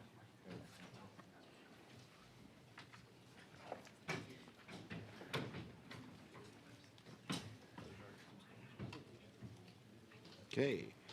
Chair calls Marshall Coover, Will McAdams, Liz Schwab. Okay. Okay.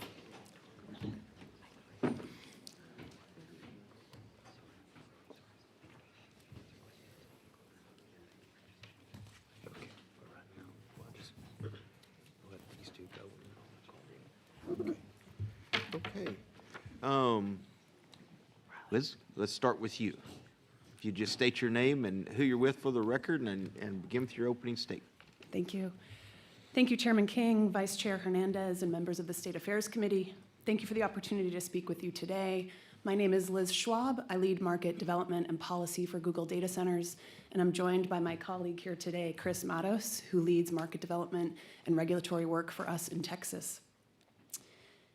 We appreciate the opportunity to join you today to discuss how data centers can drive American innovation while investing in local communities and responsibly managing our water and energy resources.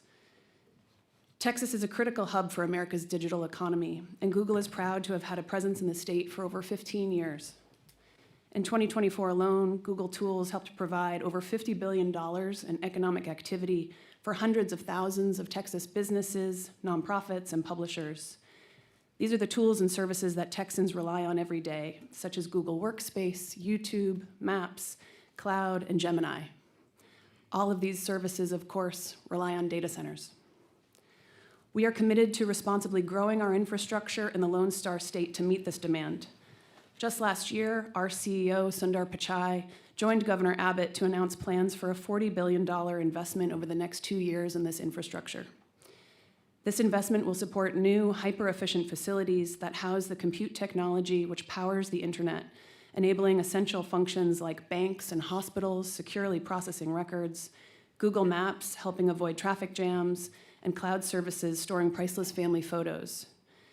Increasingly, these technologies are also essential in ensuring that the U.S. remains a world leader in new and advanced technologies like AI. At Google, we believe that this growth should strengthen the shared systems that we rely on. We are committed to responsibly growing our infrastructure by bringing new energy resources onto the grid, paying for costs associated with our operations, and supporting community energy efficiency initiatives.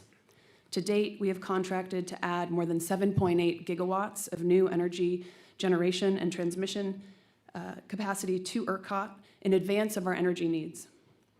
The upgrades to this energy generation and transmission that are associated with our data centers, which Google pays for, benefit all customers of these shared systems. We have also been a committed partner during weather-related emergencies through demand response, voluntarily curtailing our operations, reducing our electricity needs to support the ERCOT grid during weather emergencies. We have also launched a new $30 million Energy Impact Fund to support pre-weatherization and resiliency hubs. This fund significantly expands programs such as our successful partnership with the Texas Energy Poverty Research Institute, which provided $1 million to develop resiliency hubs that have already supported over 500 families with backup power during extreme weather. Google is equally committed to responsible water stewardship in the communities where we invest. By taking a holistic approach to water resources and infrastructure, we ensure our data centers not only leave watersheds more resilient, but that water infrastructure investments benefit the broader system. Early in the development process, we use a science-based framework to assess and protect the health of local watershed or local water sources for each of our data centers. Water cooling is only considered if local water sources are healthy and resilient. In locations facing threats of scarcity or depletion, we look for alternatives like air cooling or using reclaimed water. We also invest in local projects that replenish more water than we consume, such as a recent $2.6 million contribution to the Texas Water Trade that will enhance up to 1,000 acres of wetlands and deliver approximately 300 million gallons of fresh water to Southeast Texas. Finally, we know it's critical to meaningfully engage in the communities where we operate. In addition to being responsible stewards of resources, we're an active member in every community we join. Being a good neighbor means investing in the things that matter most: local jobs, education, community centers, and nonprofits. Through our Grow with Google program, we're proud to have funded local organizations to train more than 1 million Texans in digital skills. We have also supported the Electrical Training Alliance to boost the training of electricians and apprentices in the state, more than doubling the projected workforce by 2030. These are just a few of the examples of Google's deep commitment to developing and operating data centers in a manner that respects both our natural resources and the communities we call home. Thank you again for the opportunity to engage with the committee, and I look forward to your questions. Thank you very much. Marshall, we'll go to you. Chair, Vice Chair, members, thank you for the opportunity to be here today. My name is Marshall Coover, and I'm here on behalf of the Texas Energy Buyers Alliance, or TEBA. TEBA represents a broad coalition of energy consumers, from large-scale traditional manufacturers and heavy industry, to retailers and hyperscalers, to small Main Street businesses. These energy buyers all have distinct interests and energy use profiles, but one thing unites them all: dependence on abundant, low-cost, reliable electricity for their businesses to grow and thrive. We believe that the unprecedented growth and demand for electricity is fundamentally a good thing for this state, and we support policies that maximize the attractiveness of Texas to industrial growth. I'll focus my comments on the implementation of the batch study process under Senate Bill 6, and specifically how the initial grouping of projects is defined. We support the direction the legislature took with SB 6.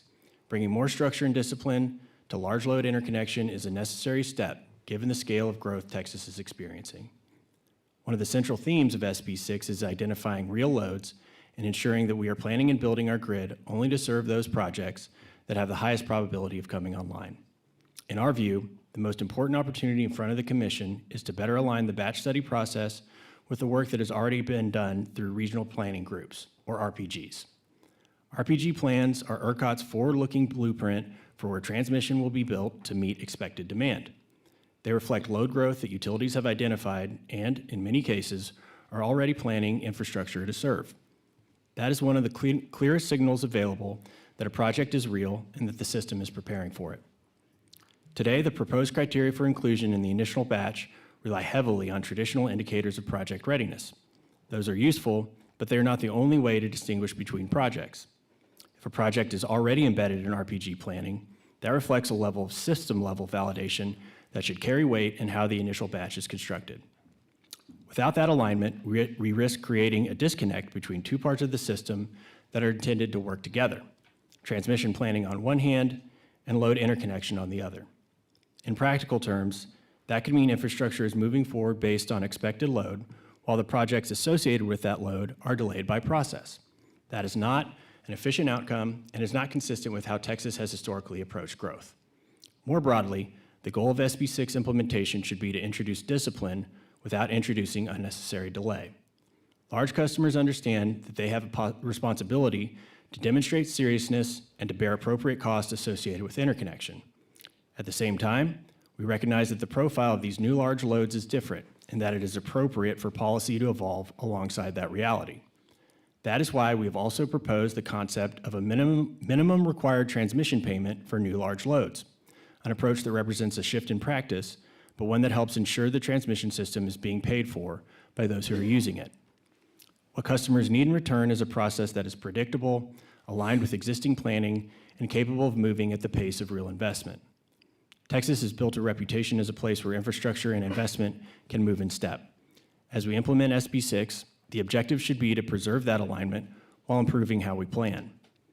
Recognizing RPG-aligned projects as a valid pathway for inclusion in the initial batch is a practical way to do that. It builds on work that has already been done, reflects real planning commitments, and helps ensure the system remains coordinated rather than fragmented. The growth we are seeing is an opportunity. The question is whether our processes will allow us to capture it efficiently and responsibly. We believe the batch study process overall can do that if it is implemented in a way that keeps planning and execution aligned. Thank you, and I look forward to any questions. Thank you. Hang on one second, Will. Yes, sir. We're going to read them later. You can read them in there. Okay. All right, Will. We're going to go ahead and let you read yourself in the record, but you're not allowed to talk till last. That's what I was told. Right. Okay. I think I know what you mean. So. Don't mess with Megan. Go ahead. All right, I'll kick off.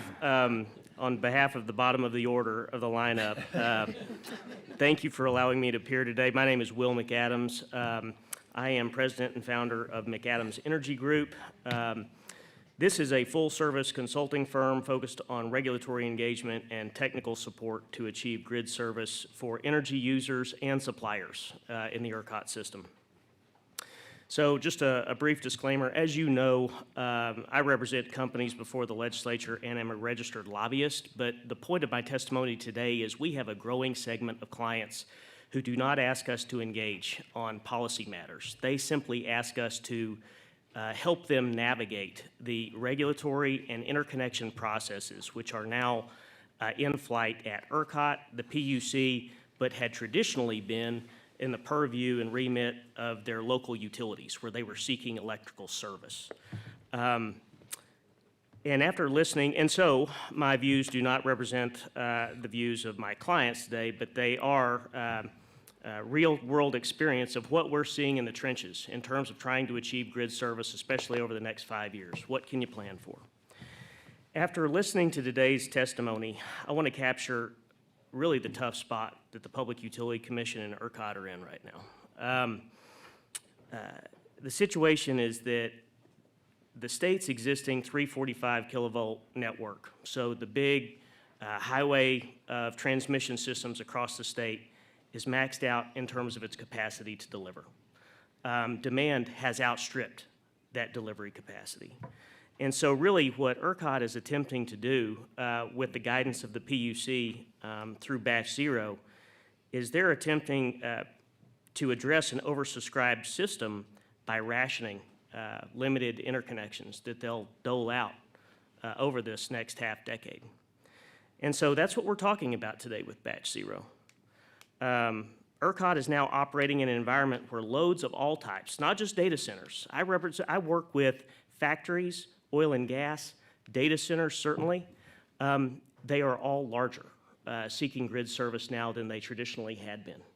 And as a result, ERCOT is concerned, rightly so, about the stability of the system in an environment when the incoming demand is just larger and harder to manage and harder to anticipate how allowing them to interconnect will continue to allow them to maintain stability.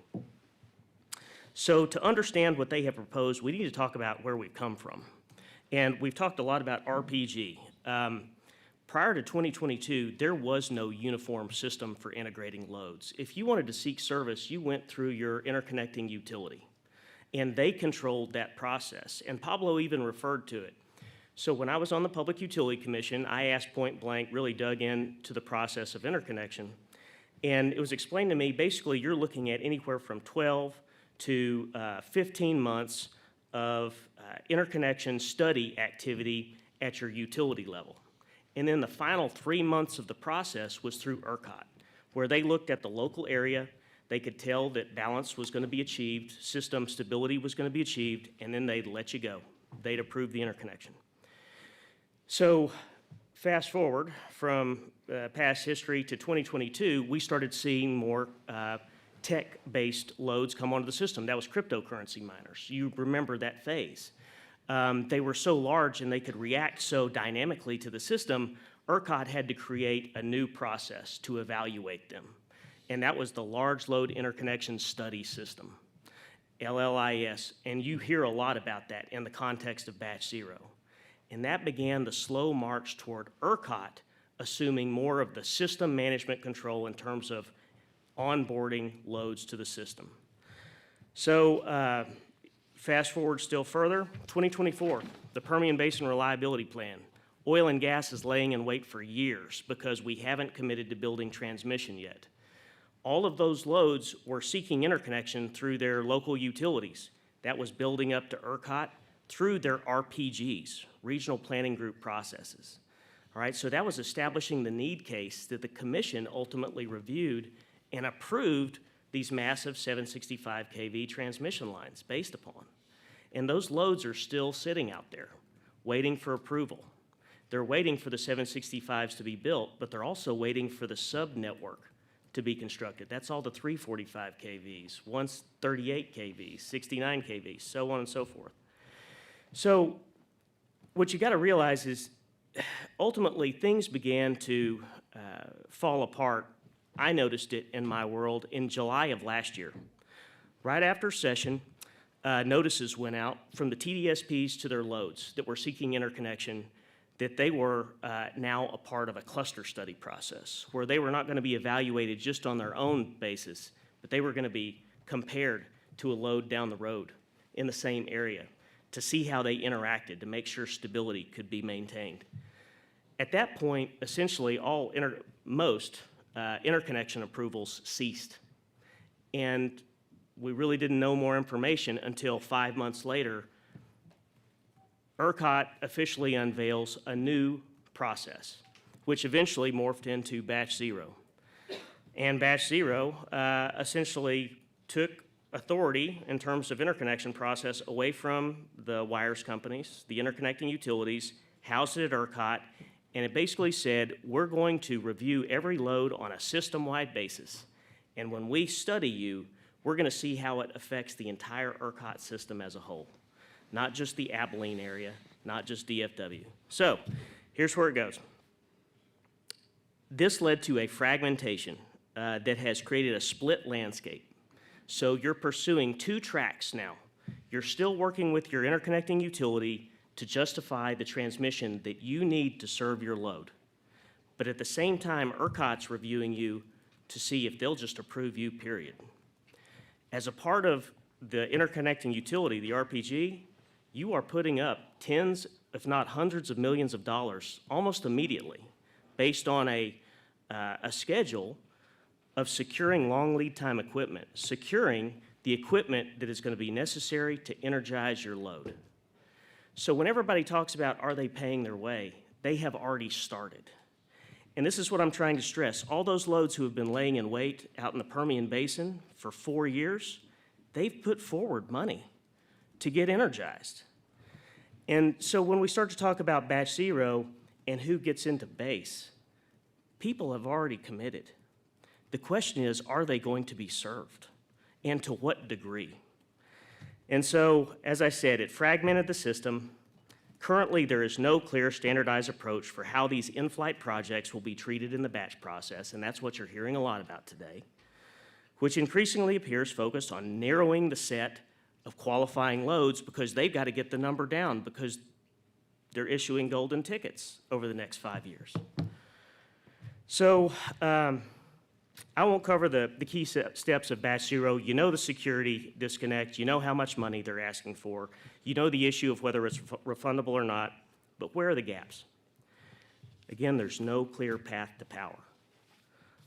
Developers don't know when they'll get service, to what degree they'll get service. They can't plan. Even if they are a part of the batch process, they may only get a portion of the requested load, which is incompatible with a lot of industrial processes, include data centers. They need to know. So the planning and interconnection processes don't align. Transmission is planned separately from load requests. RPG, as contemplated in the batch process, what you see on the chart, is accounted for much later in the process, month 12 of a 15-month process. The likelihood, potential for restudy is still there, which is the whole point. They wanted to study everybody together so that they get the world in a nutshell and they can approve them. But where do we go from there? Where's the solutions? And so we've been holding small group meetings offline with key stakeholders. We're all together. My interests are that of ERCOT. We cannot slow the process down. It's already going to be 15 months as a part of the proposed process to get line of sight on when you'll get served. So the point of our stakeholder meetings, and you see the reports from that in your file, from the University of Texas, they helped us organize it, is we can't allow batch zero to slow down anymore. So we've got to fill in the gaps. So what are those? I just highlighted a few. But what are the solutions that we can bring to maintain this cycle? One, refocus the batch process. ERCOT should clearly define the purpose of the batch process to identify and advance the transmission infrastructure needed to support the load. As the transmission infrastructure comes online, approve the load, get it in the system. Create a direct path to transmission plans. The batch process is a layering in of redundancy. They study loads, they refine the study, then determining transmission plans. It exacerbates a problem of paralysis by analysis. It's a problem. Advance already vetted projects. Transmission plans have already been vetted. They put up money. They've secured equipment. Equipment is being installed. It's being built. The load should be there when the thing comes online to be served and help pay down the rates for everybody else. Provide a clear path for subsequent projects. Establish a defined and transparent pathway to energization for the day after batch zero. What does batch one look like?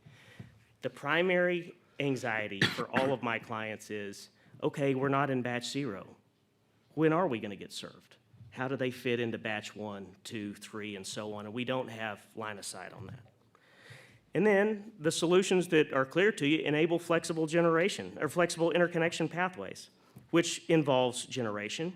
It allows the loads to connect earlier in these out years if they have their own generation, if they can be self-limiting, BYOG. But none of this is fleshed out yet. They're moving very fast, but they're moving very fast to not slow down. Happy to answer any questions, Mr. Chairman. Thank you. Members, questions? Richard? Mr. Redmond. Thanks, Chairman. Chairman, how many counties do you represent? 19. 19. I could ask Commissioner McAdams first, and then Ms. Google. I'm coming to you. When you were at the PUC and when you left the PUC, do you feel like there was enough staff to deal with these kinds of issues that we're seeing now? That it seems to me that when we talk about reviews taking 15 months, that's a function of, at least part, not having enough staff, not having enough people working on these projects, because,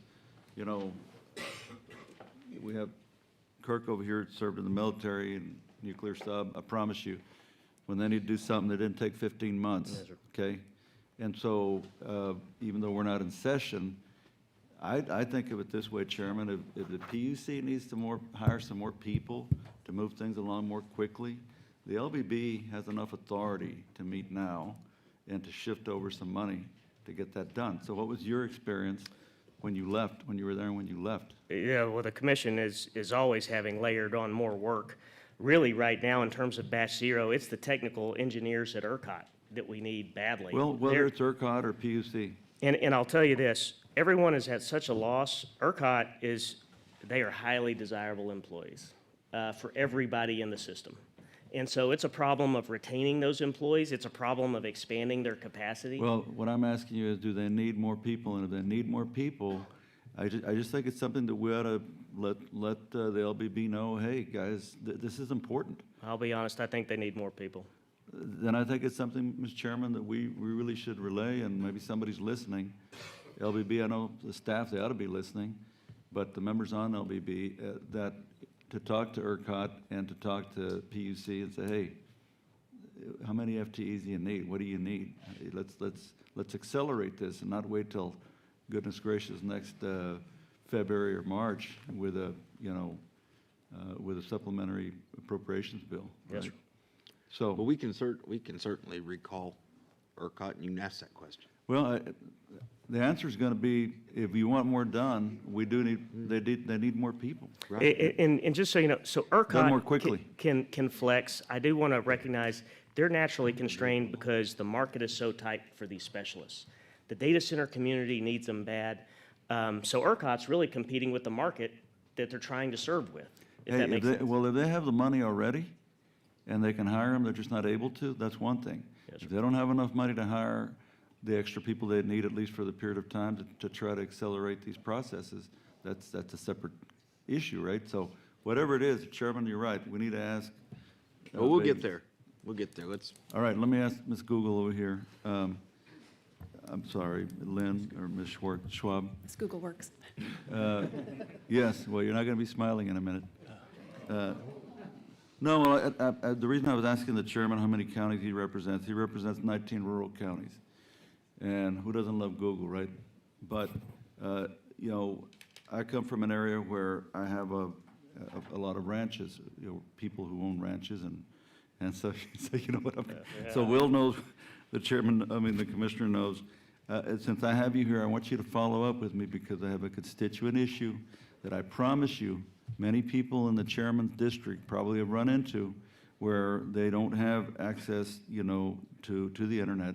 They can't get online, and you guys are asking, when they need to make a change, let's say it's a ranch where they operate, or people need to know how to get out there, or they, lease or what have you, and they need to make some changes. We've been working on this for a while, trying to help them. They can't get it fixed because your guys say, well, you got to stand out there and you got to do it online. I go, well, broadband hasn't made it out here yet. So there are going to be some moments where I would suggest they're talking to you on the phone, or you get them to send you something. I'm already working on a bill. I don't want to work on a bill that says, hey, if they're not, broadband's not out there, they can't get online, they can send you a certified something that's notarized saying, I'm signing on here with a notary that this is accurate information. Because I think I understand where Google's coming from, that you don't want people to be able to get in there and put whatever they want on somebody's property or changes or whatever. I get that. But you have these moments where Texas is so big. I grew up in a town of 1,900 people. My parents grew up out in the country. So I know what that's like. My first 6 years, I had 7 rural counties. And so we're running into that. I need your help to help me with this one. The chairman, he'll come later when they start knocking on his door in his district. But if you could follow up with me, please, and Will, if you'd give her my cell phone or whatever. Yes, sir, we'll handle it. All right, thank you. Happy to follow up, sir. So, Thanks. other questions? I got a couple. Ms. Schwab, my question is, we talked a lot about these data centers coming into communities and working with the local communities and all of these things. And my latest constituent problem, which concerns Google, is the data center is one thing. It's getting built. But evidently, they've moved to, I don't know who owns it, but it's for this project. There's this huge man camp going in the adjacent county that nobody apparently has talked to the local officials and those kind of things. And I think really the concern is, so you may have 5,000, 7,000 workers on and off until it's up and running. What happens to those camps when you're done? Because there's no, I mean, where this one's being built, you know, there's no water lines. I'm sure the electricity will get strained. It's co-op land, you know, and there's no sewage system. There's nothing. Well, the adjacent landowners are all calling me saying, hey, this is going in and nobody knows who's doing what and when they're leaving and are they going to clean up their mess? And I can tell you other industries over time, what people are envisioning is a large trailer park that they get to have as a neighbor that's abandoned in about 5 years. I would just like to know what the plan is on those things. Yeah, thank you for the question. I know this is a challenge as we move as an industry to build in more rural parts of the country and of the state. I don't know the specifics of this particular man camp, but I can say we're committed to making sure we get this right. The community engagement doesn't stop at the fence line, right? If our project is impacting local communities because of the construction workforce or housing shortages or anything else for that matter, we feel responsible for it. So I'm happy to follow up with you on that. That would be great. Members, other questions? Well, I guess, and you did say it, I think, but with RPG and then you got people that are already going through RPG or maybe almost through it. And I believe when I asked the question to ERCOT earlier, they said if you're through RPG, you just go in as base load and batch. Is that correct? So you're not having to go back through the batch part of the study part of the batch. Right now, sir, it's unclear to the community because it depends on which RPG you're in. It's all about dates in terms of batch zero, in terms of qualification, and you've heard complaints about that, some kind of retroactive dates where you thought you didn't know you had to comply and have certain paperwork in.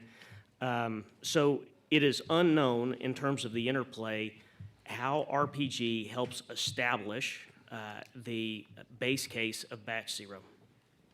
And if I understood right, for batch zero, these rules are going to be completed by June. Is that what they're telling you? June 1, yes, sir. Okay. But, and I do believe Chairman Gleason and Chairman Vegas said that they're simultaneously working on batch 1.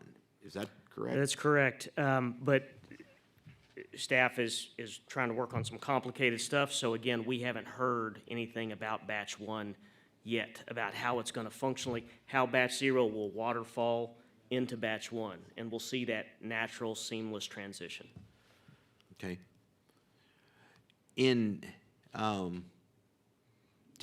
Have you been told an expectation of when you would see batch 1? Not yet, sir. Okay. Nothing at all. So we're going to be June getting 0. So by the end of the summer, do you expect, or do you think it's longer? I hope it is not longer. I would suggest, I think if we could have some type of straw man, some type of framework on batch 1. So say batch 0 is a very finite pool, and that's what we're going to get the sense of, right? It would help to know if some of those 2024 RTP loads or the RPG loads, that batch 1 actually is not going to be like 2031. It may be sooner depending on certain capabilities that you allow to be accounted for in your system to expand those allowances for load. These are all unknowns, sir, that are out there. Okay. And do you have any specific recommendations on how to streamline this or move it? I think the transmission plan is the key. Yeah. It allows you not to recreate the wheel. You're seamlessly just using something that we've already been using for forever and folding that right in, because that sequence of the RPGs, that's going to be different lines all over the state, right? And they're going to have different in-service dates all over the state. The allowance for interconnection would follow the in-service date of the transmission project. So you could just build batch 0 and batch 1, batch 2 based on the RPG from the front end.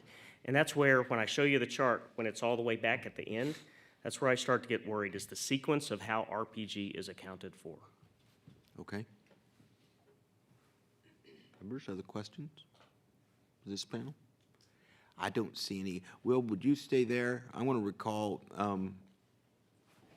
we're calling? I know him. We're going to get ERCOT back up here. Thank you all for being here. Appreciate it. Chair calls Oscar Garza. Oscar, just for the record, state your name and who you represent. Oscar Garza, Electric Reliability Council of Texas, ERCOT. Okay. There were some questions about FTEs and if more people would be helpful. Got an answer? I do. Early first part of this year, we reorganized the organization to create the interconnections department. Previously, there was certain studies or certain reviews that were done in the system planning and weatherization group, and there were certain planning studies, to particularly the dynamics, that were done in the operations group, the kind of control room organization.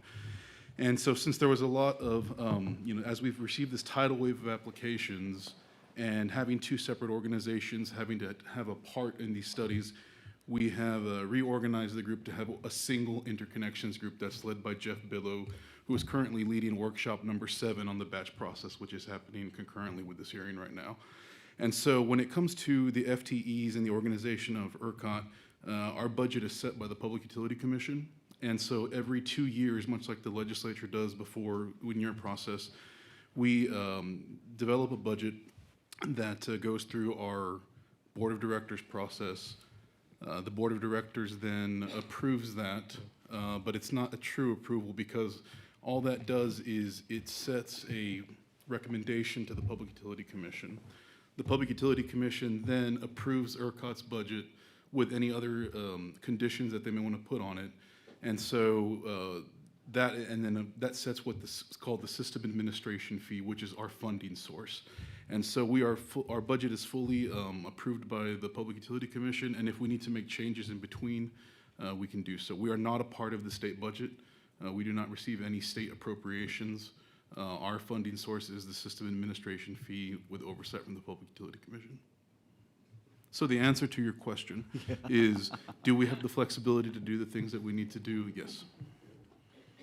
The challenge that we face at the moment is that if you look at the slides that we provided earlier today, the onslaught of applications that have come and the nature by which the current process that we have to undertake was just not built for that sense of scale. When the interconnection process was first started, there was kind of an expectation from the market, from the community, that there would be 40 or 50 large loads in the state of Texas.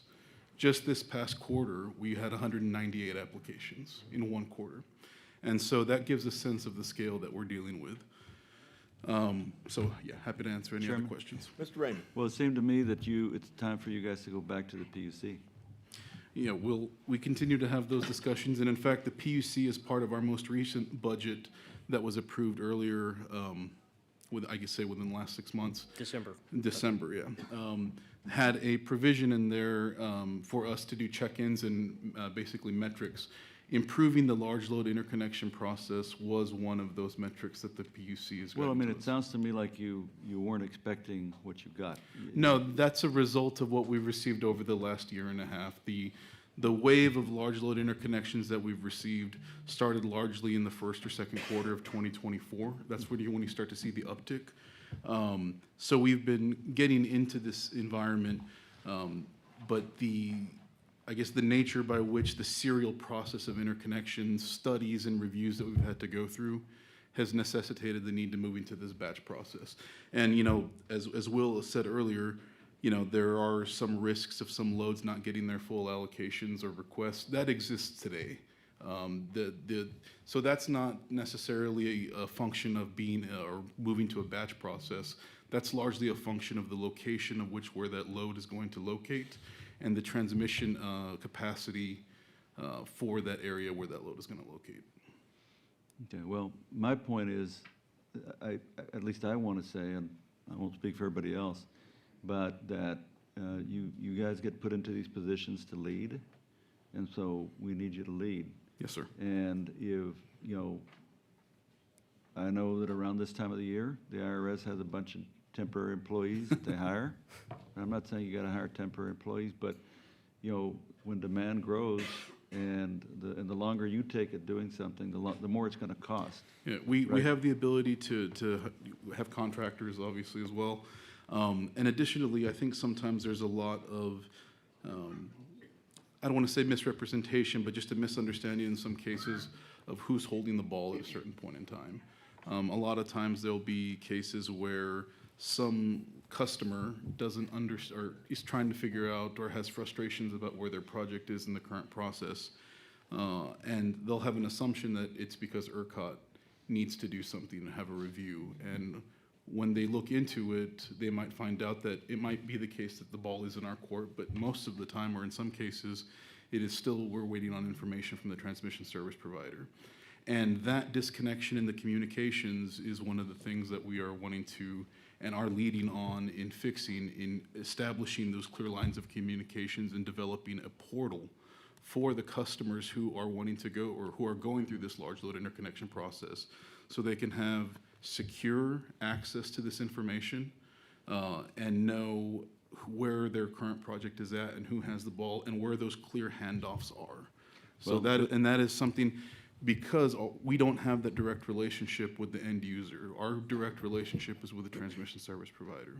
Great, so you're developing another avenue where you could accelerate the process. So is that going to get done? Is that being done? Is it? Yes, we're starting, by the end of next week, we should be starting to transmit more of that information to the transmission service providers, so they have the information about where we see the projects are at in the process, so they can continue to refine that and say, no, this project we think is a little bit further. So that will start in the near future. The development of that portal, we should start that process or be one of our targets is for the end of the year, and then, of course, moving forward, having that something where the loads can have access to the customers.